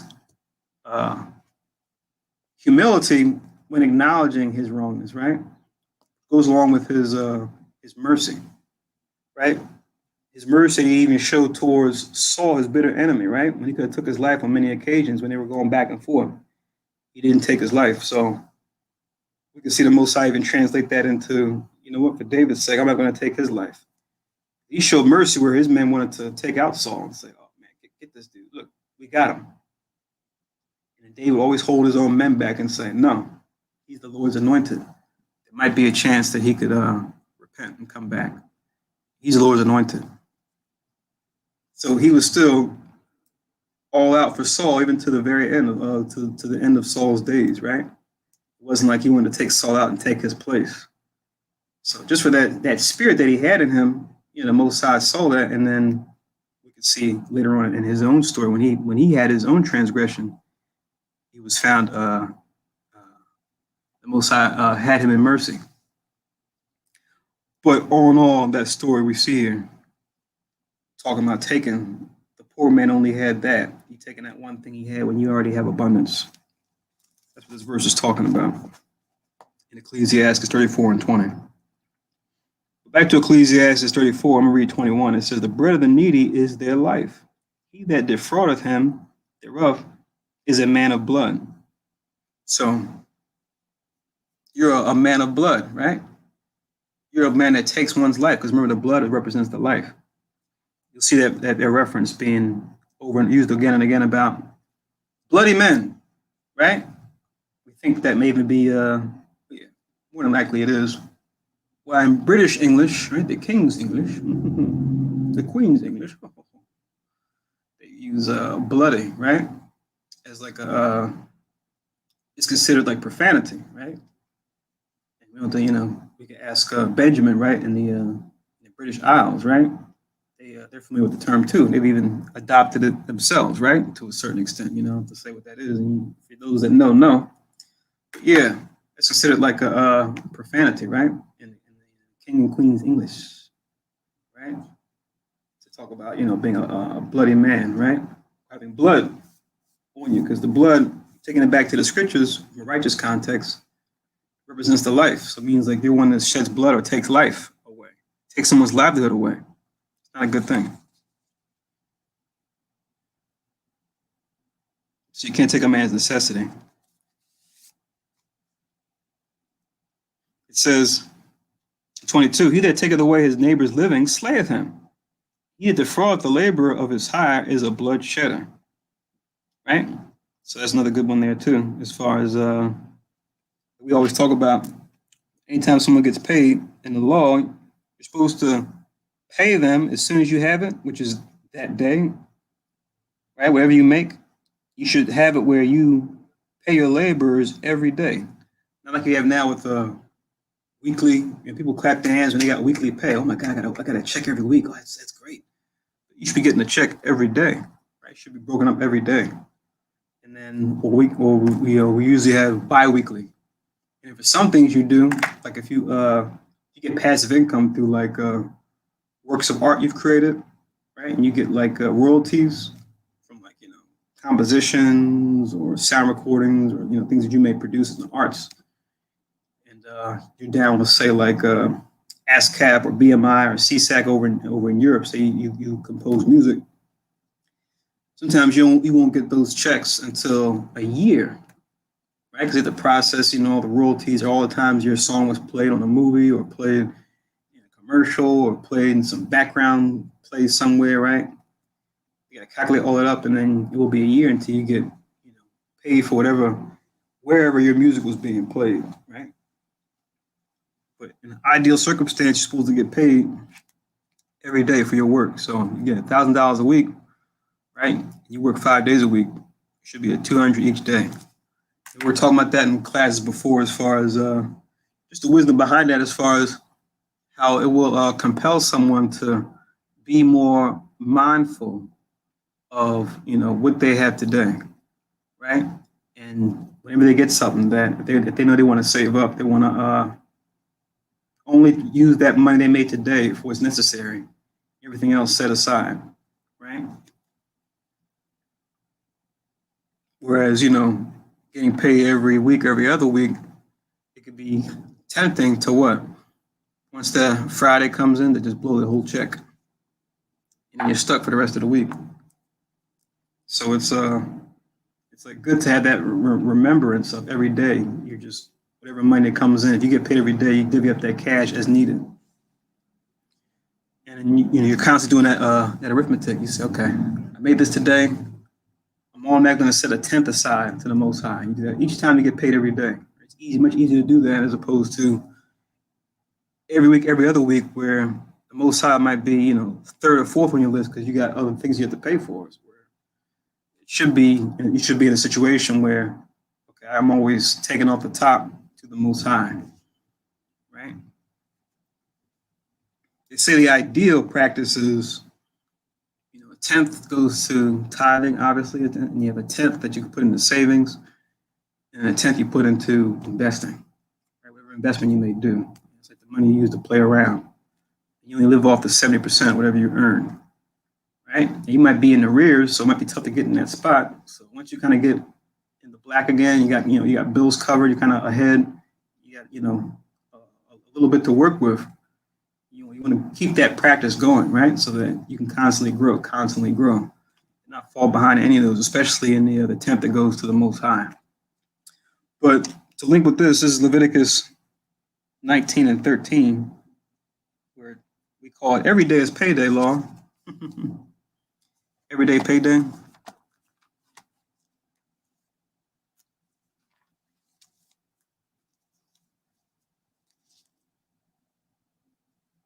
I guess that could be something that a self-discipline exercise. You get a bi-weekly check every day. Only deal with the part. Break it up into 14 days, right?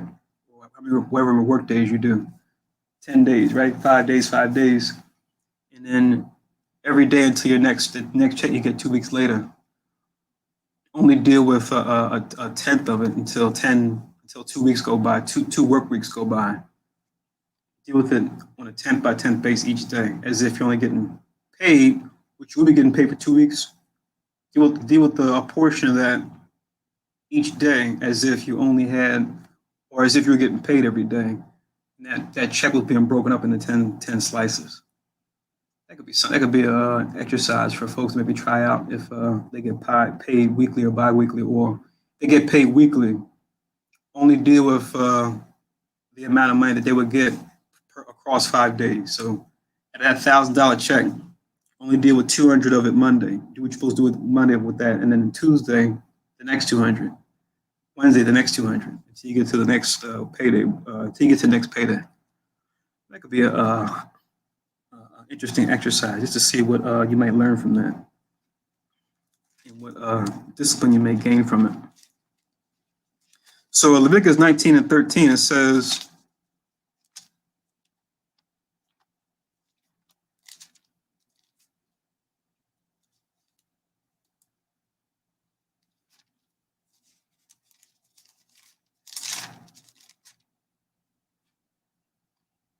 thou shalt not defraud thy neighbor, neither rob him. The wages of him that is hired shall not abide with thee all night until the morning. See that? So, like we were reading in the last chapter, if you have servants and you're paying them for doing day labor, right? Whatever work you're hiring them for, it says that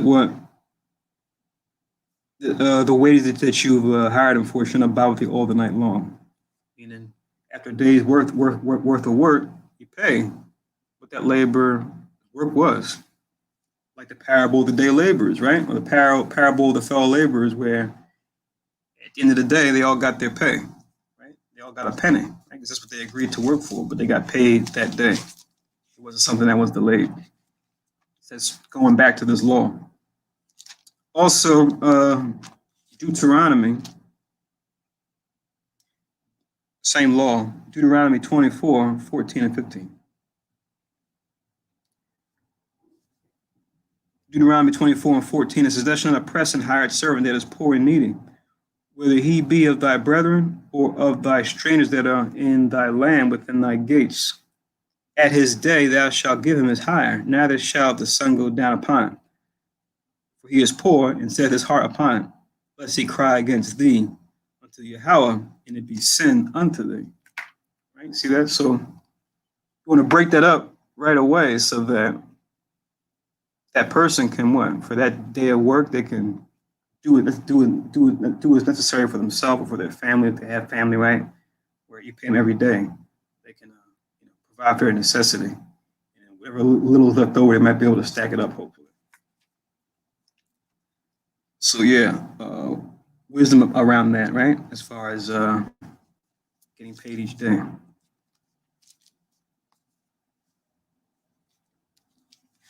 You know, it actually could be more of an incentive to do right with what you have been blessed with by the Most High. And it's something, like I said, it's a law, but it's something that you kind of see all the time, or you consider all the time, but don't even think of it. Like, think of the Lord's Prayer. It's in the Lord's Prayer, right, where it says, "Give us this day our daily bread," right? So you can even connect that to this law, right? As far as daily bread, right? Whatever the Most High has for you is like a daily blessing. So why not bless the Most High back, right? Every day you get paid. Or bless those that work for you, and then those that work for you, they can take a tenth of what they got. You know, they will do what they will with the 90, and then give that tenth to the Most High. And it also keeps you in mind of like how no day, how tomorrow isn't promised. When we plan for tomorrow, we operate within today's parameters, right? In the moment. So by carrying this out, it won't be any like hard feelings, or you'll know that you've done right by all those that you work with within that day's time, right? So if something would happen tomorrow, you know that what you've given everyone their just due, because you made sure they've gotten paid or gotten compensated for the work they put in, as opposed to I've been holding on to it for a week and then something happens, and then now I'm already 5 days behind in paying one of my laborers, one of my servants. Or if I was paying them every day, and something happened to me the next day, there wouldn't be any need for any animosity, right? Because at least they paid me up to the point where I was managing them. After that, I probably got someone else to substitute, but they wouldn't have to go back in the records and find out, oh, who did he not pay? If everyone's, current, and that new person I might bring in to replace me because I'm ill or something, they can come right in on the same principle. All the revenue that we make as a group, everyone gets their pay each day. So Ecclesiasticus 34, verse 23, it says, "When one buildeth and another pulleth down, what profit have they than but labor?" Right? So I'm building it up, and you're taking it apart as I'm building it up. I'm wasting my time, right? It's like I'm fixing something just for it to be broken. I'm building it just for it to be torn down, right? I make my way to the back of the house and build it, and I turn around and the front of the house is gone. I'm like, I just built the front. What happened to the front? This is a pattern of these next couple of verses, all pretty much saying the same thing. That's why it says in verse 24, "When one prayeth and another curseth, whose voice will the Lord hear?" Right? So the idea is to, focus on prayer, right? Not so much on cursing, because, your hope is that a person can make a change for the better. Don't just condemn somebody just because, right? Especially when it comes to your brother or your sister of your nation. You're better off praying for them as opposed to cursing them because they're just ignorant, just like you were ignorant.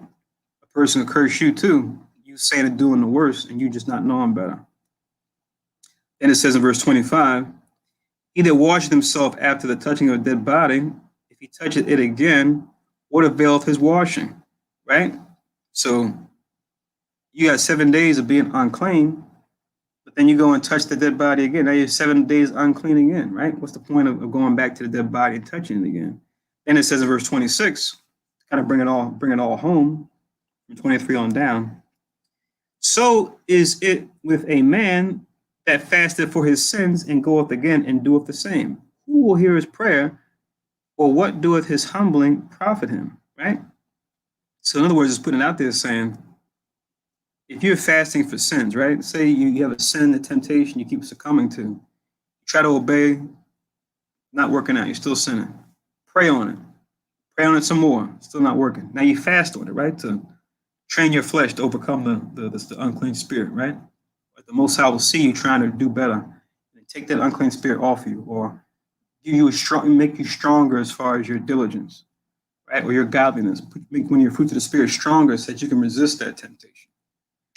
Now you do all that, and then you go right back to doing the same sin. So let's put the question out there, right? Who will hear his prayer? Will the Most High hear your prayer? Because now you're willfully sinning again, even though you fasted because you sinned before. Or what doeth his humbling profit him? What good was it you fast all that time if you're just going to go right back to doing that same activity again? Or saying that those things you weren't supposed to say before. You know, you fasted because you swear too much. And you're going right back to swearing again after doing your fast. What's the point of that? And it says this, I'll read this real quick, this link for these last couple of verses. This is in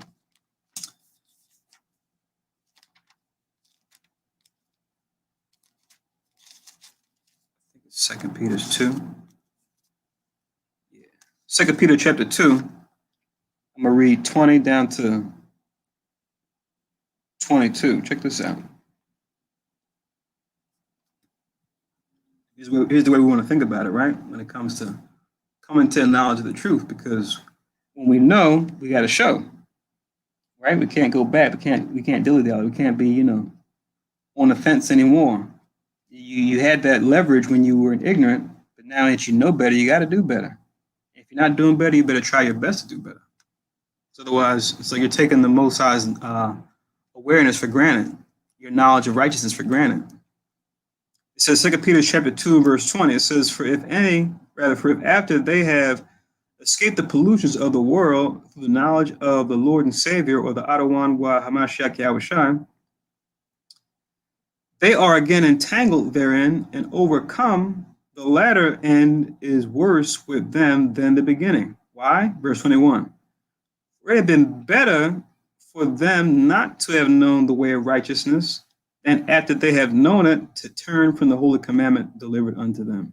But it is happened unto them according to the true proverb, the dog is turned to its own vomit again, and the soul that was washed to her wallowing in the mire. See that? So it's like you threw up the vomit, now you're going right back to eat it back up. Or you wash the pig, now the pig goes right back in the mud. And it's like, it's all dirty again. So it's the same idea, right? And then one more in Hebrews. It tells you this in Hebrews chapter 10. Hebrews 10 and 26.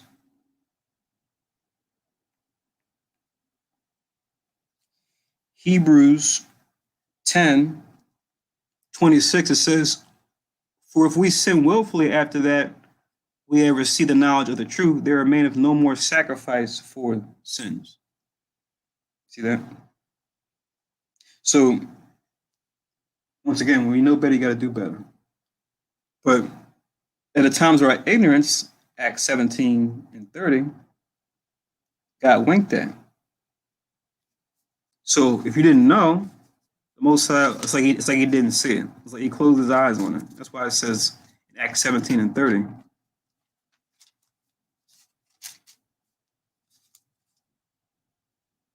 right, here it is. In the times of this ignorance, God winked at. It says, but now commandeth all men everywhere to repent. Repent from what? Wrongdoing. How can you repent from wrongdoing if you're unaware that you're doing anything or saying anything wrong? Right? So the idea is to repent once you know. But if you didn't know, it's like the Most High, he didn't see it. He saw it, but you get a pass because you're under grace. But when you know better and you still willfully go against it, now you're in trouble. Now, depending on what it is that you do, you could find yourself, back in the world if you stay that course, or you might actually be dead, like literally dead. Like the Most High could literally take you out. He's not outside of doing that, even right now, right? If we have knowledge and we just do things that are totally against the scriptures, knowing better. So we got to be careful. It's like the righteous mafia, if you will, right? You know, you can come into the club, right? But to leave, you're not going to leave, any old way, right? Once you've been shown this truth, you're going to have some things taken from you, right? Whether it be physical, mental, spiritual, all three, right?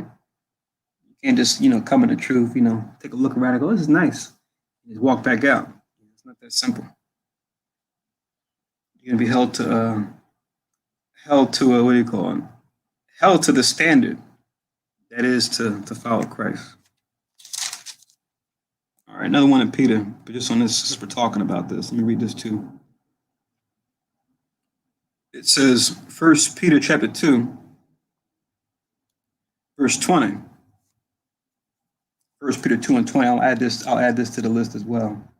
And this will be my last verse for this afternoon for the service. 1 Peter 2 and 20. It says, what glory is it if when you be buffeted for your faults, ye shall take it patiently? So it's like a rhetorical question. Yeah, you should take it patiently, right? When you're buffeted for your faults, because it could be worse. Most I could just say, yeah, out of here. Take the spirit from you. Just kill you. But no, if you get buffeted for your faults, then the Most High pricks you. He sends some affliction your way because you're not saying or doing what you're supposed to. You should take it patiently because it could be worse. Then it says, but if when you do well and suffer for it, now you're doing the right thing and you get affliction, right? This is different, say, between like punishment versus chastisement. Punishment is like you're just getting punished because you were just being wicked. Versus chastisement, you're doing the right thing, and the Most High is trying to prove you to make you better, right? To make you stronger, have you come up in the fruit of the Spirit, to have you face adversity, right? We want chastisement. We don't want punishment, right? We don't want to be saying or doing anything that deserves punishment, but we want the chastisement because that's the Most High trying to build us up. Even though chastisement is tough too, but we'd rather have that as opposed to punishment, which means you're doing something. You're saying and doing something that you shouldn't be doing. So it says, but if when you do well and suffer for it, and you take it patiently, it says this is acceptable with God, right? So we want to be on this side of it. We want to be on the first part of this verse, right? Where you're saying doing something you shouldn't, and then something bad happens, and you can connect the dots because it happened within the same time frame. It may not always happen in the proximity of each other. It could be happening a little bit later, but then you make that connection in your head. You say, I know why this happened. Yeah, I need to get on my A game because I was saying what I shouldn't have been saying. I was doing what I shouldn't have been doing. I know what the scriptures say, but I want to do what I want to do anyway. And now I'm getting punished for it. So Peter's pretty much saying, take that patiently. Because you got no other choice, because like I said, oftentimes the things that we say and do that we might get punished for, punishment could be a lot worse, but the Most High is trying to work with us.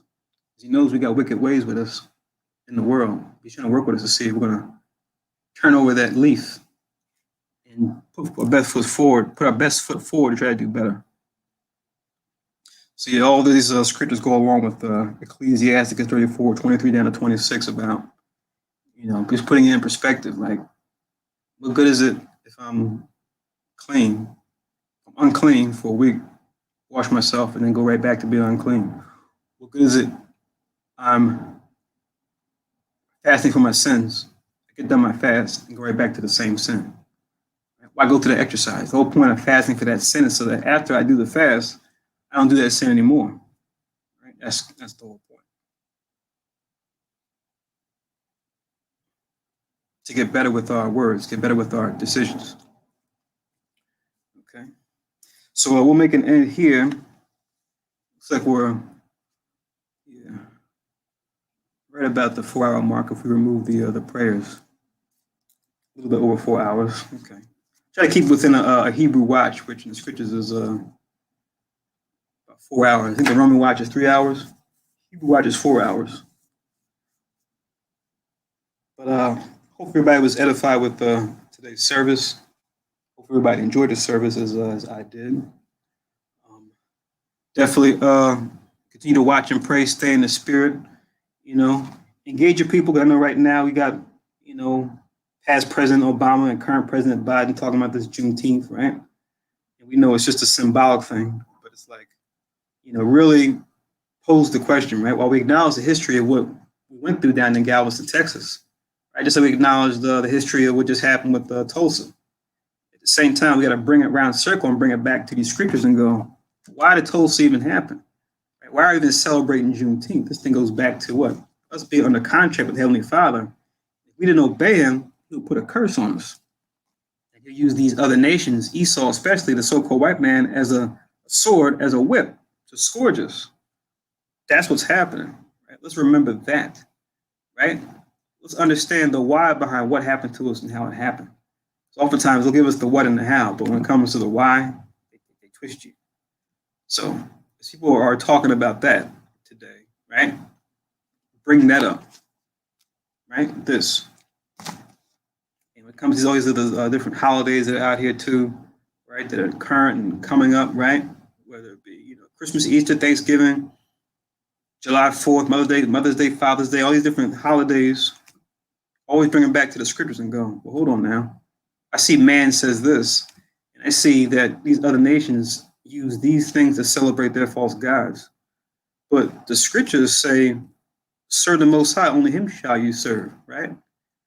Christ said the truth shall make you free, right? How am I celebrating my independence when the scriptures say the truth shall make me free? The commandments say, honor thy father and thy mother, right? At all times, right? Why do we have a day set aside just for that? Oh, look, this actually has Greco-Roman roots. It has them what? Celebrating the sky father, right? And the earth mother and all this other stuff. That's where that comes from, right? Why would I want to be involved with that? Can a clean thing come out of an unclean, like we read earlier in Ecclesiasticus 34? So don't be overcome with evil, overcome evil with good, like Romans 12:21 tells us, right? Have the reverse response. People question you on these vain things that people talk about and that they do, right? Acknowledge the truth in them when it applies, like say in the case of like today, Juneteenth, but go into the deeper reason, like go deeper, as they say, right? As far as why we even are suffering this, because it goes back to us being under breach of contract with the Heavenly Father. Right? That's the reason why we've been catching hell in North America all this time. Why the other tribes have been catching hell as well and not being taken seriously, right? Your hope being that what? They'll have eyes that can see, ears that can hear, and a heart that can understand the scriptures, understand the prophecy, understand the contract that we're under. Remember, 3 questions from the aware. We want to always leave them with what? Who are we as a people? You want to make sure that they know that. 2, why are we in a lower state? Show them why. Deuteronomy 28, Leviticus 26. What do we do to get out of it? 1 Peter 2, we just read 20. You read the verse 21, it tells you what? Christ is our example. Then it tells you in the next verse, 22, who did no sin. Neither was guile found in his mouth. What is sin? 1 John 3 and 4, transgression of the law. Right? What's the law? The truth. We read it earlier, Psalms 119, 142. Christ said in St. John, sanctify them to thy truth. Thy word is truth. The Bible doesn't contradict. Scriptures can be broken, like John 10 and 35 says. That means thy word is truth.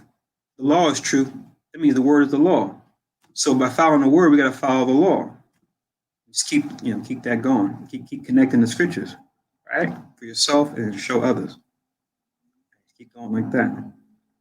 All right. So with that, we'll say Shar Shabbat or Happy Sabbath. And Most High's will. We'll talk to everybody in the upcoming class this week, this upcoming Tuesday, and this upcoming Friday. As I always say, continue to watch and pray as the prophecies come to pass, constantly aligning with what we see in the scriptures that was already written. And we'll say, Barak Yahweh, which is blessed be the Most High, by Hashem Yahweh Shai, in the name of Christ, Ruach HaKodash, by the way of the Holy Spirit. And with that, we'll do the closing prayers.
Barakati Yahweh, Bashim Yahweh Shai, Asheran Tanawa, Pari Agapin Tuara Aman. La Yahweh Bashim Yahweh Shai, Av Yashar.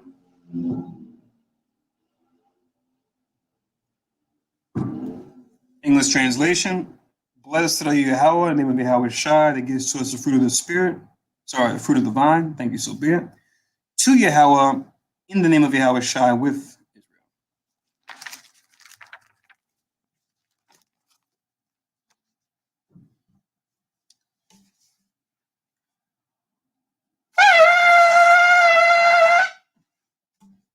Amadwa, Panyua Yerushalayim, stand and face Jerusalem.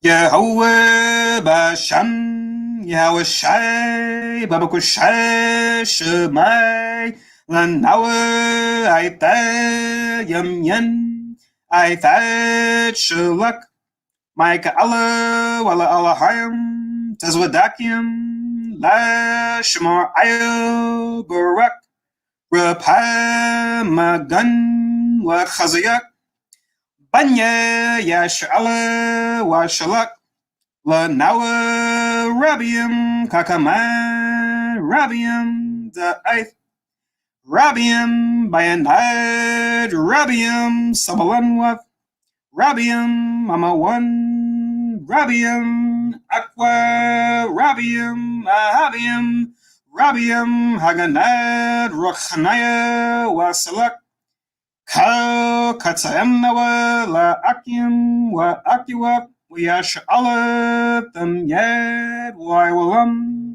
Basham, Yehoshai, Wada, Aman.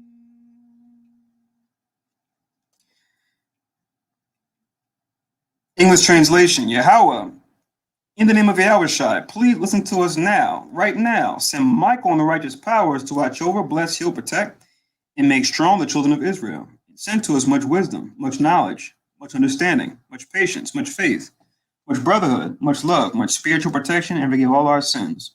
For the brothers, sisters in Israel, always and forever, in the name of Yahushai, thank you, so be it. Four Corners Prayer. Yahweh Basham, Yahweh Shai, Barak Nawab, Wayash Allah, Wabat Yasaparim, Shema Yashvala, Yahweh, Yahweh, English translation. Yahweh, in the name of Yahweh Shai, bless us in Israel in the house of books. Then we said, Hear, O Israel, the Lord our God is one Lord. That will say a Shar Shabbat once again. Wa Marachat Tawah, but good afternoon. Shalom.